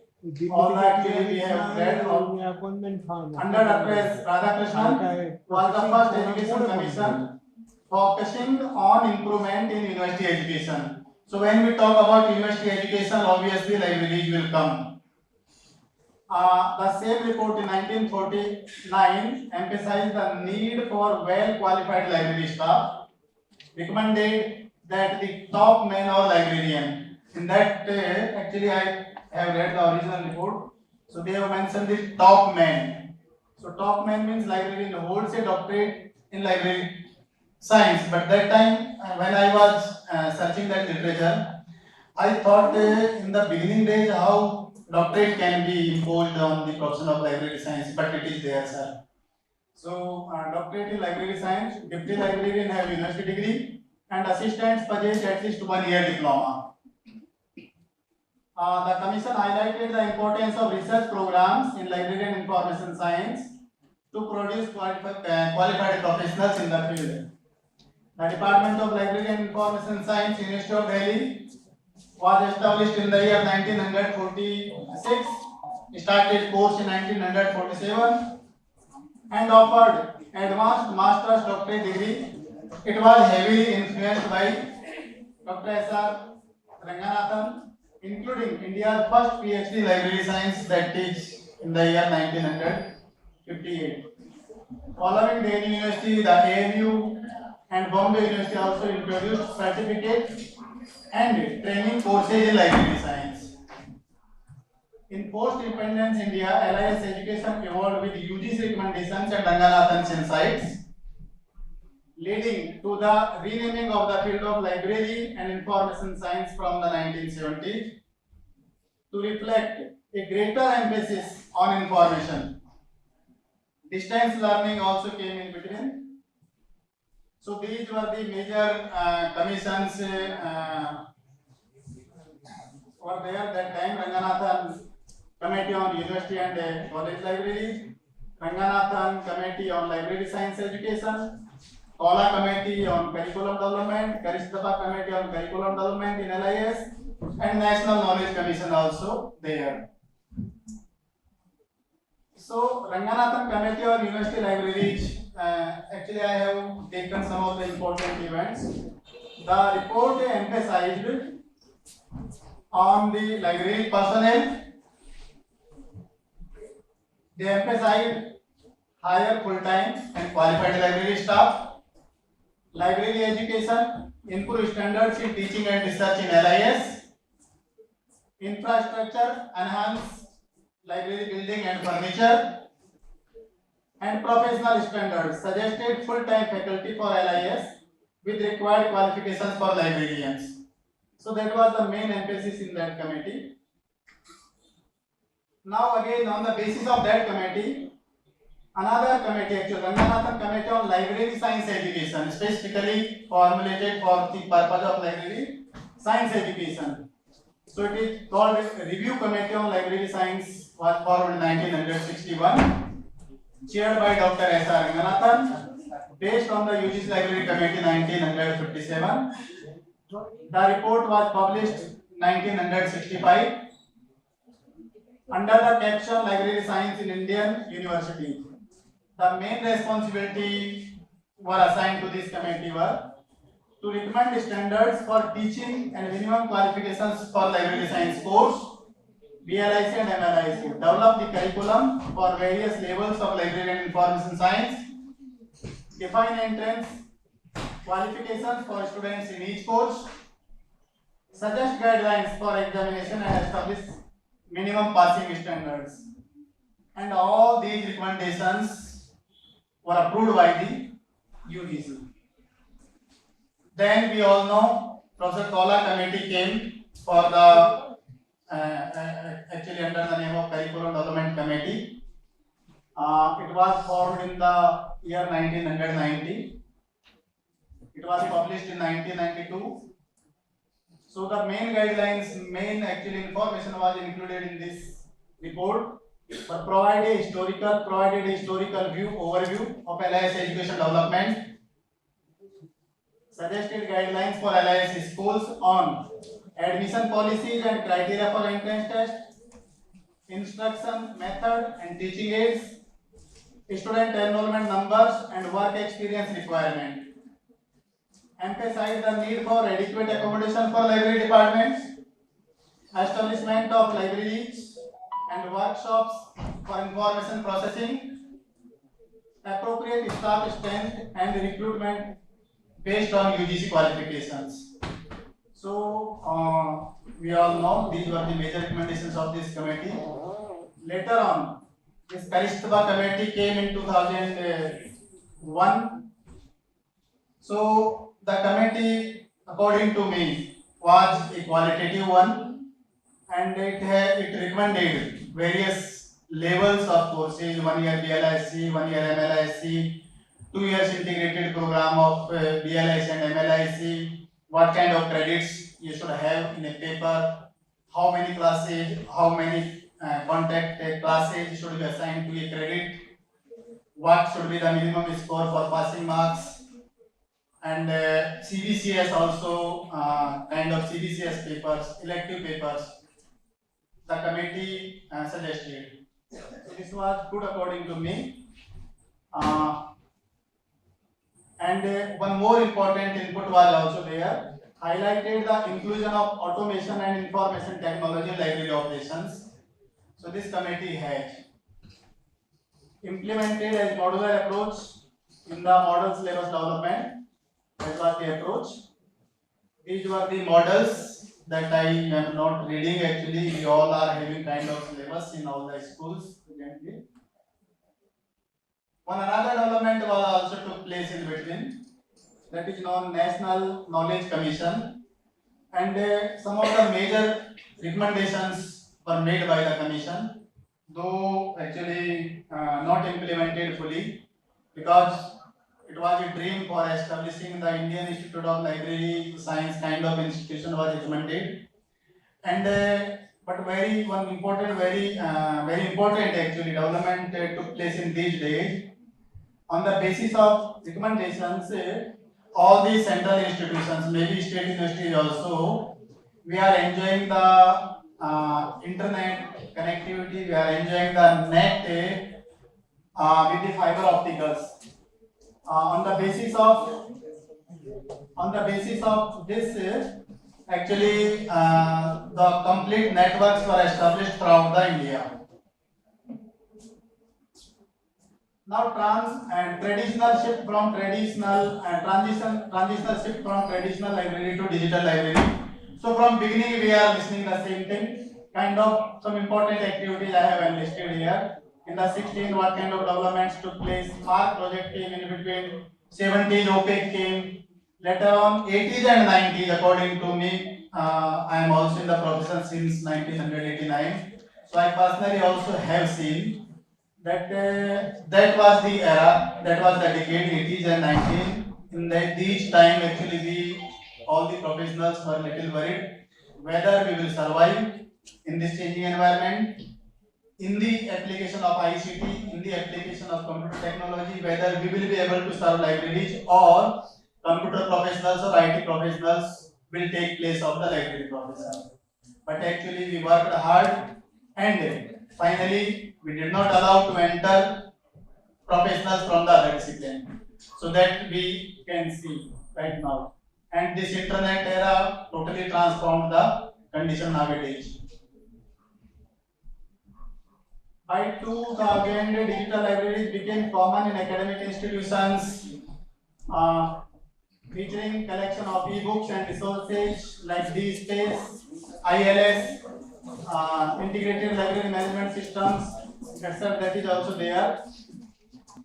In 2010, libraries prioritized user experience, enhancing digital promotions with advanced search options and virtual reference services.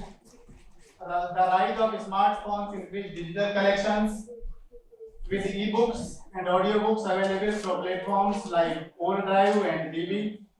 Libraries also used data analytics to personalize recommendations and above improve collection developments. Actually, this concept maybe the youngsters don't know how actually library economy is there, because nowadays we know the library and information science, but initially actually this library and information science was also known as library economy, and it is used in DDC also in many of the places. So that is also there. I have explained actually he has used in many of the editions. DB has used in the term of library economy. So that is there.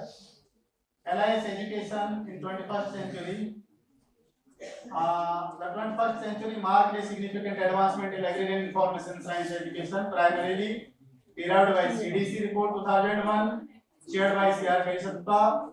As I told you, this report aimed to address deficiencies in existing curriculum and develop a new model that emphasizes a 2-year integrated master's degree in LIS.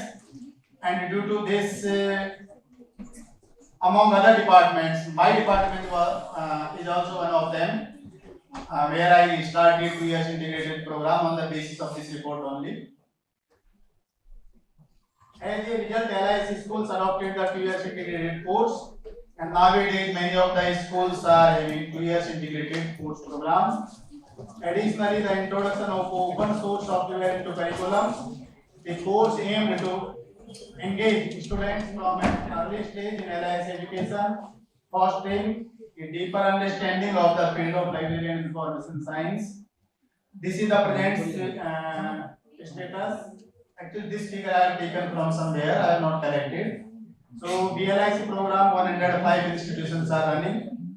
MLIC 17, 2 years integrated 21, MPhil 16, now it is discontinued. It was PhD 46, DLIT 2, associate courses in information science 2.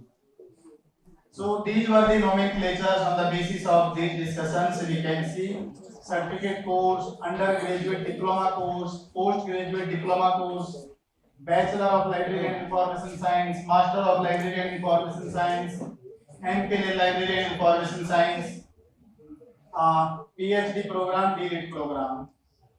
Now, having these discussions, brief discussion, I personally see the challenges in front of profession. So these are the challenges actually really we are facing. Independent course. Actually, we don't have any kind of independent school or kind of independent setup in the name of library and information science. We are associated either school for information science with school for information science and technology, or faculty of arts, or faculty of social sciences, or school of social sciences, etc. Suppose you search all the departments, even now, you will find they are running their courses under various different kind of schools, different kind of faculties. There is no similarity.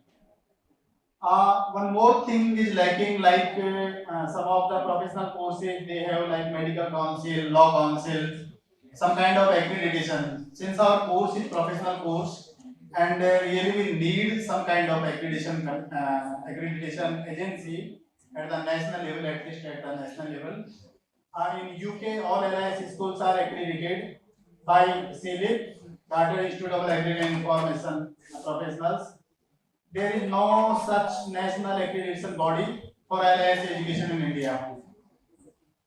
Lack of infrastructure is also there, we find there. And one more important thing is lacking before the profession, that is this CDC report. We know the second CDC report was published in the year 2001, and after that almost 23-24 years already have gone, and a lot of societal changes are there. In the research, many of the statistical techniques we have involved. In survey techniques, many kind of softwares we either adopting or have been adopted or are existing. So, keeping in view the societal changes, keeping in view the software developments, keeping in view the advancement and this computer ICT based knowledge of the new generation, I strongly feel that one CDC report, the CDC committee should be there at the UGC level, which can incorporate all the latest contents of library and information science. See all the departments which are established and which are located at the some kind of places where facilities are there. There we are adopting. There, up to some extent, we are incorporating the latest technology. But the problem goes bad to worst with the lower setups. They don't know, suppose some of the colleges, some of the interior universities, some of the interior colleges, they are having library science course. They don't have kind of BPGS or BOS advisory bodies. So they sincerely take help of these kind of committees in the formation of their subject syllabus, to adopt the syllabus. But right now problem is that they are bound, we are bound to take the 23 years back old syllabus in our courses. So that is also there. Curriculum revision, this actually though many of the committees have recommended many of the times that I have already have discussed. So a number of universities and institutions have initiated library information science education and training program. Many universities and institutions have changed the nomenclature of LIS from the certificate course, from the trained librarians, from the curator of librarians, from the book curators. Now we are for the library and information science, for the bachelor of library and information science, for the master of library and information science. And finally, actually, up to some extent, we are supporting the implementations of NEP 2020 because the NEP 2020 speaks on MOOCs and SWAM, on credit courses, all those things. So, library indirectly help in achieving these credits and these courses. So that kind of involvement, that kind of inclusion in the syllabus also, according to me, is required. And these are the references. So this was the metamorphosis of, in broad metamorphosis of library and information science degrees. And suppose this I have 2-3 minutes time. I want to discuss morphology of my department also. With your permission. So, I am Professor T.L. Mahawar, as I told. I started the Library and Information Science Department in the year 1997. The university was established in 1996. So, I was the first faculty member selected over there. I started course of Library and Information Science, 2 years MSc Information Science course in 1997. And this course ran up to 2003, but due to some technical problems, I was bound to convert the MSc Information Science in 2 years Master of Library and Information Science. So from 2023 to 2014, I was having integrated Master of Library and Information Science and heavily influenced with the report, CDC report of Professor C.R. Karishatpa. After that, right now we are in 2014, again we have bifurcated. So now we are having 1 year DLIC, 1 year MLIC and PhD program. So since last 8 years, since I established the department, like the big guns, big dignitaries are sitting who were involved in the establishment of this department. So actually it gives a different kind of pleasure when you establish any kind of department. So right now we are 7 faculty members, 4 professors and 3 assistant professors. We have well-established library, well-established lab, computer lab is also there, and we are having 44 PhD seats. So again we are going to advertise 11 PhD vacancies in a day or two. So and the product of my department really are clearing net GRF. Almost every year, I can say 15 to 20% students are clearing net GRF in every examination. So that kind of little morphology I have shared, metamorphology of my department. With all these words, thank you so much. And once again, I extend my heartiest thanks, heartfelt thanks to the organizations, especially the head of the department, Professor Udayan Bhattacharya ji, and other faculty members of the department, and the senior professionals, senior professors of the subject.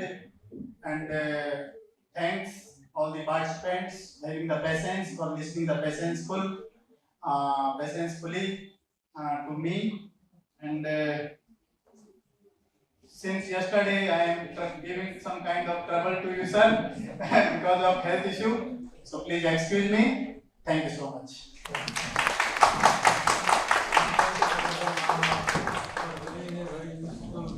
Informative and meaningful speech, elaborately explaining the English education, the establishment of LIS education, and highlighting the different guidelines, recommendations of different committees and commissions, and in detail the CDC report of 2001. Once again, I wanted to extend my thanks to everyone. Now,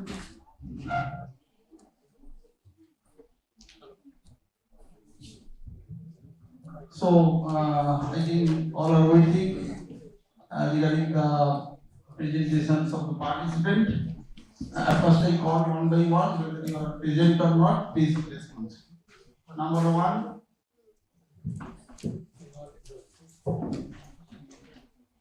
Sonali Dapsi, that you are present. Number two, Nilima Pal. Okay. Next one is Susmita Sarkar Vasu. Third one is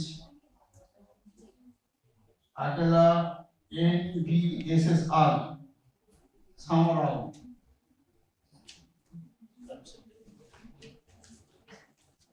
Next, Ruksana Sultana, absent. And last one is Manas Kumar Ganguly. How you are present? So, number 1, 2, 3, and 4. 4 presenters are there. And I just request our convener sir, how long this session will continue? 10 minutes. 7 to 8 minutes. 7 to 8 minutes. Okay. So at first I call Sonali Dapsi to present her paper. So I just request her, please present your paper within 7 minutes. And at the end of the session, I just request all the participants, all the degree candidate participants present here. There is a question answer session. After presenting all the 4 participants, the question answer session will start. Okay, Sonali, please start.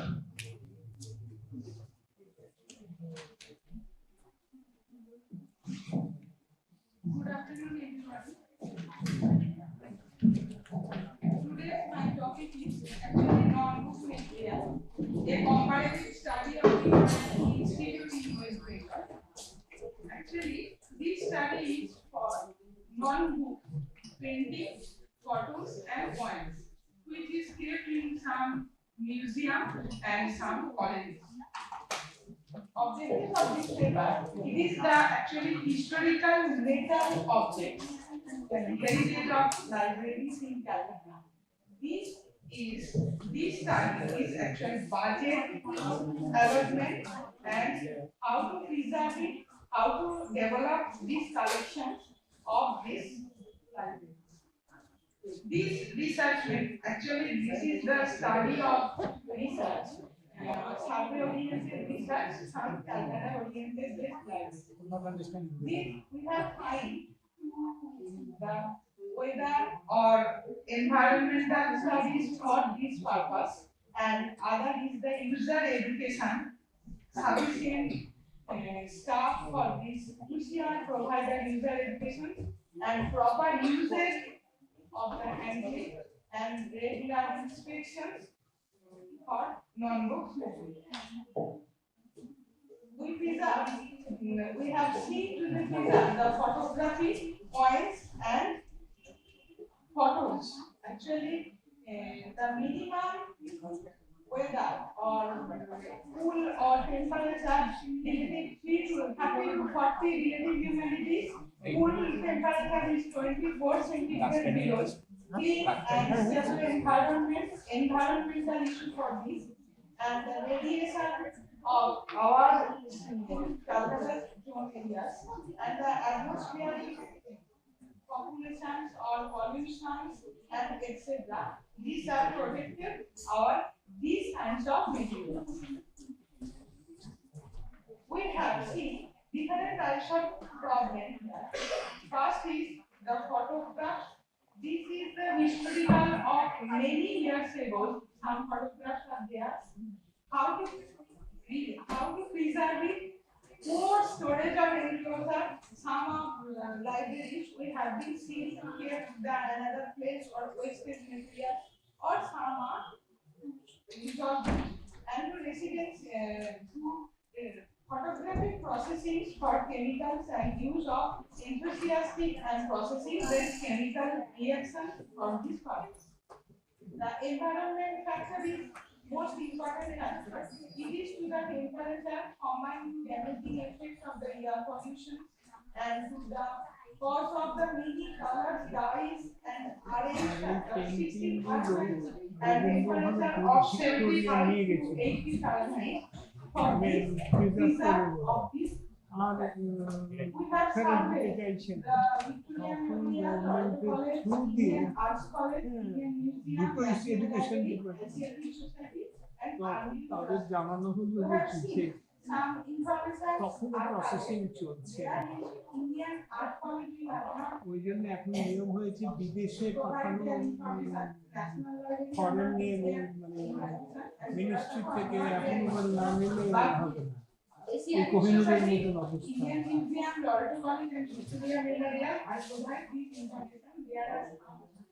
photos and points of for Victoria Memorial we have been seen here. And actual survey area, Victoria Memorial, Water College and Indian Museum and Asiatic Society. These four institutions we have been seen many years ago, 1906 for Victoria Memorial, 1912 for Loreto, Indian Museum 1840 and Asiatic Society 1784. These four informations, total collections of non-materials, total collections of materials, but painting of Victoria Memorial 20,000, Loreto College, higher education department আগে ছিল তো home department তখন অনেক restriction রিসার্চের জন্য সুযোগগুলো ছাড়লে তখন অর্ধেক কাগজ পাওয়া গেছে নায়ার যা করে দিয়ে গেছেন তারপরে কিন্তু না মারাও গেলেন কিছু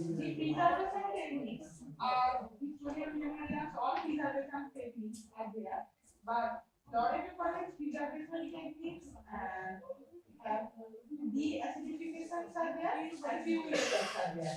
Indian Museum, all things are there, but Asiatic Society is de-acidification, fumigations and other preservation techniques are applied for this.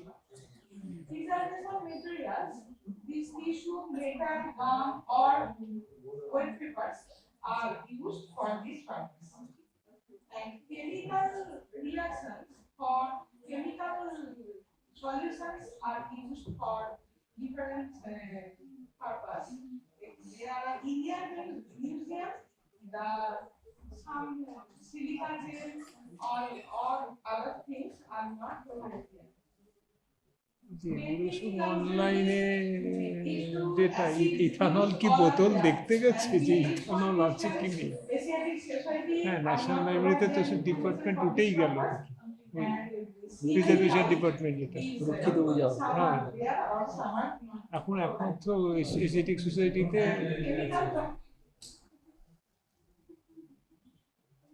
Victoria তো রবীন্দ্রনাথের জিনিস রবি ঠাকুরের ছবিগুলো নিয়ে গিয়ে আর ফেরত দিচ্ছিল না জোড়াসাঁকোতে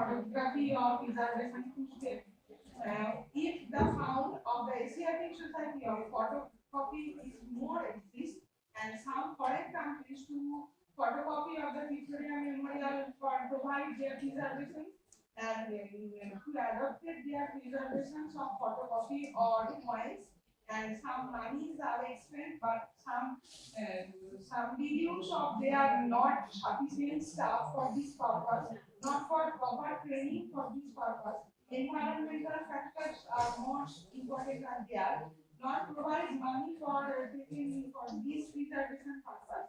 So this kind of research are more useful for future.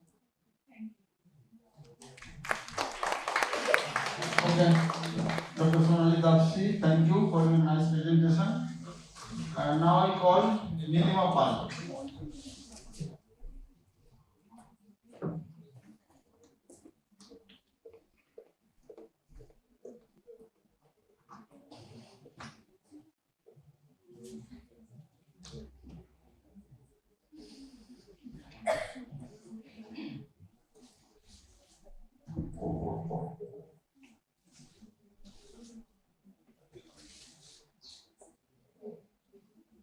Good afternoon, everybody. Today, my topic is efficacy of institutional repository in digital era, role of academic library professionals. So, introduce the topic. First, let me say that today various academic and research institutions as well as institutions like this are interested to adopt disseminating and preserving information. Hence, the need for the preservation of knowledge and dissemination of information led to the establishment of more and more libraries with repository from where information can be retrieved in future. The educational institutions are always maintaining dynamic reachability via the internet, to which the term digital repositories is attributed. The digital repositories are one of the most cutting-edge digital institutions on the internet, and these repositories have emerged in order to ensure free access to information initiatives, the most well-known types of which are institutional digital repositories, which always applied in a university or in a research body. So, now the term digital repository is a mechanism for managing and storing digital content. Digital repositories can be divided into two categories. First one is institutional repository and second one is disciplinary repository.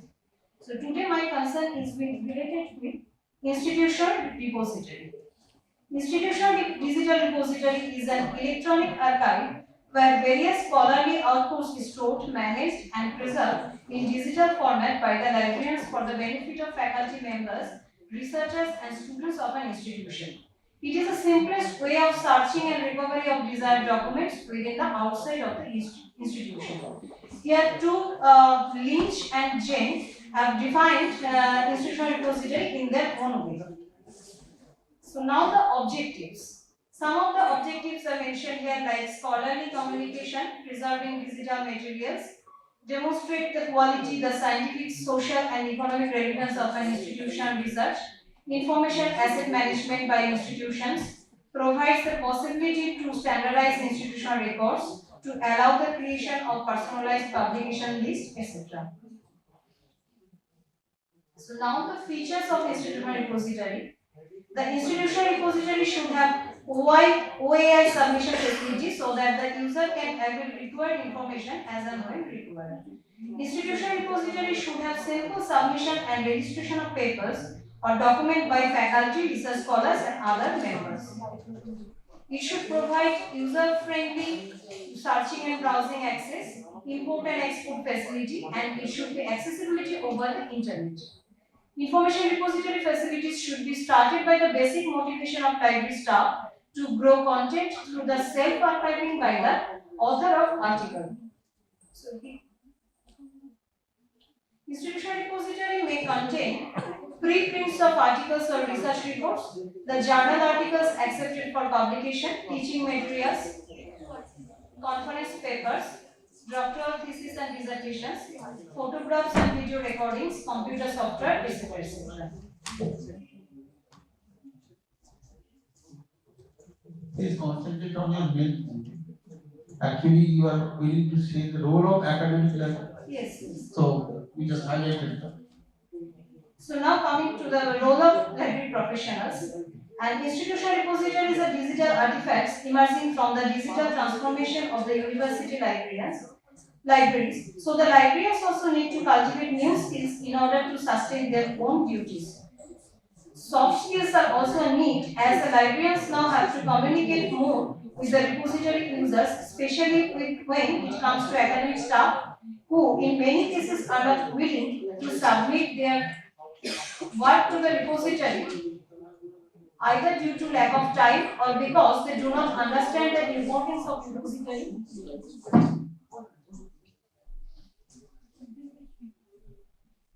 or even because they do want to publish their work via well-organized publication. For an information repository to succeed, it is essential that library professionals should be involved in its planning, implementation and operation.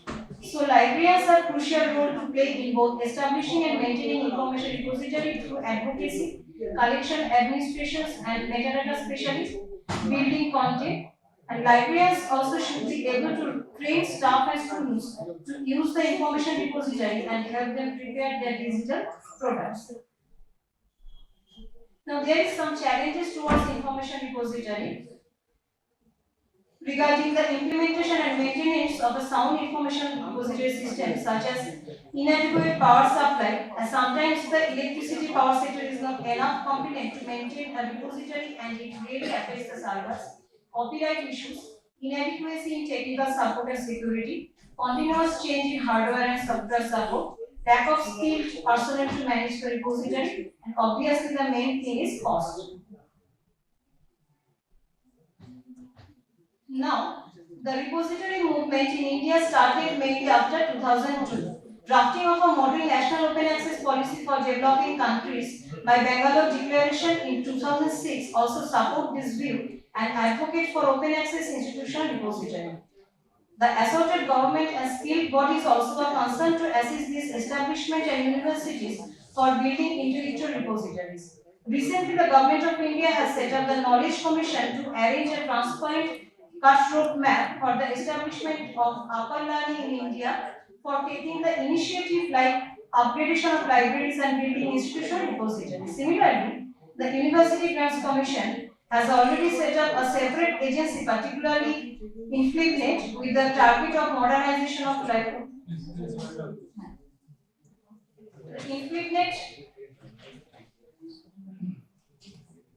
Society for Advancement of Library and IP, SALIS, and Indian Library Association also are concerned in modernization of libraries, coaching and fixing the information retrieval system.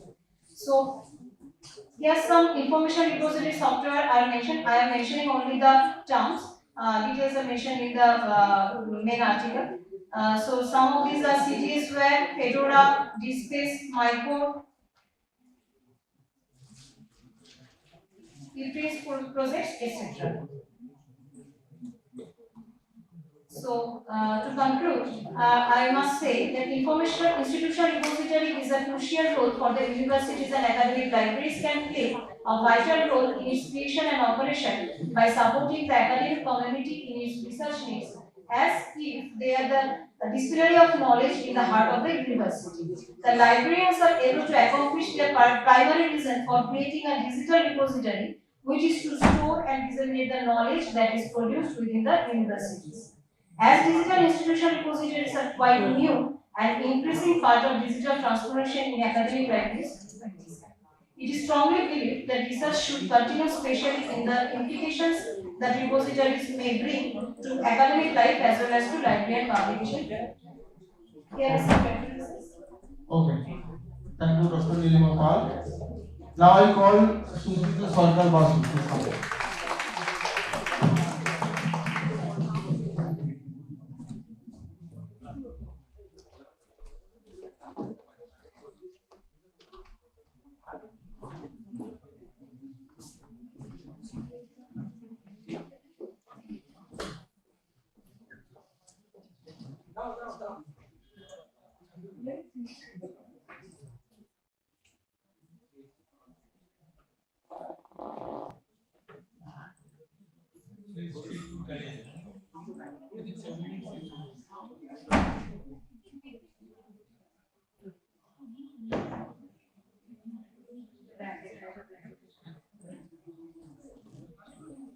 Respected dignitaries on the dais and off the dais, and my dear audience.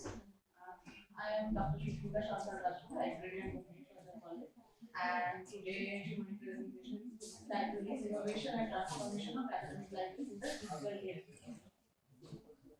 My agenda is first of all the changing context of the libraries, then what are the innovations already happened in some of the libraries and what can be done, and how can the academic libraries be transformed, implementing the innovations. As all we know that libraries are nowadays working as a multifunctional knowledge centers, and academic libraries also operate in nowadays operating in a digital context. A huge digital informations and resources.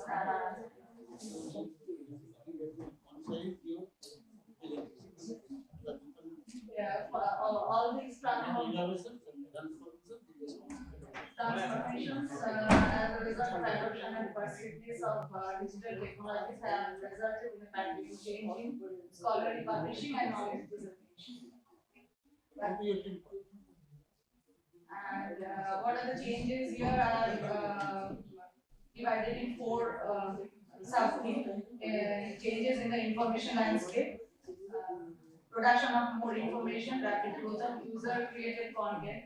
As all we know, every day we are creating contents. We are making reels and we are making YouTube contents. Every day we are users are creating contents. Changing in the methods of accessing, using and interacting, strong and more integrated ties between people, communities and information resources. This is the information landscape. And changes in the social interaction, information is becoming a social product. More people are getting involved in the direct access to information. And crowdsourcing enables more user share and publishing problem solving. And the advent of new technologies, both connected technologies and mobile technologies have come to the information sector. Empowerment of users to access information directly and instantly. We are all using more and more gadgets for getting the information and provision of instantaneous access to information, the instant messages. We are every day using WhatsApp, instant messages, blogs, RSS feeds, links, Flickr, streaming media, podcasting, tagging, and social media. And the number four is changes in the service context. Declining budget of libraries, as all we know, this is a national problem. Decreasing workforce in libraries, changing communities of users, policy of providing the information just in time, whatever we need, just we need now, and delivery of services, so resources and materials, and knowledge management rather than collection management. Whenever we are dealing with printed documents, we say that collection management. But whenever we are dealing with different type of resources, it comes over the knowledge management. Now, innovations, what are the innovation techniques we can implement or already have been implemented in some of the libraries? Here, libraries play an unique role in the ecosystem of innovation. This I am skipping because now, whenever we entered into the COVID period, we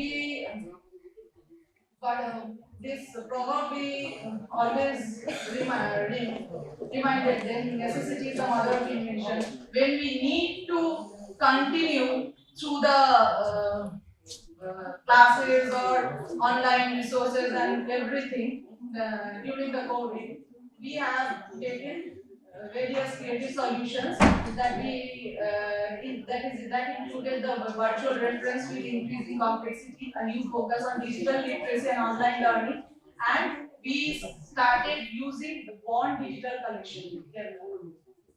And publishers allowed the libraries also to get the remote access free. And librarians became familiar with his proxy, benefits and shield. These are the platforms we use. Now, information commons, it is a physical space usually in an academic library where all can participate in the process of information research, gathering and production. The term common means to the land that is shared by all.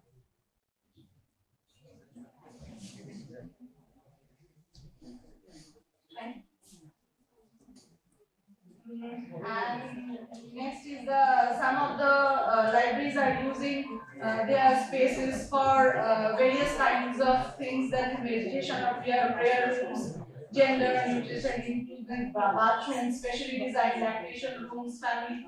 The space is used like to all the commons in different ways. And in the lower cost of the cost spectrums, smaller changes, providing charging stations. Those who can't afford a big budget, they can provide charging stations, cell phone or iPad, for a cell phone and iPad, private spaces for job interviews and presentation practices, information on seating, availability on websites can be also an option. Makerspace is also some like another digital. And here we can, another innovation is a built library. That is, a library can be designed with careful site selection, use of natural construction materials and biodegradable products, conservation of resources like water, energy, and paper, and resources. Example of National Library Singapore. And student wellness services, we can provide the student wellness services like this. Yoga breaks, messages, therapy. Bibliotherapy is also an option. Application of artificial intelligence.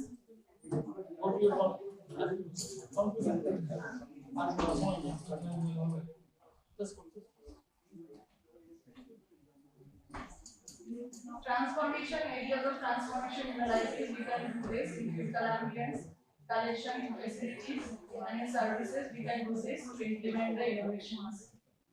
And how to transform.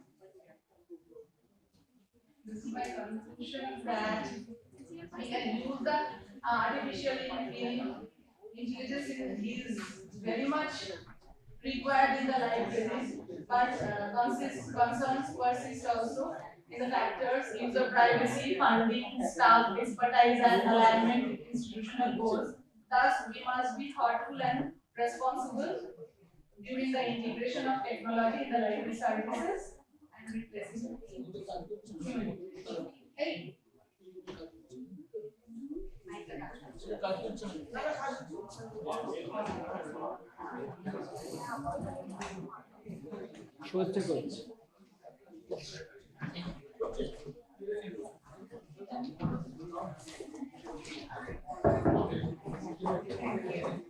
Thank you, Doctor. Now I call Ramesh Kumar Ranguri. Ramesh Kumar Ranguri, please come.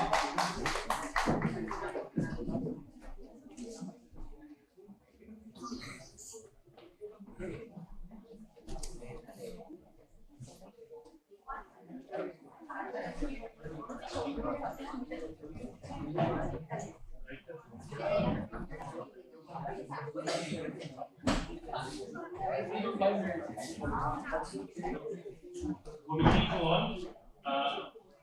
Today I would like to present the topic harnessing knowledge and capacity building for sustainable preservation of traditional cultural expressions in West Bengal.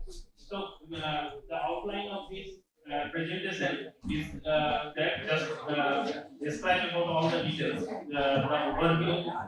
We see the traditional cultural expressions, key goals, problems, data collections, and then the outcomes and problems and findings or future directions. So, topic overview in this area is mainly the importance of preservation of traditional cultural expression and intangible cultural heritage, and mainly focus on West Bengal region and a region which particular stakeholders and oral traditions. And the challenges mainly the modern influence and the lack of support for visual. And the main goal is that the long-term preservation policy or strategies, because in our constitution, Article 51A describes that it shall be the duty of every citizen of India to value and preserve our cultural heritage. So that, but due to lack of policy or policy formations, our orally transmitted culture, which was the traditionally transmitted orally, not yet not preserved properly all the area. And then in the introduction area, just describe the challenges. That one example incorporated here, the Portuguese art struggling with lack of support, because it's a long 20 and 25 meters long scroll printing, and along with the storytelling access storytelling traditions due to the different modern influences. But if we should preserve properly, then and properly documented, then for the preserve for the next generation. And this presentation explore the strategies for long-term policy and for the digital platform to ensure the continued vitality and long-term preservation. And what is traditional cultural expressions? Just describes that in traditional cultural expressions orally transmitted from generation to generations, any form or expression, it may be the tangible or intangible form, and may be considered as the form in which traditional culture are expressed. Sources collected from the WIPO, World Intellectual Property Organization. And the traditional cultural expressions transmitted in the traditional cultural expressions passed down from generation to generation and orally transmitted. And significance is that the traditional cultural expression not merely artistic expression, but rather represents the very essence, the community identity.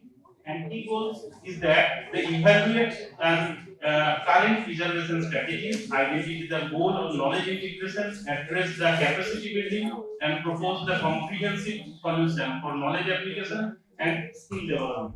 And problems is that the inadequate knowledge integration, shortage of trained professionals because of the limited number of skilled artisans or conservators and researchers. And another thing is that the different organizations, NGOs are working on different documentation policy, but especially for their interest or their economic generation.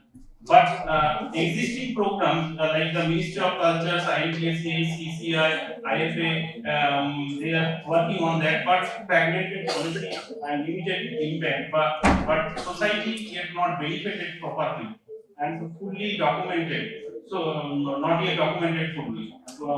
That's why our rich cultural heritage are disappearing day by day. So the data collection methods, the sample for data collections, all the states are incorporated here. The data collections to the non-probability random or snowball, because we can't able to know all the community members, so that policy of the snowball sampling and then data collected, identification of the gaps for the existing systems, exploration, possible scope, and some recommendations for the protection or long-term preservation policies through different ways. Next slides, the knowledge integration strategies, like especially for documentation, for systematic recording, through different digital tools, digital archiving, reading online repositories for easy access, and preservations, educational integrations, and the community engagement for skill enhancement or capacity building through the different training workshops or for involvement of the community members, and the current preservation reports through the documentation or workshops, community performances, regular events, because during the survey I have incorporated different different involvement for the community members and training centers and revival programs like the cultural camps and initiatives aimed to revitalize interest in the areas, and capacity building initiatives like skill development, collaborative projects, financial support, and mentorship program. And the outcomes of these studies, especially for can provide policy and tools to protect culture related. One example is that in our Copyright Act 1957, copyright depends on the ownership, but traditional cultural expressions, which one is orally transmitted from generation to generation, this is not under the Copyright Act because it's totally for the public domain. So it needs a special protection mechanism, like the sui generis mechanism or of its own kind mechanism or policy is needed.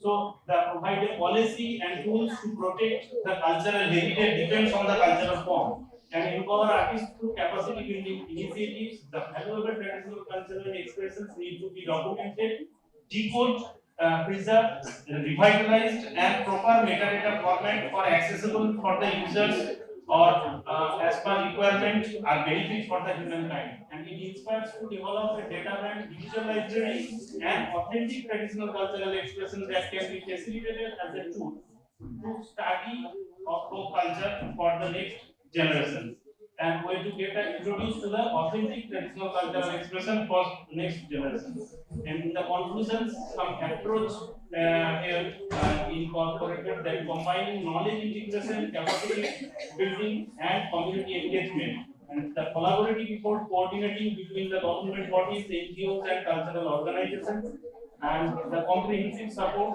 sustainable preservation, ensuring the relevant and vitality of West Bengal's cultural heritage for the future generations. The direction is the digital platforms, international exposure, sustainable tourism, interdisciplinary collaborations. Due to shortage of time, I can't able to describe, but developing cultural tourism and the economic generations for the society development, community earned by the community, and obviously not only the benefited for the community, but as a whole society will also be benefited for that. And rich resources are also preserved for the next generation, or rich cultural heritage resources. And some key recommendations is that the strengthen documentation efforts, expand capacity building, leverage digital tools, increase the financial support. This is all the references. Thank you. Thank you. Thank you, Dr. Manas Kumar Ganguly. The paper has been written by Dr. Manas Kumar Ganguly and Professor Somit Kumar Chaudhary. So now it is open for all regarding question and answer session. If any queries you have, please ask the paper presenters. They are ready to answer for that. Is there any questions? No. So I have some not questions. First one is Sonali Dapsi. Actually, whenever you present your paper, you just mention your objectives, just like a single paragraph. I just request you, whenever you put your objectives one by one, 1, 2, 3, 4, you just mention so that automatically we can clarify. And another thing, photograph 7 institutions, and among them you have already selected 7 institutions, and among them you just have got the data from 4 institutions. But one thing is that whenever these 4 institutions, whenever you prepare any table, you just arrange in chronological order, but the oldest one I should become the first, or the 4 institutions you should make in alphabetical order. Whether any either chronological or alphabetical order, you should maintain among the 4 institutions in particular tables, all the tables. Okay, Sonali. Oh, he has gone. He has gone. Next one is Dr. Nilima Pal. Yes. Oh, where is Nilima? Nilima, present or not? You सब चले गए सभी काके बोल हाँ Nilima आछो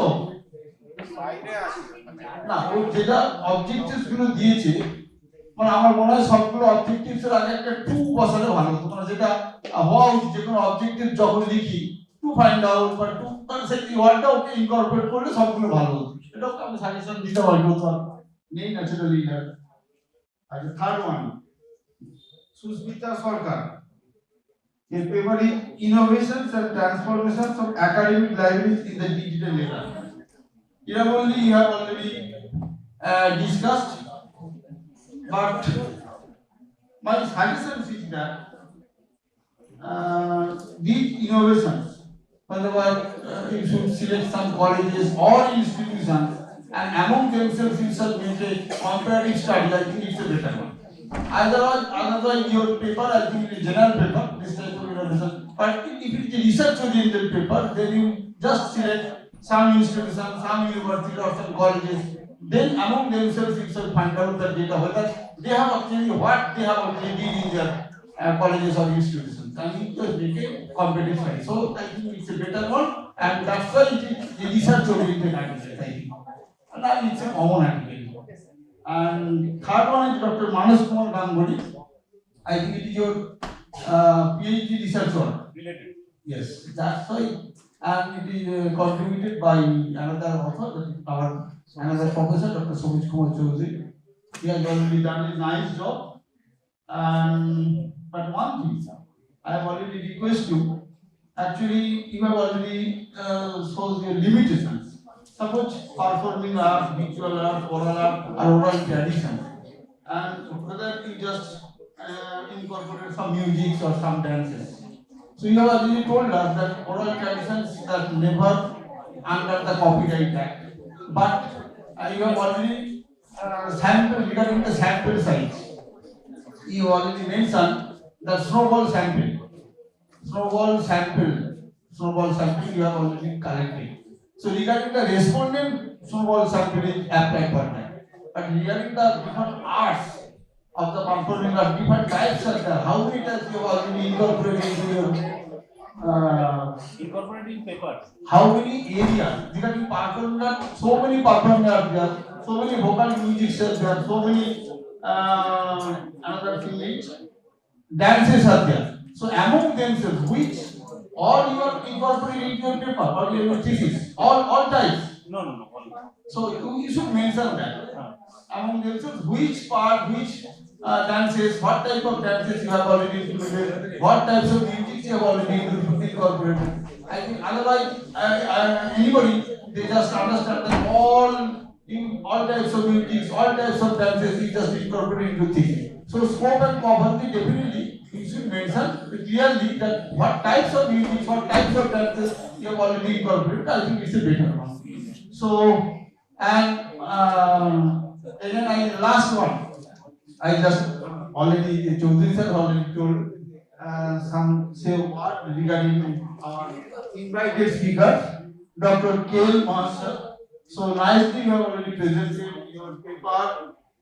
The elaborately you have already discussed regarding different courses since independent and after independent, and also the nomenclature. So many nomenclatures you have already mentioned, and different suggestions and guidelines you have already mentioned by different committees and commissions.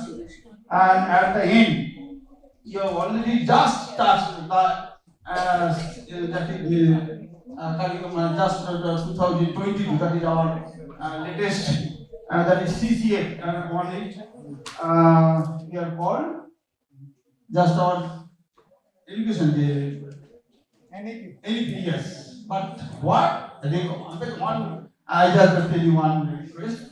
What type of suggestions NEP just provide all the different colleges or universities we should incorporate? How we should cope up? Actually, just in our university, I think, suppose in NEP, the colleges in our Calcutta University, one colleges they will run 3 year, so now 4 year honors course in library and information studies. 4 year library and information studies. My question I just tell you.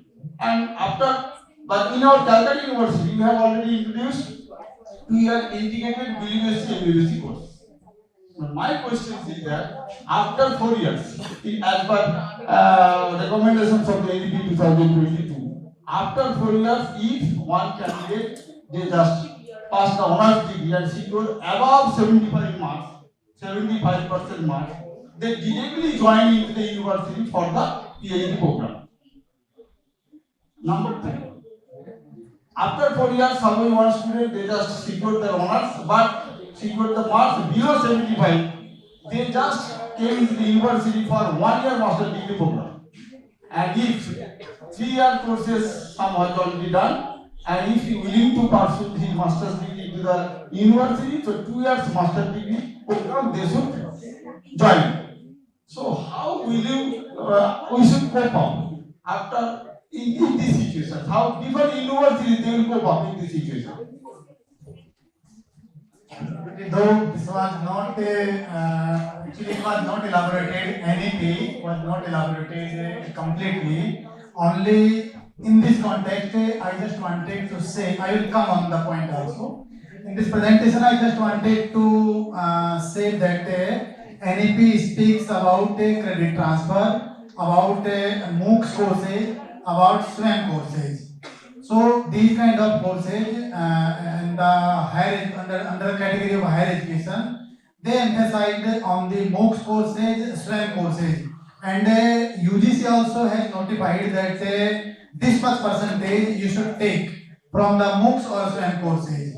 And these numbers, these credits, every university has to add in their respective mark sheets in the final mark sheet of the students. So, in the context of this paper, my concern was that without helping of the libraries, without helping of LIS schools, even we cannot achieve the complete goal of NEP. So in that context, sir, I discussed this NEP, but okay. Anyway, sir, because we are not running 4 years, so now coming on that is my opinion. See, actually, 4 years, we do not have 4 years program in library and information science. That is general.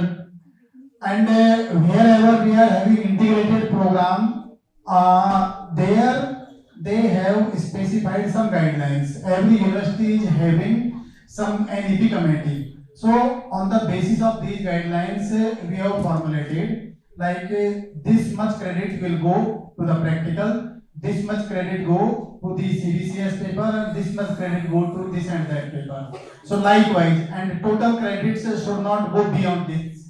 So some quantity actually they have fixed. Every university has fixed. My university already have done. So on the basis of these guidelines, even my syllabus, though we are offering 1 year DLIC, 1 year MLIC, but whatever requirement is there of NEP, we have implemented. As far as your concern, 4 years actually courses. So for that, I am also little worried about, because 70% you have to score. After that, you can go for PhD. In case you do not score 70%, then you can go for 1 year kind of. So that I don't think so any university has implemented this provision. This is my concern also, sir. Thank you. Same doubt I have. Actually, after passing the honors in colleges of nearly 4 years, right? And if he or she secured above 75 mark, and whether he or she applied after that in any university regarding the PhD program, do we agree to accept those candidates?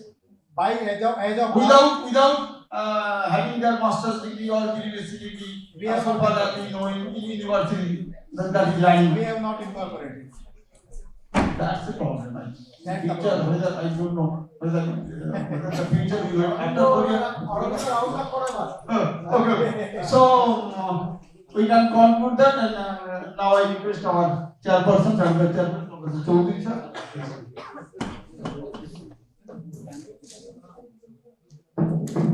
So altogether there are 4 papers presented. Thank you for your presentation. And I would like to give thanks to the audience, but not for a essence really, from talking or going on there. So I would like to extend my heartfelt thanks, because I have no chance to say anything to the department, to our again secretary head, Professor Uday Bhattacharya, the faculty of the department, for inviting me yesterday for this celebration ceremony and to share this technical session. And being a proud product of this department, some 53 years back in 1970, I still work for the department, so I came all the way from Bhubaneswar to Calcutta. Thank you very much. I wish you the professors to excel in their professional fields, and I think the department will march forward with unfortunate steps with a bunch of dedicated, highly qualified, experienced faculty members, along with the supporting member of the university authorities. Thank you very much.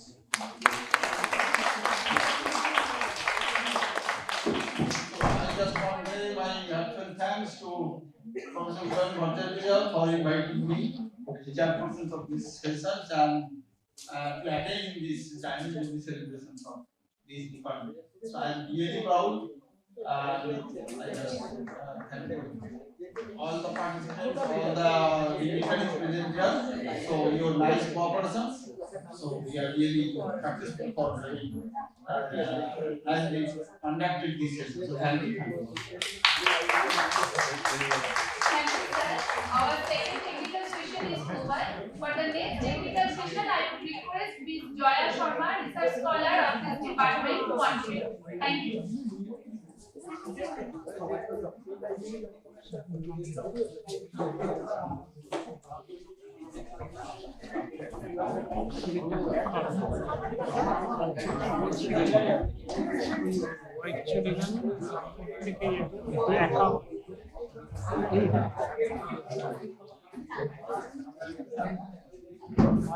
লেখালেখি করতে আর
Now we are going to begin technical session 3. We are privileged to have with us Dr. Vishwajit Das, community personality of DLIS as the chairperson of this session. Dr. Das currently holds the position of University Librarian at the University of Gurgaon. With an academic background that includes an MA, MLISC, PhD, and a postgraduate diploma in distance learning methodology, he brings a wealth of expertise and scholarship to this role.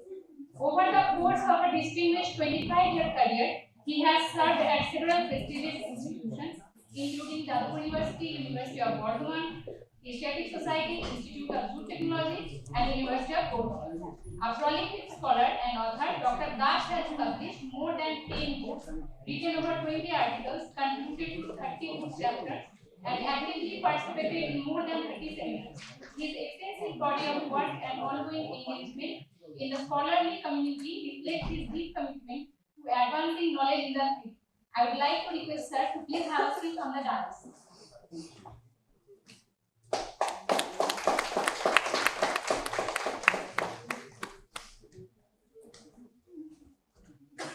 I request our volunteers to felicitate sir.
We are also very pleased to have Professor Roth in this section for delivering an invited lecture.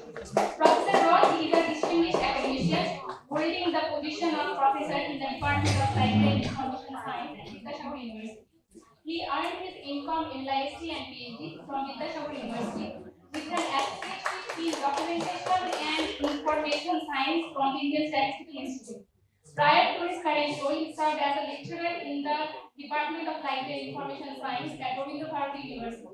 Professor Roth's professional journey also includes roles as an information officer at Saturn Computer Services Limited, Hyderabad, and an assistant manager of information services at the Entrepreneurship Development Institute of India, Ahmedabad, a regional center of India.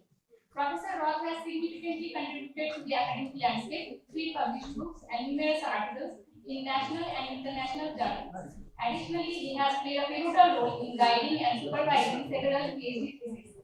His multifaceted career exemplifies a dedication to both academia and the practical applications of information services. I request our volunteers to felicitate sir.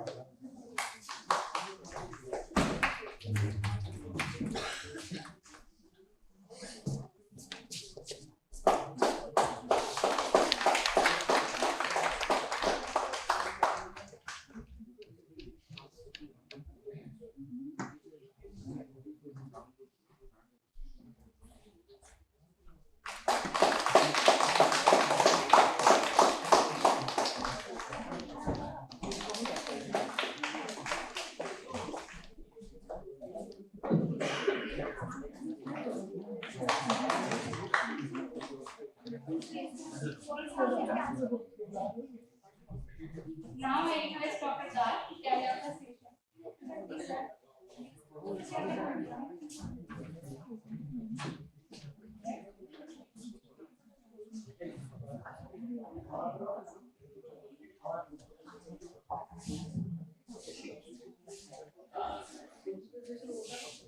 মার্জনা করতে আমি বাংলায় বলবো chat GPT বা নিয়মিত Google translate করে বলতে বলতে অনেক সময় আটকে যাবে তার চেয়ে পড়ন্ত বেলায় বাইরের কোনো গেস্ট নেই বাংলায় চাল দুটো কথা একটা কথা হচ্ছে আমাদের যে রিসার্চ স্কলার মেয়েটি আমার সম্পর্কে এক যারা প্রশংসা সূচক ইন্টারনেট ঘেটে জোগাড় করেছে সেটা কোনোটাই আমার ক্ষেত্রে প্রযোজ্য নয় প্রথমত আমি এই বিভাগের প্রাক্তন ছাত্র সেটাতে গর্ববোধ করি আর দ্বিতীয়ত তো 25 বছর ধরে লাইব্রেরি প্রফেশনাল হিসেবে কাজ করে যাচ্ছি এটাই আমার পরিচয় দুই নম্বর আজকে আপনারা যাকে এই মঞ্চে স্পেশাল ইনভাইটি বলে দেখেছেন তিনি একজন খ্যাতনামা অধ্যাপক সেটা আপনারা আমার চেয়ে আপনারা বেশি জানেন কেন আমি এখন একটা দূরবর্তী অংশে থাকি যে কলকাতার সঙ্গে ততটা যোগাযোগ তো তিনি সব সেমিনারে তাকে দেখা যায় চুল টুল সব পেকে গেল স্যার অতটা বয়স্ক নন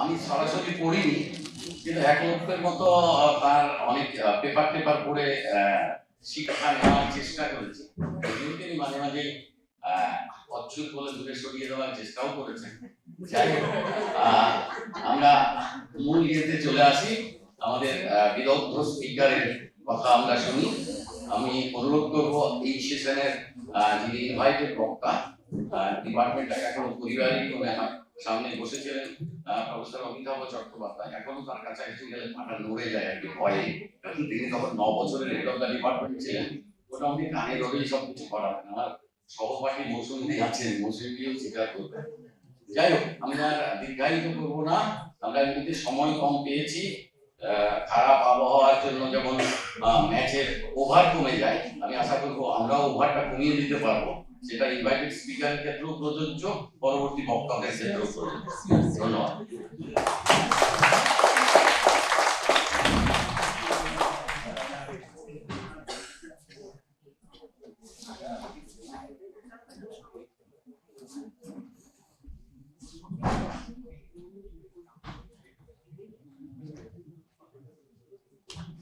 Good afternoon to you all, and I first congratulate the Jubilant department who has spent really long years, 60 years, and that's a proud years also for all of us. And I must confess here that I am not really competent enough to be invited in this kinds of August gathering. And neither I am ready to deliver something personal as our President sir has already mentioned. See, first of all, this Franz Kafka's novelettes rather, where he tried the Metamorphosis,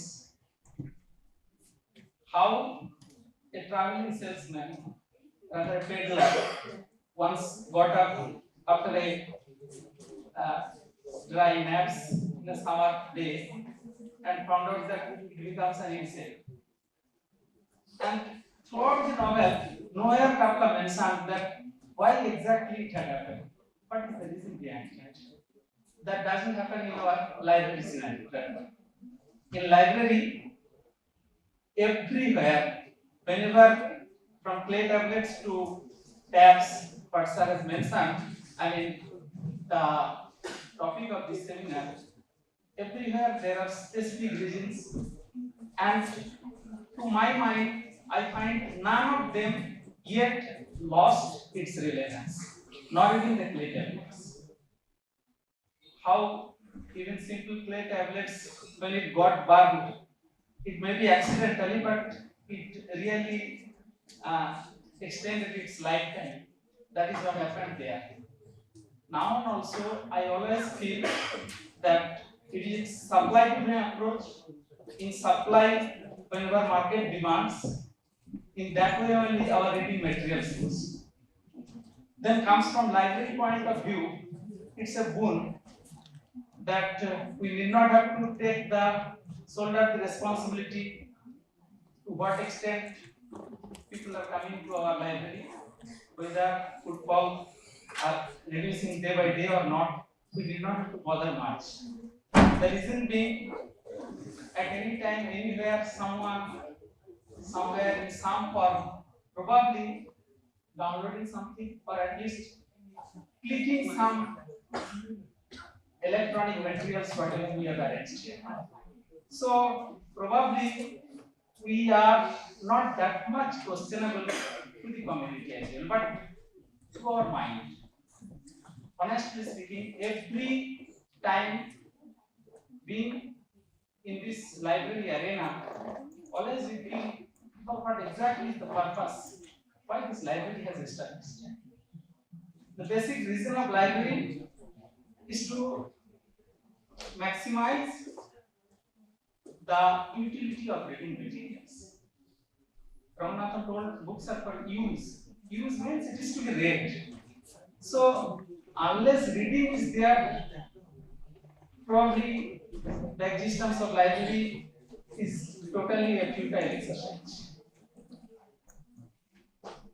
To what extent we have ever thought to enhance the readership of it? Because that is the ardent responsibility of the library to convert the non-library goers into the habitual library goers and the readers of books. Keeping that enormous responsibility in mind, I tried to put some insight into the reading of India and its comparison with other continents. Being a small librarian in different places, I used to collect documents from bookstores. I used to travel there. Sometimes I have met some of my known foreigners also. First time I met a carpenter. I found not only me, some of my professors, even some of the renowned people in our country, probably read much less than that carpenter. Few years back, I was roaming with a person from Finland. He introduced himself that I am from the land of Nokia. And like a small salesman, he started his talking. But after a few minutes, I came to know that he is a well-read person with really tremendous knowledge. And that knowledge basically matters. Okay? And not only in our country, in our Bhagavad Gita, it is told in Gyan Karma Sannyas Yoga that Sarva Drapamaya Jagya Jnana Jagya Param Sarvam Akhilam Patta Jnana Parisamaprati. That is the end. Because every exercise really doesn't matter when you really attain the knowledge. But though our ancestors, especially in India, those saints, whenever we used to call Shruti, they did not require any reading materials, they used to listen from the saints, and it seemed that they have gained this knowledge or insights from God Himself. And that's why they did not have to write anywhere. They didn't have to keep any evidence of all these things. Later on, when Dharmasastra came like Manu, Parasar, the Sriti Shastras rather, they had tried to document it. That is one part of it. And another part is that we didn't have, yet we don't have any historical evidences how India has come, but we have immense power in the domain of knowledge. Probably we have cultivated our mind in such a way at the earliest stage.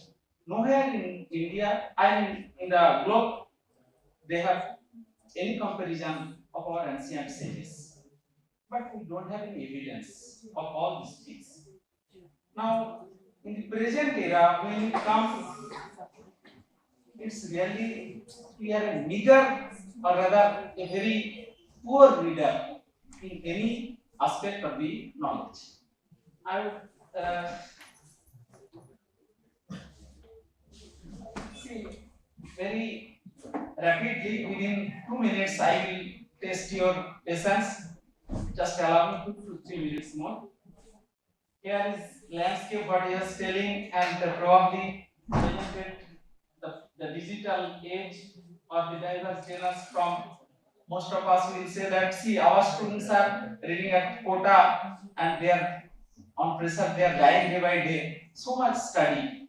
But do we really consider it study, reading? For life, it's exercise. That's all. Commit to your memory and comment in the example. That is nothing to do with our reading. And we have enormous regional languages. No other country in the world probably have that many regional literature. I was listening to them that a few days back they are telling that even in US elections they have written in Bengali. So the importance of Bengali language all over the world is so much that they had to write it that you have to elect, put your vote here, all these things in Bengali. We have to consider age. Students, they have to read. And at the libraries, in our public library, nowadays we have started the corner for competitive exams. These kinds of reading, whenever we have to do something for our livelihood, really I have every doubt, really does it matter with the readership? Then comes to the question of gender. A good many readers in our public library are latent readers. We have not provided enough opportunity to the working women of the rural areas. We could not convert them. Then locational disadvantages are there. And our professional aspects are also there in different fields, neither only in academics or business, other arts and other aspects of reading materials also. We have fictions, non-fictions, digitals, and children. How to introduce to the children? That is one of the very difficult problems. Raghunathan has written on school library one book. Very rarely it is read by others. To write that book, he has experimented in such a way that even he had to talk with the academicians, several academicians, the educationist Dewey, not our Melville Dewey, John Dewey. He met him, he conducted his interview, and that's how he has studied and how to spread different books, how to attract the young minds to the desk, and in what way those documents should be disseminated. The art of dissemination also, he has expressed it there. And the significance of school library, if we ignore, probably in our every effort, whether it is internal seminar or anywhere, probably the ultimate object to maximize the utility of reading materials cannot be possible unless we inculcate from the childhood that school library as well as other libraries. Provisions are there, but make it implemented is difficult, and probably we need to concentrate on that issue.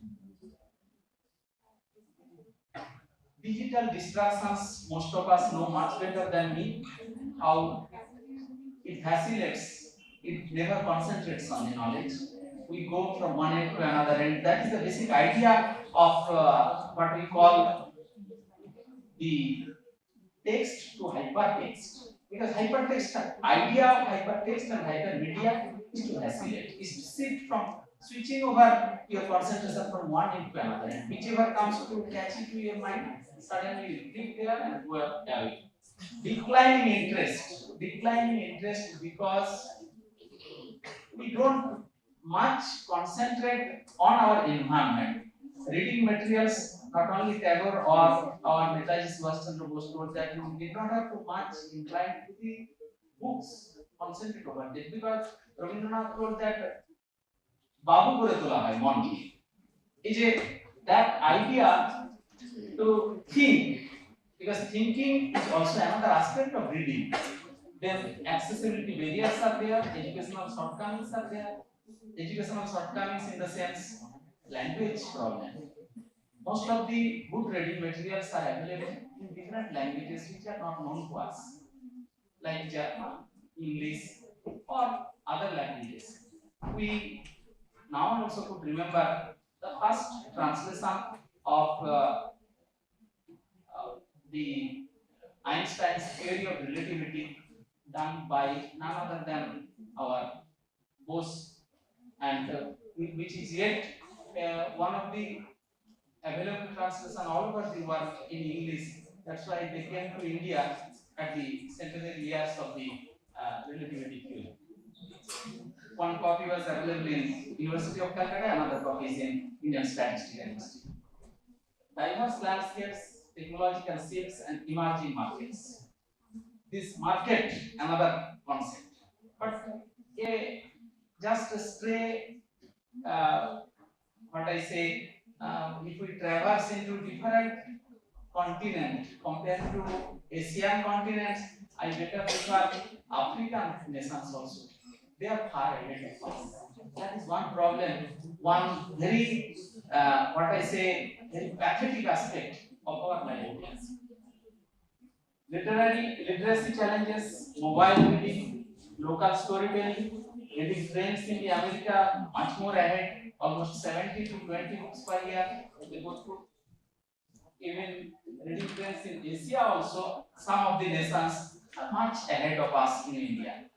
Being the population conqueror of the world, we are probably responsible to develop the globe, or so far the sustainability of the world also depends on us.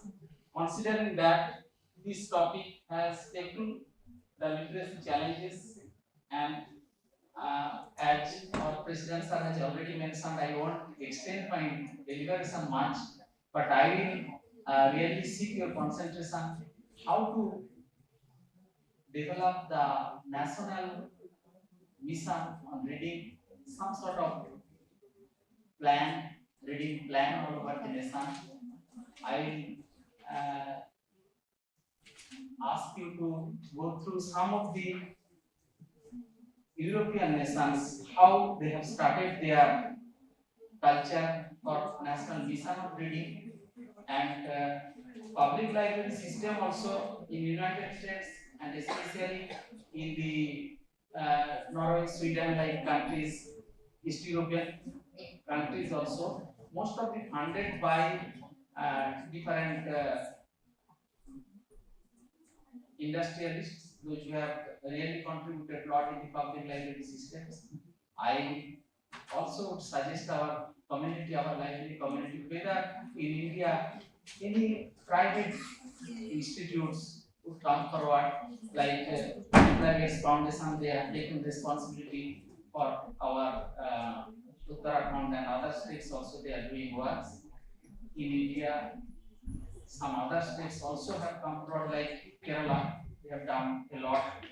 In northeast states also, some of them, they are well in different direction. But we, our own Bengali also should come forward in that direction. With this humble request, I will thank you.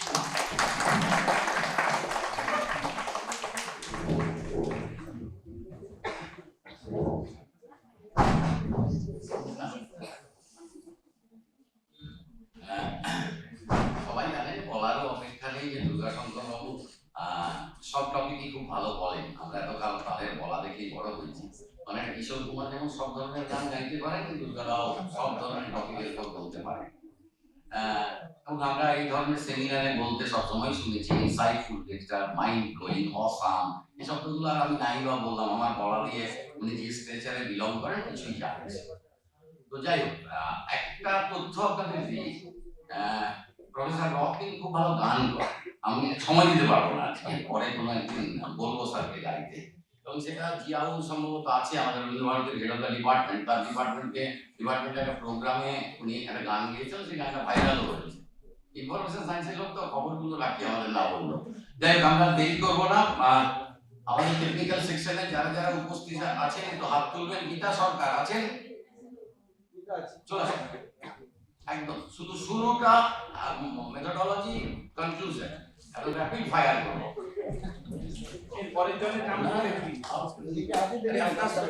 Share করতে পারছি আমার পরের আজকে কি আছে count করে জয়া শর্মা আছে? আছে আছে। মধুশ্রী ঘোষ উপাধ্যায় দেখতে পাচ্ছি না, চোখেই পড়তো, চোখে পড়ছে না। বল্লভ সাহা বিশ্বাস আছে? আছে। অন্তরা চক্রবর্তী আচ্ছা। শিউলি সেনগুপ্ত আচ্ছা।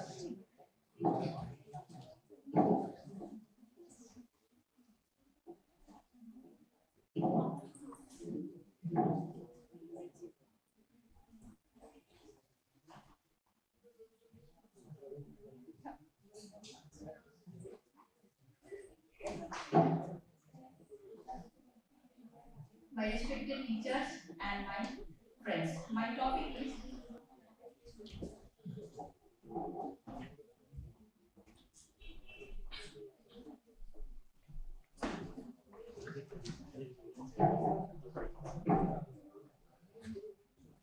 importance of rural public library studies for the women's health study. In this study, collect the data from the public library in South Chobbish Pargana. Women's health mentioned here the maternal health. Maternal health means pregnancy period and mothers. I collect the data 1400 mothers in Baripur subdivision. Maternal health is determined by socio-economic factors.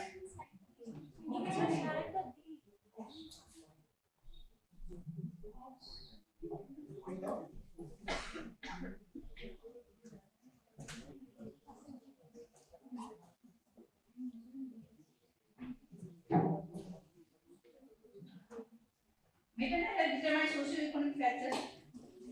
Public library should meet the needs of women. Health, maternal women affect the income of the population of our society.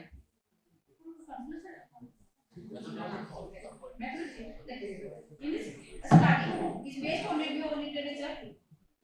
Government and non-government agency collect of secondary data from the hospital health center perception.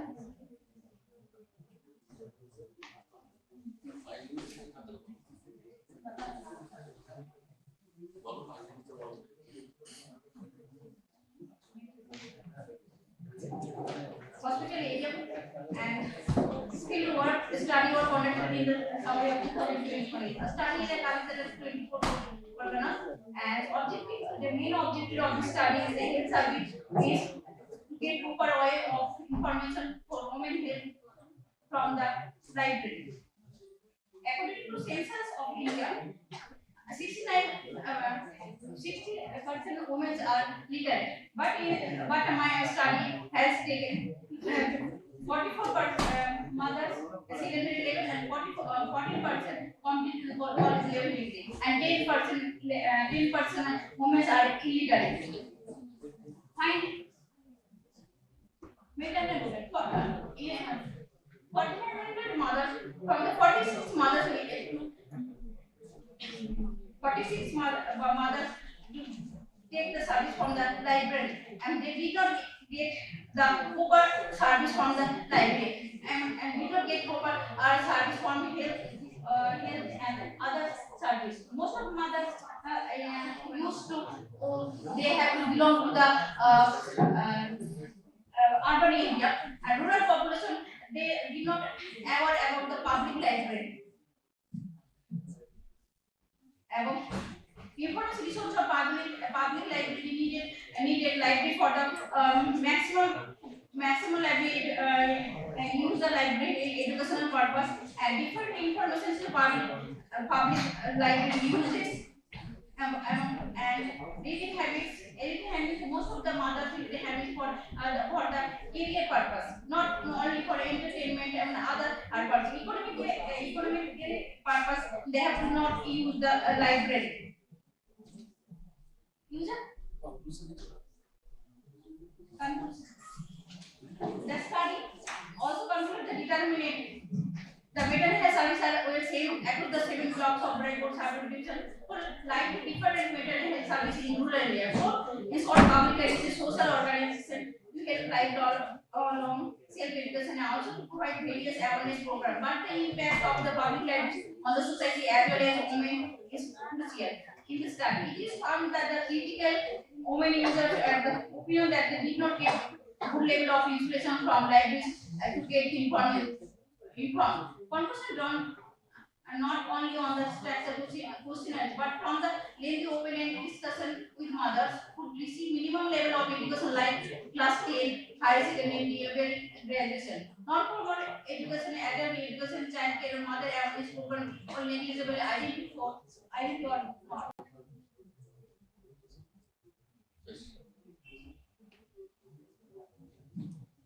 এটা তো তাড়াতাড়ি করলে কেন? তাড়াতাড়ি করলে কেন? তোমার তো একটা পিএইচডি টপিক, তুমি এইভাবে রিপ্রেজেন্ট করছো না, ভালো করে করো। ওনার দোষ ও পিএইচডি আমার হয়ে গেছে, আমার হয়ে গেছে, সে তার টপিক তো বলছে, সবাই বুঝলেন না। আমি বলি এটা আমরাই বলেছি তাড়াতাড়ি, আপনার ছাত্রীর দোষ আমি বলবো না।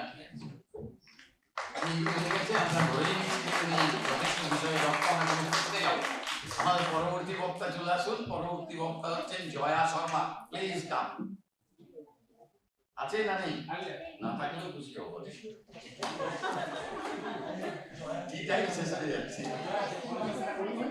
জয়া আসুন, জয়া তৈরি হোক। পল্লব চলে আসুন।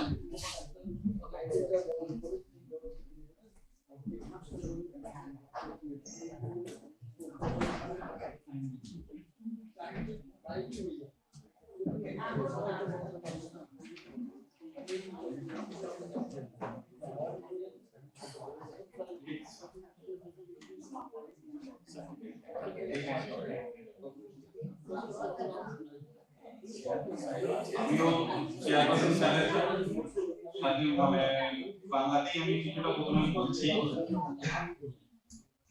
শুভ সন্ধ্যা, respected chairperson and teachers and my friends. Today I present my paper. Title is Library and its Services for Persons with Disabilities, PWD, Indian Dictionary. In 1969, William Eckert, if the users will not come to the library must go to the users. This can be undoubtedly applicable for the library services to persons with disabilities in the 21st century. In the present information and knowledge-based society, it is necessary to provide equal access to information and knowledge to persons with disabilities. Earlier, persons with disability cannot access the library premises or library materials.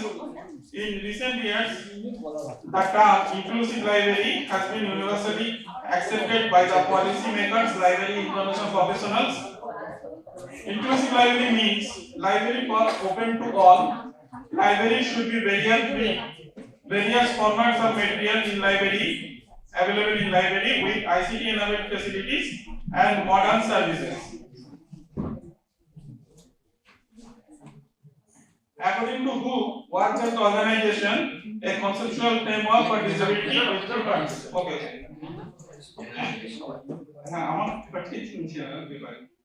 Categories of persons with disability. Okay. According to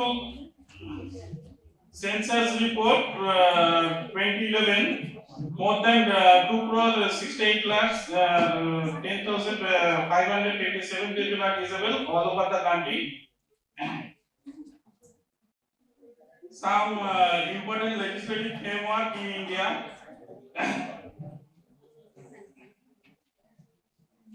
Primary legal position supporting PWD in accessing library service in India.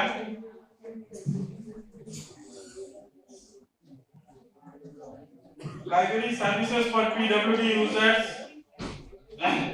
Here some key circulation service specially tailored by PWD users, accessible materials, extended loan period, home delivery services, curbside pickup and drop off, accessible circulation desks, online and remote service, assisted personnel and staff training.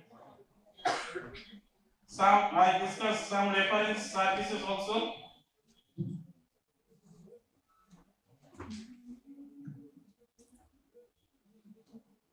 Here are some important organizations in India for persons with disability who are working in PWD persons, and they provided also some accessible braille library services also.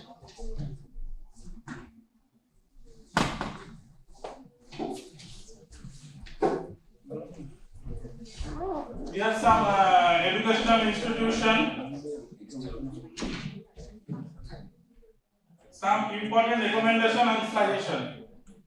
Special training facilities are required to library professionals to serve the person with disability. Specific courses should be introduced in LIS curricula of study to produce more library professionals to provide better library services to persons with disability.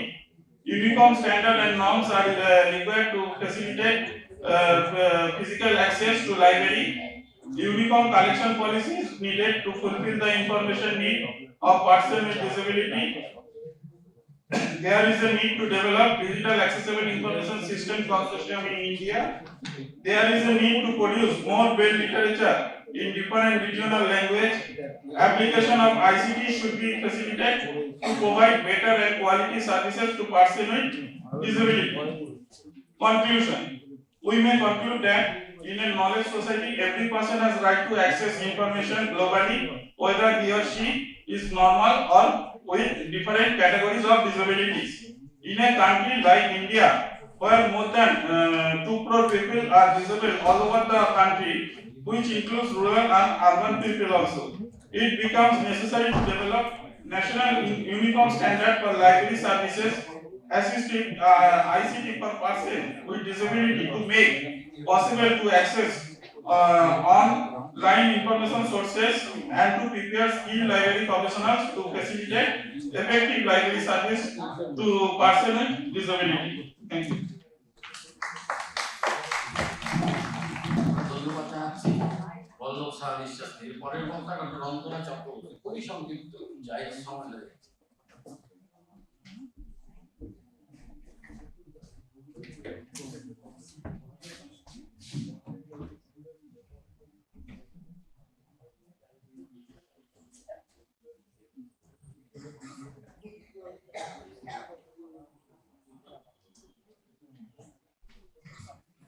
Good afternoon, everyone. Respected chairperson and esteemed professors on the dais and off the dais. Myself, Dr. Chakraborty, Jadavpur College. Today, the topic of my presentation is budding of library in ancient civilization with special reference to India. Skipping the introduction part. These are the main points of my paper. Now, the preservation of knowledge. This started from the ancient period itself, when from the cave dwellers' life, where they used to paint different informations on the cave walls, and from them we have got many relics which have immense historical importance till then. Later on, this habit was transformed into some use of parchment, vellum, and also in Indian cottage, bhujapatro, talpata, and many more. So quickly coming into the main points, that The paper actually may be divided into two parts. Asian libraries outside India and Asian libraries within India. So I'm quickly skipping that there are many clay tablets found in temple rooms of Shumer, Babylonian town, Nipur also has a well-stocked information repository or library.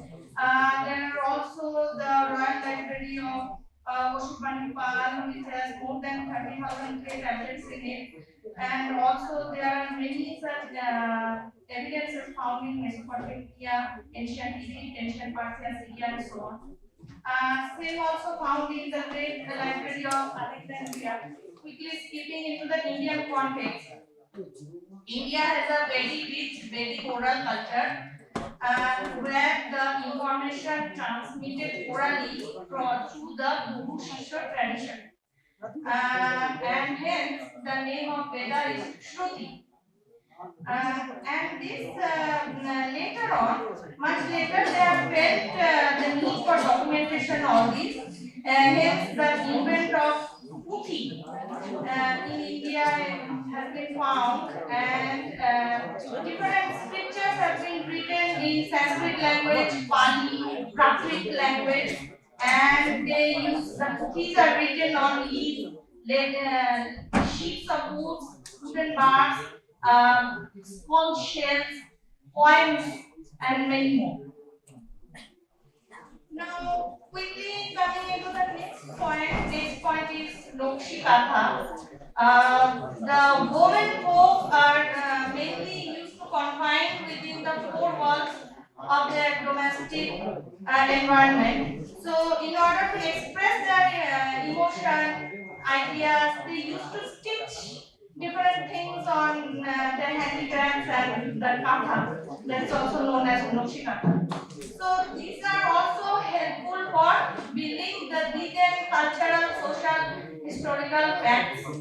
And quickly coming into my next point, Ashoka's inscription. He conquered the brutal war of Kalinga Juddha, but then the Ashoka's inscription, which had the message of peace coming from Buddhism, also important historical document for later on. Now, quickly coming into the universities, I have mentioned three universities: University of Nalanda, University of Taক্ষশিলা, and Vikramshila. They also have well-stocked library full of manuscripts. For example, Dharmapal, Nagarjun, Ashongo, Shilbhadra are the greatest scholars of Nalanda, and different top subjects like Vedas and the secular aspects of Vedas like grammar, medicine, logic, mathematics, astronomy, astrology. These are also taught in this University of Nalanda. Hence, we can understand how much the library, how much the manuscript and the library was rich with this. And quickly coming into the next point, that University of Taক্ষশিলা, the great grammarian Panini was the student of University of Taক্ষশিলা, and the diplomat and strategist Chanakya, also a product of this University of Taক্ষশিলা. Chandragupta Maurya was a great Mauryan empire later on, who was also the student of University of Taক্ষশিলা, and he has a very beautiful, rich ancient library full of multiple manuscripts. So is Vikramshila. Atish Dikankar was the greatest scholar of this university, and he spread Tibetan Buddhism and became a great scholar of ancient knowledge. So quickly coming into the conclusion. With this, the greatest scholar, how they gave a profound effect on the chest of history, and their presence show the importance of the ancient libraries. With this, I conclude here. These are the reference I have used for this study. Thank you.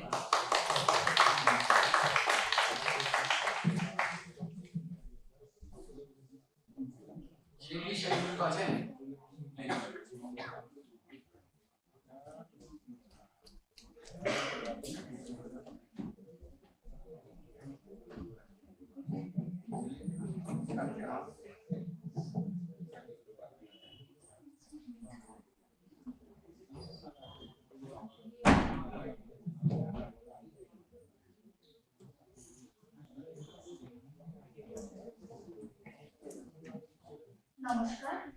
A very good evening to you all. Myself Shri Shantika, librarian of Guru Shruti Mangal Mahavidyalaya, Vireshwar, West Bengal. And my topic is exploring Korea, enhancing academic research with Wikidata. As we all know, that the rapid growth of digital scholarship and open access initiatives has led the emergence of various tools and platforms designed to enhance the accessibility and visibility of academic research.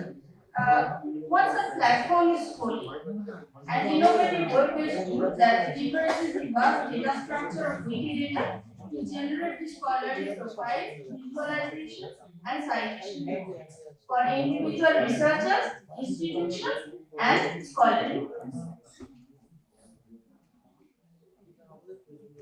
So this study focuses on the integration of Scholia with Wikidata, its implication for the academic research.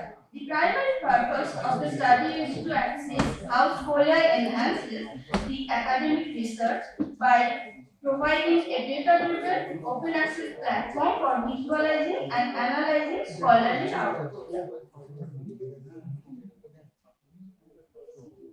So, we have followed two methodologies, that is literature review and case study method. By combining these methodologies, the study provides an improved understanding of Korea and its impact on academic research while identifying both its advantages and disadvantages and further improvement areas.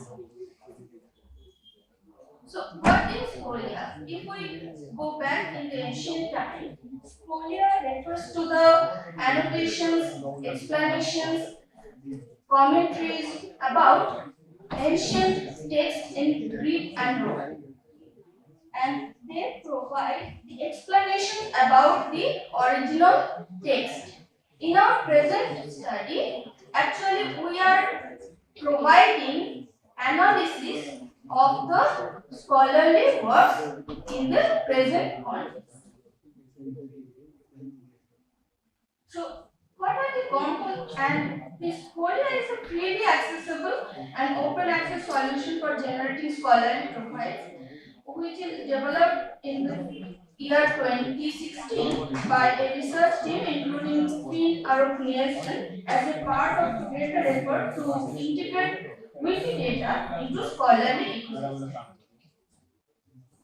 It has several components like data sources. All scholarly data of Scholia is drawn from Wikidata and English Wikipedia. And Scholia's data source code is open source and is available on GitHub. The Scholia is hosted on Wikimedia Toolfresh, a cloud computing service offered by the Wikimedia Foundation. And for the licenses, it followed two licenses. CC0 for the data and CC by SA for the text and the media. And Scholia has a community presence on Mastodon, a decentralized social media platform where updates and discussions take place. Let us look at Scholia, how big it is. From the first example, you can understand there are 16,352,572 total number of triplets are available in Scholia, which is the basic building blocks of Wikidata's data model, representing subject, predicate, and object statement in RDF, that is Resource Description Framework format, and each triplet connects entities with properties and values, forming a vast web of linked data. So these are the benefits of Scholia. I am skipping the details. That its benefits are data visualization, access to open data, real-time and dynamic profiles, comprehensive bibliometric insights, etc. Now, let us look at the Scholia's function, how Scholia works.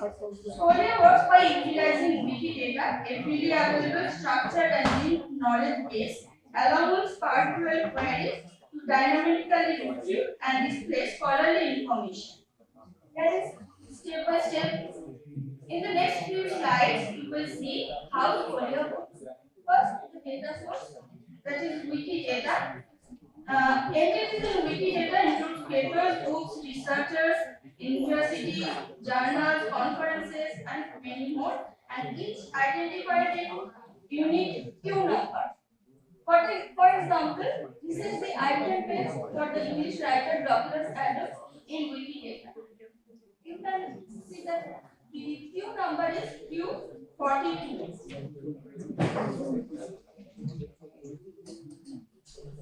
Next one is SparkQuery query. Scholia relies on SparkQuery, a query language for databases that work with RDF to retrieve data from Wikidata. When a user visits a page in Scholia, Scholia runs a series of pre-defined SparkQuery queries to extract relevant data from the Wikidata, which is on real-time basis. Third one is dynamic data representation. This is the journal profile of journal of documentation. In Scholia uses results of SparkQuery to generate dynamic interactive profiles for researchers, journals, topics, and each profile is auto-generated based on the data available on Wikidata at that moment, which means it reflects the most up-to-date information available. The next one is visualization and metrics. Scholia generates various visualizations such as co-author graph, citation graph, topic network, and publication timeline. You can see here the co-author graph for Tim Berners-Lee, citations per year for Tim Berners-Lee's works. The topic score of an author profile. This is the author profile for Tim Berners-Lee, and next one is the publication per year on the topic of COVID-19. This is the topic or matrix of Tim Berners-Lee.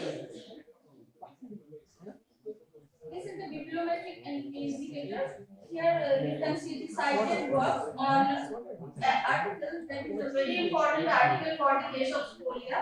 Robust Scholia, paving the way for the knowledge discovery and research assessment through Wikidata. This is the profile and modules. Scholia organizes information in different types of profiles. That is researcher profile, topic profile, organization profile. You can see here the topic work of Nobel Peace Prize recipients. The topics on which the recipients receive their Nobel Prize, and organizational profile of MIT. You can have their designation, their citation graph, etc. So the user can navigate through Scholia by searching for specific entities like researchers, topics, institutions, etc. And Scholia is also the part of open data ecosystem and benefits from the community contributions to Wikidata, and developers and researchers can extend Scholia by adding new Sparkle queries and modules. And Scholia also integrates with the external bibliographical system and platforms like ID, DOI, by linking these identifiers. This allows researchers to pull data from multiple sources. Despite its enormous advantages, there are some challenges like completeness, awareness, and functionality. But addressing these challenges will be essential for the future development and adoption of Scholia as a mainstream tool for scholarly work, which requires some technical decisions in database architecture, hardware investment, and planning for institutional partnership. And Next, as the open ecosystem, open science movement is continues to grow, Korea has the potential to play a significant role in shaping the future of academic research and research assessment. Thank you so much.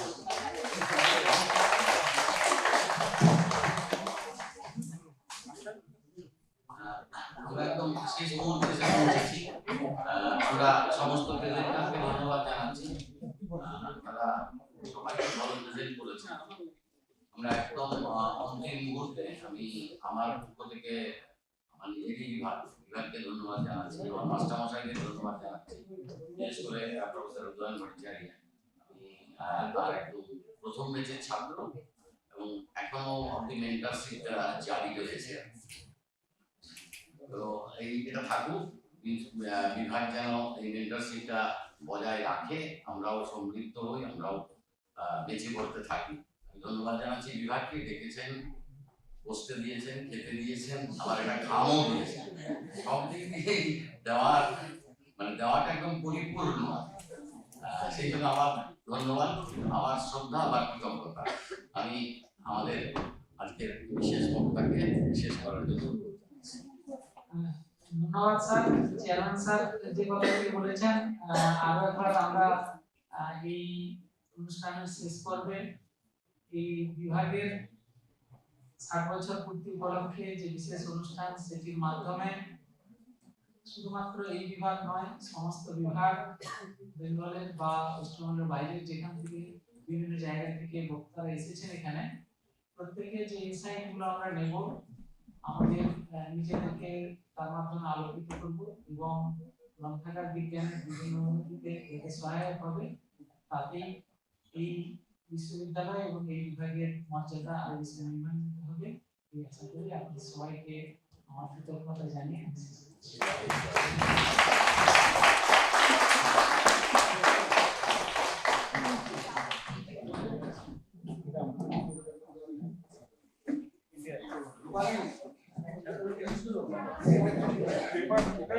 I convey my sincere thanks to Prabhupada for efficiently conducting this session. I convey my gratitude to our invited speaker, Professor Ross, for his engaging and insightful views. I also express my gratitude to our honorable dignitaries, esteemed speakers, and presenters for their intellectual contributions, as well as everyone present there for their engagement. As the conclusion today, I would like to take a moment to reflect what we have throughout. Together we have taken a diverse range of topics and sparked a that will no doubt resonate well beyond this gathering, as we illustrate the descriptive of the knowledge we have gained and the ideas we have explained. We will reconvene tomorrow at 8 a.m. Have a great evening. Thank you. Somebody has anything over there?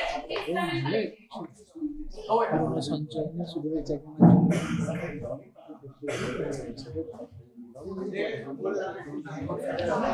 আপনারা ভালোই হয় সবাই